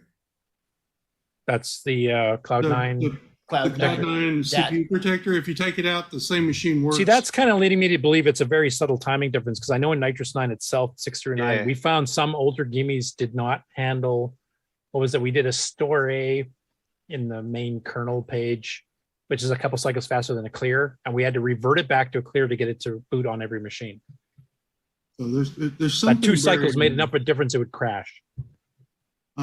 I'm trying to get one going, but my 60 or 86 gimme 6309 is not stable at all, so it's no good judge of anything. You've got to keep messing with it until it works, but mainly good. So at least you have a workaround. Like if you have one of these older gimmies and you have this, you can just drop to 6809 mode and it seems to work. Right. And maybe we can figure out a patch, like if a certain specific instructions that are causing it, we can maybe make a patch version for those people so they can run 609 mostly and then just, tweak it like we had to Right, do with the maybe, gimme. maybe there's just one thing, or maybe I can do some kind of timing fudge on my end, but I've got to get my 86 gimme machine running semi-reliably, otherwise I can't judge anything from Because it. in our case, I think it was the task register on the gimme itself that if you did a store A, then these old gimmies would not handle it properly. And if you did a clear, which slowed it down 2 cycles, then it worked. Right. A cycle, that's fine. 1/1,000,000th of a second. That was the difference. Probably a clock cycle too fast for it or something. Have you done tests outside of OS 9? Like, We're good on CoCo 2s always. We're good on CoCo 3s generally. OS 9 is the best example because it's easiest to blow things up there. Well, Mikey's done some work on the RS-DOS side too, hasn't he? He started. No, he's doing the OS 9 DriveWire stack. So. Okay, because I thought he did some experiment. He did some disk basic thing because he was wondering how to steal ROM routines or something. Oh, could be, but all of the things I've really noticed is, hey, I can turn on OS 9 and assume there's a network stack running already. Yeah, that's kind of interesting. So almost modern. So yeah, I'm waiting to see what DriveWire does, and then I will bug him after that. About my yeah, Mikey's been really going to town on it. He's been doing a ton of testing and development. So kudos to Mike. So I'm standing out of the way and just waiting to see what the man rolls out. Cool. Anybody else have any project I have updates? a small update. You asked me how big the game engine was for the multi-platform arcade game designer. AGD? Yep. And I hadn't actually looked before, so I gave an estimate of 8K. It's about 5.5. Okay. So it actually should fit for smaller games on the MC10, like you were mentioning. Yeah, and I'm going through doing a kind of a sanity check and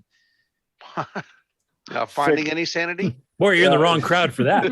Well, let me put it this way: the 6502 code was it has a lot of code that jumps past 1 or 2 instructions after a test, and then or sometimes it'll jump past a jump. A branch carry clear, and then there'll be a jump, and it's like within enough bytes they could have just branch carry set to it. So I'm going through and fixing some stuff like that, and so it's getting smaller yet, but it's going to be around 5.5K for that, and then whatever the game takes. Yeah, and if you're actually going through and optimizing it, like from the 6502 code, from having done that myself, you probably can speed it up a fair bit too.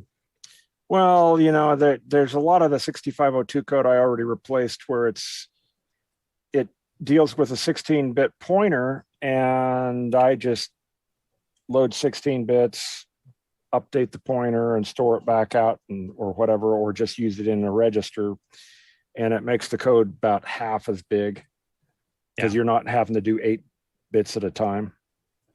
Yeah, we did quite a bit of that in Petsky.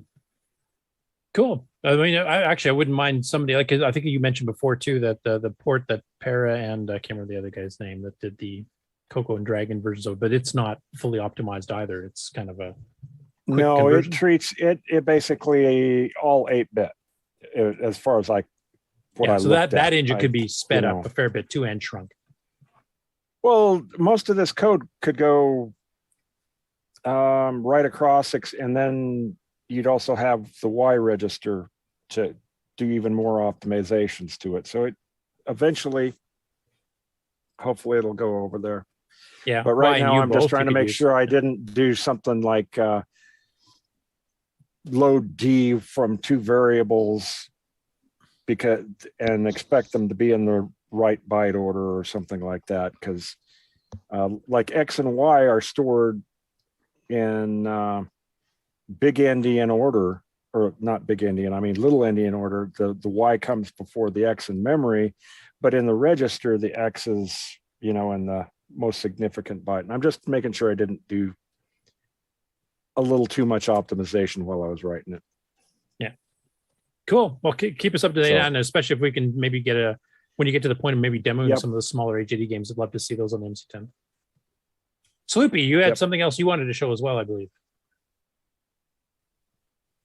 Well, if I must, it's not really anything major. Just I actually got a cart.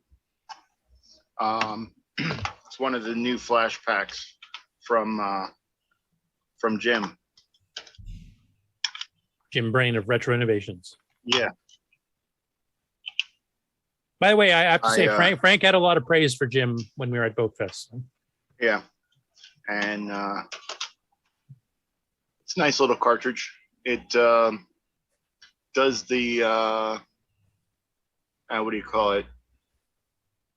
The banking scheme with FF40. I don't remember what it's called exactly. Yeah, it's there kind of was the the- onboard MMU for the big cartridge like RoboCop and Yeah, it's the RoboCop bank switching, and Predator. yeah, and it works pretty good. Want to run that? What, Predator has more than one screen? Mm. I just know that I put 8 different ROMs in it, and I was able to do a hand poke and be able to change between them. So, but yeah, I just got that also. But Nice. Cool. Anybody else have any updates, acquisitions? I have a project. I've just got my MAME running with my my game in the right colors.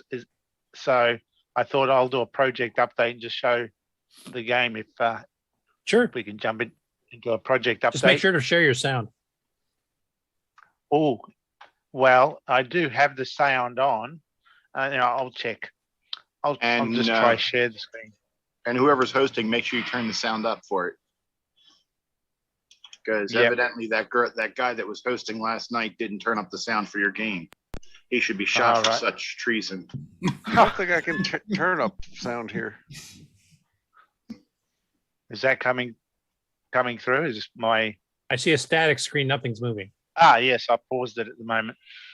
All right. Well, I'll just break out of it to go back to the title screen if it hasn't crashed.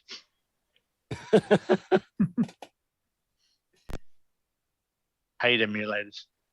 Yeah, I can't break out. Oh, yes, I can. Hang on. Oh, geez. I hate emulators. Yeah, I'm just trying to break out. It's the worst. I'm just trying to break out. The break key's not responding correctly. Anyway, I'll forget the title page. This I don't know if the music's coming out right. I was just doing. No, did it, no, it's did not. it. I think I will ditch this and go to VCC and just turn the music off. I think it might be the kangaroo's heartbeat monitor. Yeah, it's kind of like Dagger. Yeah. No, it's just a mess. Yeah, it is. It's a big mess. Nice. Okay. Yeah, unfortunately, VCC, we were demonstrating it last night on the game live challenge, and unfortunately, VCC warbles the crap out of the music. Oh, so it's it can't unlistenable. handle. Yeah, I know. It's terrible. Works fine on a real machine. Real machines, except no substitute. Yeah. Yeah. Except for Coco 3s, because they're like $1,000 to buy one now. So. Still cheaper than an Amiga. That's True. right. Pedro, get to work on that Coco 3 board. Get that out and going. Yeah, Well, we I also offered need it. Ed to finish the Gimme X. I offered a kidney for an Amiga, and I still couldn't get one. You How need much the are two them, kidney deal. the little mini Amigas now? Yeah, You know what? those are the best deal going right now because they can do LHA files, you can do ADFs, you can throw anything at those. So if anybody is looking to dip their toe into the Amiga scene, that's what I go for. And how much are those mini Amigas now? 139, something like that. Oh, Like that's not bad at all. half the cost of a broken A500. And the bonus is it works. I've got a working A500. So you could get two of those mini Amigas. I've got a Or at least non-working 1200. At least 3, maybe 4 or 5. Right. Are you having problems, Nick? I really hate emulators. I knew that was coming. Absolutely suck. Well, while Nick's doing that, I'll just mention quickly that I just released my last video that I filmed before I went on vacation. It's not CoCo related, but it's Tandy. Let's see. It's your last video? I did a video. Yay. My last video before I went on vacation. So the last one I shot at home. Well, I still had all my equipment, and I got my Tandy 1000 TL up and running. So that's a nice looking keyboard. It is. That's the Tandy Deluxe keyboard. Ah. And it's got a monitor with a door. I'm not used to seeing that on The Tandy. CM5 monitor with the door. What happened to the controls on the bottom of the monitor? They're hidden behind the door. To do that? Behind the what? You open the door and the controls are just there. It's amazing. It's technology, man. It's technology. What does the door have to do with your Who would have monitor? thunk it? So did you give up, Nick, or are you still going to try to show? Now, am I sharing it as yet? Nope. No. Okay, because I've got it running now. So how's that? Hey, RGB and composite. We can see that. All right, so I've got to turn the sound off because it doesn't work very well in VCC. But I'll just click in it and run it. But it works fine on real hardware? The colors are wrong. Oh, shit, I hate let's leave it. The music sounds fine. Emulators give me the shits. So I tell you what, Nick, how about you record a video when you have things totally under control on your I end, and will we'll do just a play it video, next week. yeah.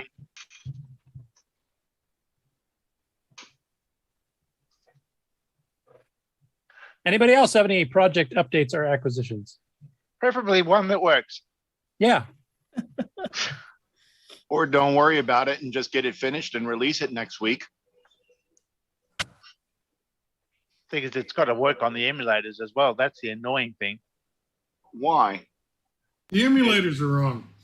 Yeah, emulators are wrong. Emulators are wrong. I know. Works fine on my real machine. Just support real machines. If you have emulators, that's your problem. Yeah, I guess so. But yeah, pretty much. You can't change to the fact that there'll be an update to an emulator after you release the game. It'll break it anyway. Yeah, like MAME. Anyway, anybody else have any project updates, acquisitions, or can we put a fork in this episode? Let's put a fork in this one. Hang on. I think I've got it running. I hate emulators. I'm hearing it now. Yeah, do we want to try one more? Then I'll pull my hair out. Absolutely. Okay, I am sharing. Oh, so that's what it's supposed to look like. That's what it's, yeah. And I'll start the game. Oh, I thought I was going to start the game. God, why is everything not working? I hate emulators. Well, hear the warbling sound? Yep. Yeah, that's VCC doing that. It doesn't do that on a That's real what it's machine. going to sound like when Australia sinks under the ocean.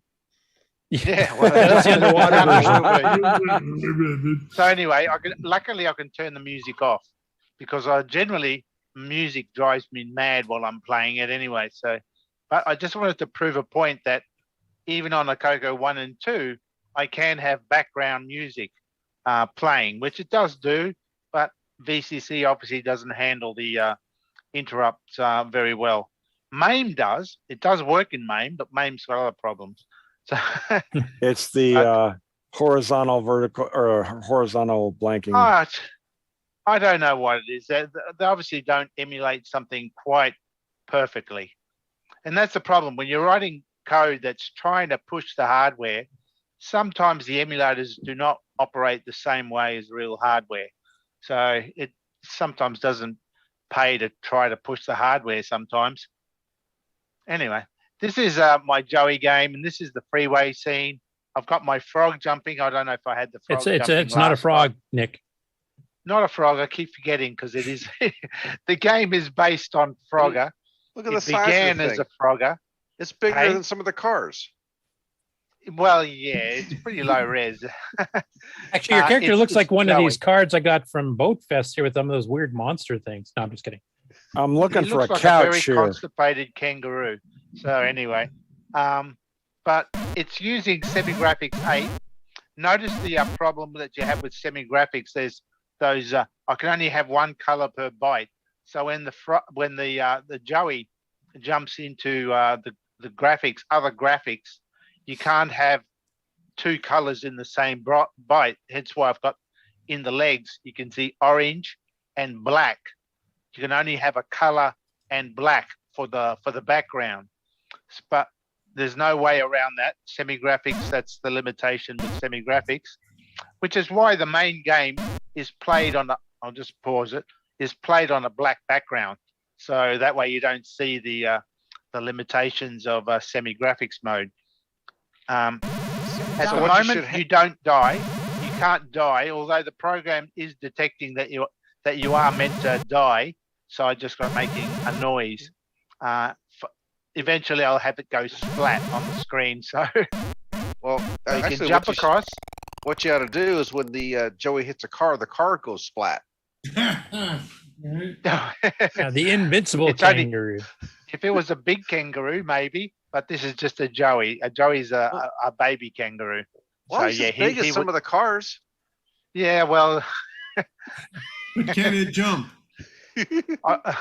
it's for people with bad eyesight.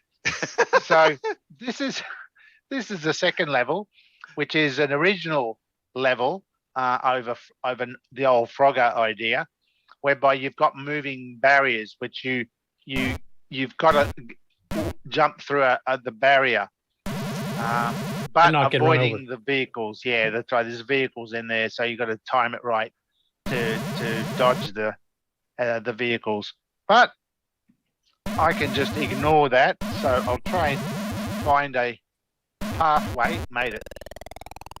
Remember, the box artwork is going to look whole lot better than the gameplay. It always does, yeah. High res, Yeah, it always does. 24-bit. They buy it and they put it on the screen and say, hey, it doesn't look anything like the box art. And you go, I don't care. I got your money. That's how you can tell it's a real game from the 80s. No returns. Because they were all like that. Nice high res covers. But the game, yeah, nothing like it. You gotta love those adventures that got the barbarian and everything, and it's Scantily blobs. clad maiden. Yeah, it's blobs. And it's green text. It's yeah. Oh, yeah. Again, I can't die. And one of the problems with Semi-graphics is, again, because you can't have two colors in one byte, a scroll for the Joey is being done very roughly because you can't mix two colors together anyway. It become a big color mess. So I've got it going a bit more jerky. Now, Nick, is there any possible way that you could make this a two-player simultaneous Frogger experience? The computers. How about one player driving the cars? Because I think it would Accelerating, be cool to you could just basically you're up against another person. You're both playing the same game at the same time. Nothing would really have to change in the gameplay. If one person dies, one person dies. It would, because one player might get to the top first and the other guy could still be getting stuck or dying or whatever. Right. And the other guy ahead can't progress until the other guy is caught up. Well, because it changes the screen. It scrolls So up and down.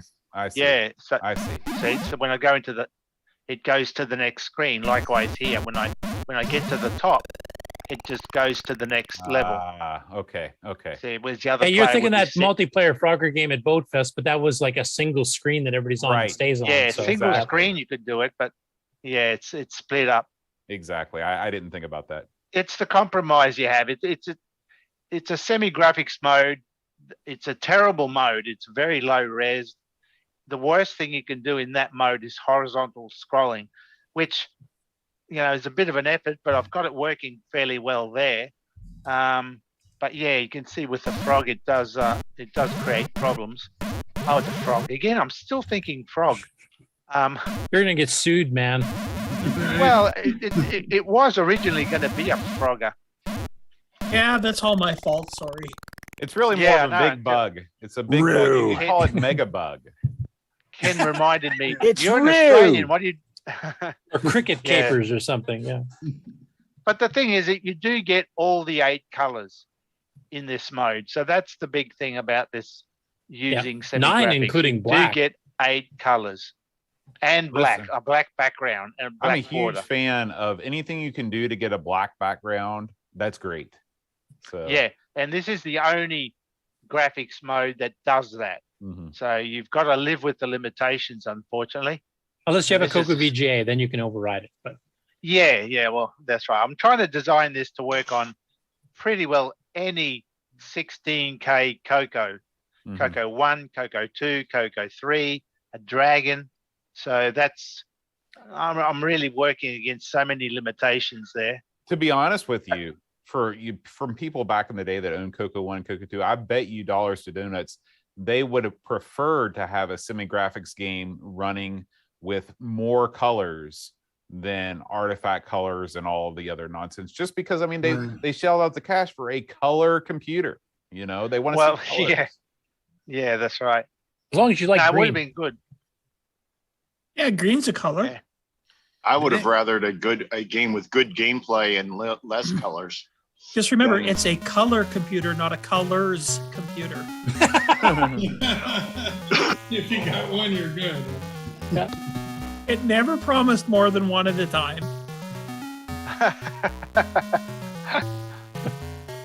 That's great. That's a nice rendition of did you compose that?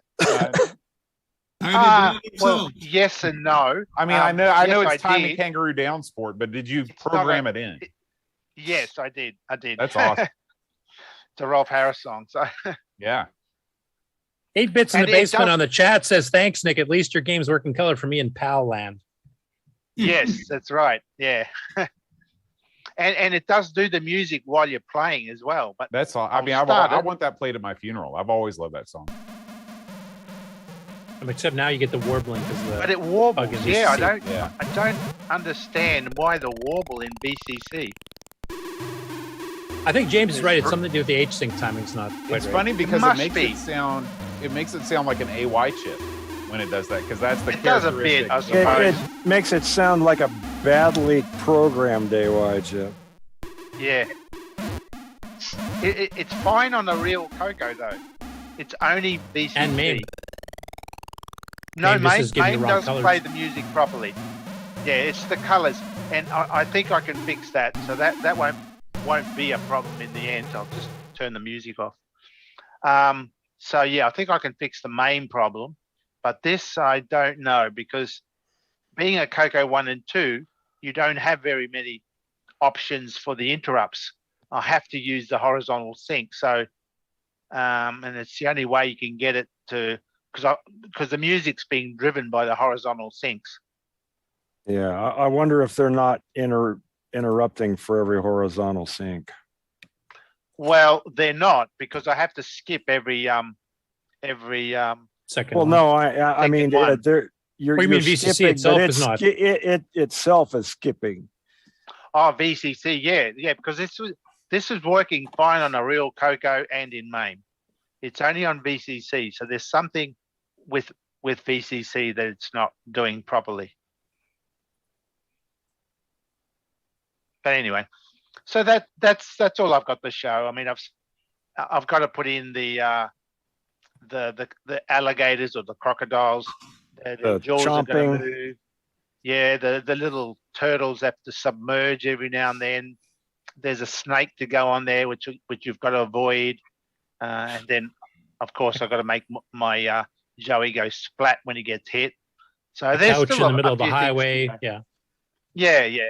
But it's coming along. It's just a lot of work trying to work around the semi-graphics. And, well, so far it's looking all right. Anyway, that's all I got to Pretty show. cool. Yep, it looks good. I mean, back in the, like Boat said, back in the day, I think people have been quite happy to see, especially for a 16K CoCo. Yeah, that's right. I mean, am I alone in this? I mean, maybe it's because I grew up with the Atari 2600, but there's something about having, you know, rock solid gameplay and sort of chunky, colorful graphics than rather, you know, it's almost more impressionistic than something that's trying to be more photorealistic. Right, right.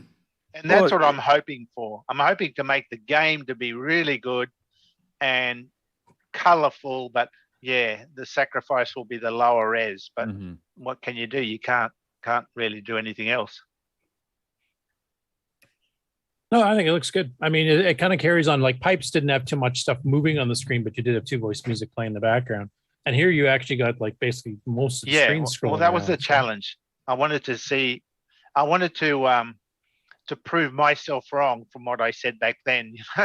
So I wanted to actually make a full game and have background music. And I thought, oh, I'm sure I can do it.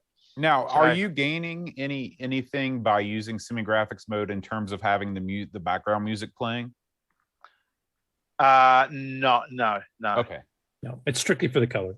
Okay. Yeah.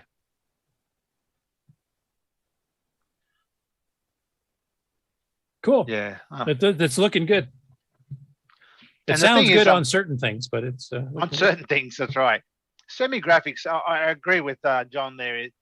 It would have been good if it was more semi-graphics was standardized back in the day to make the color computer look more there like... was more on the Dragon side of things because they didn't have artifact colors, so they went for that mode a lot more often.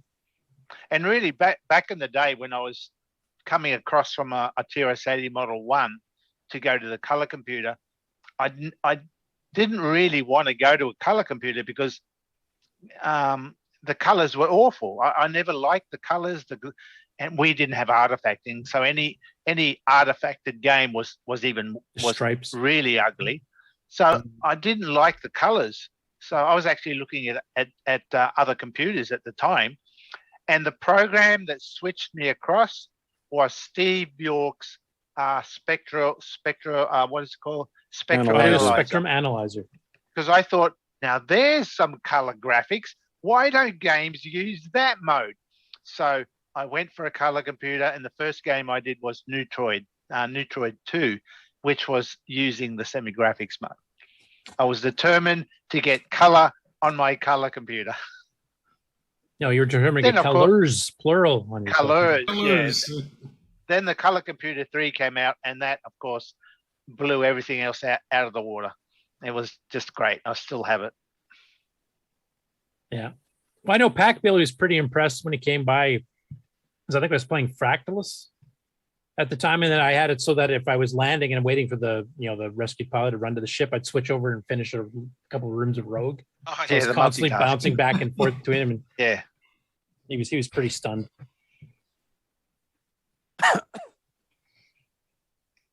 Cool. Any other updates, projects, acquisitions, etc. for anybody else, or are we done the show? I think we've hit our 6-hour limit. Yep. They're done. Just what I was going to say.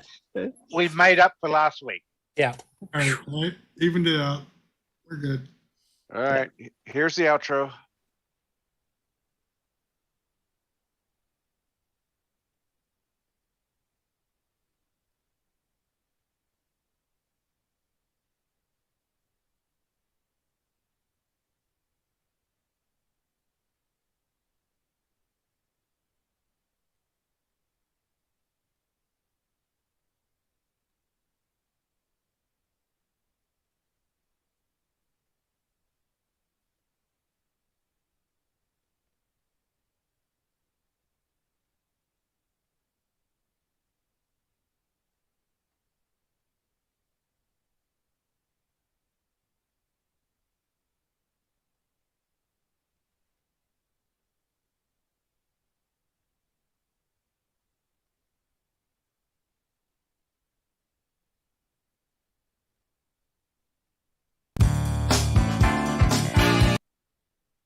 Rick.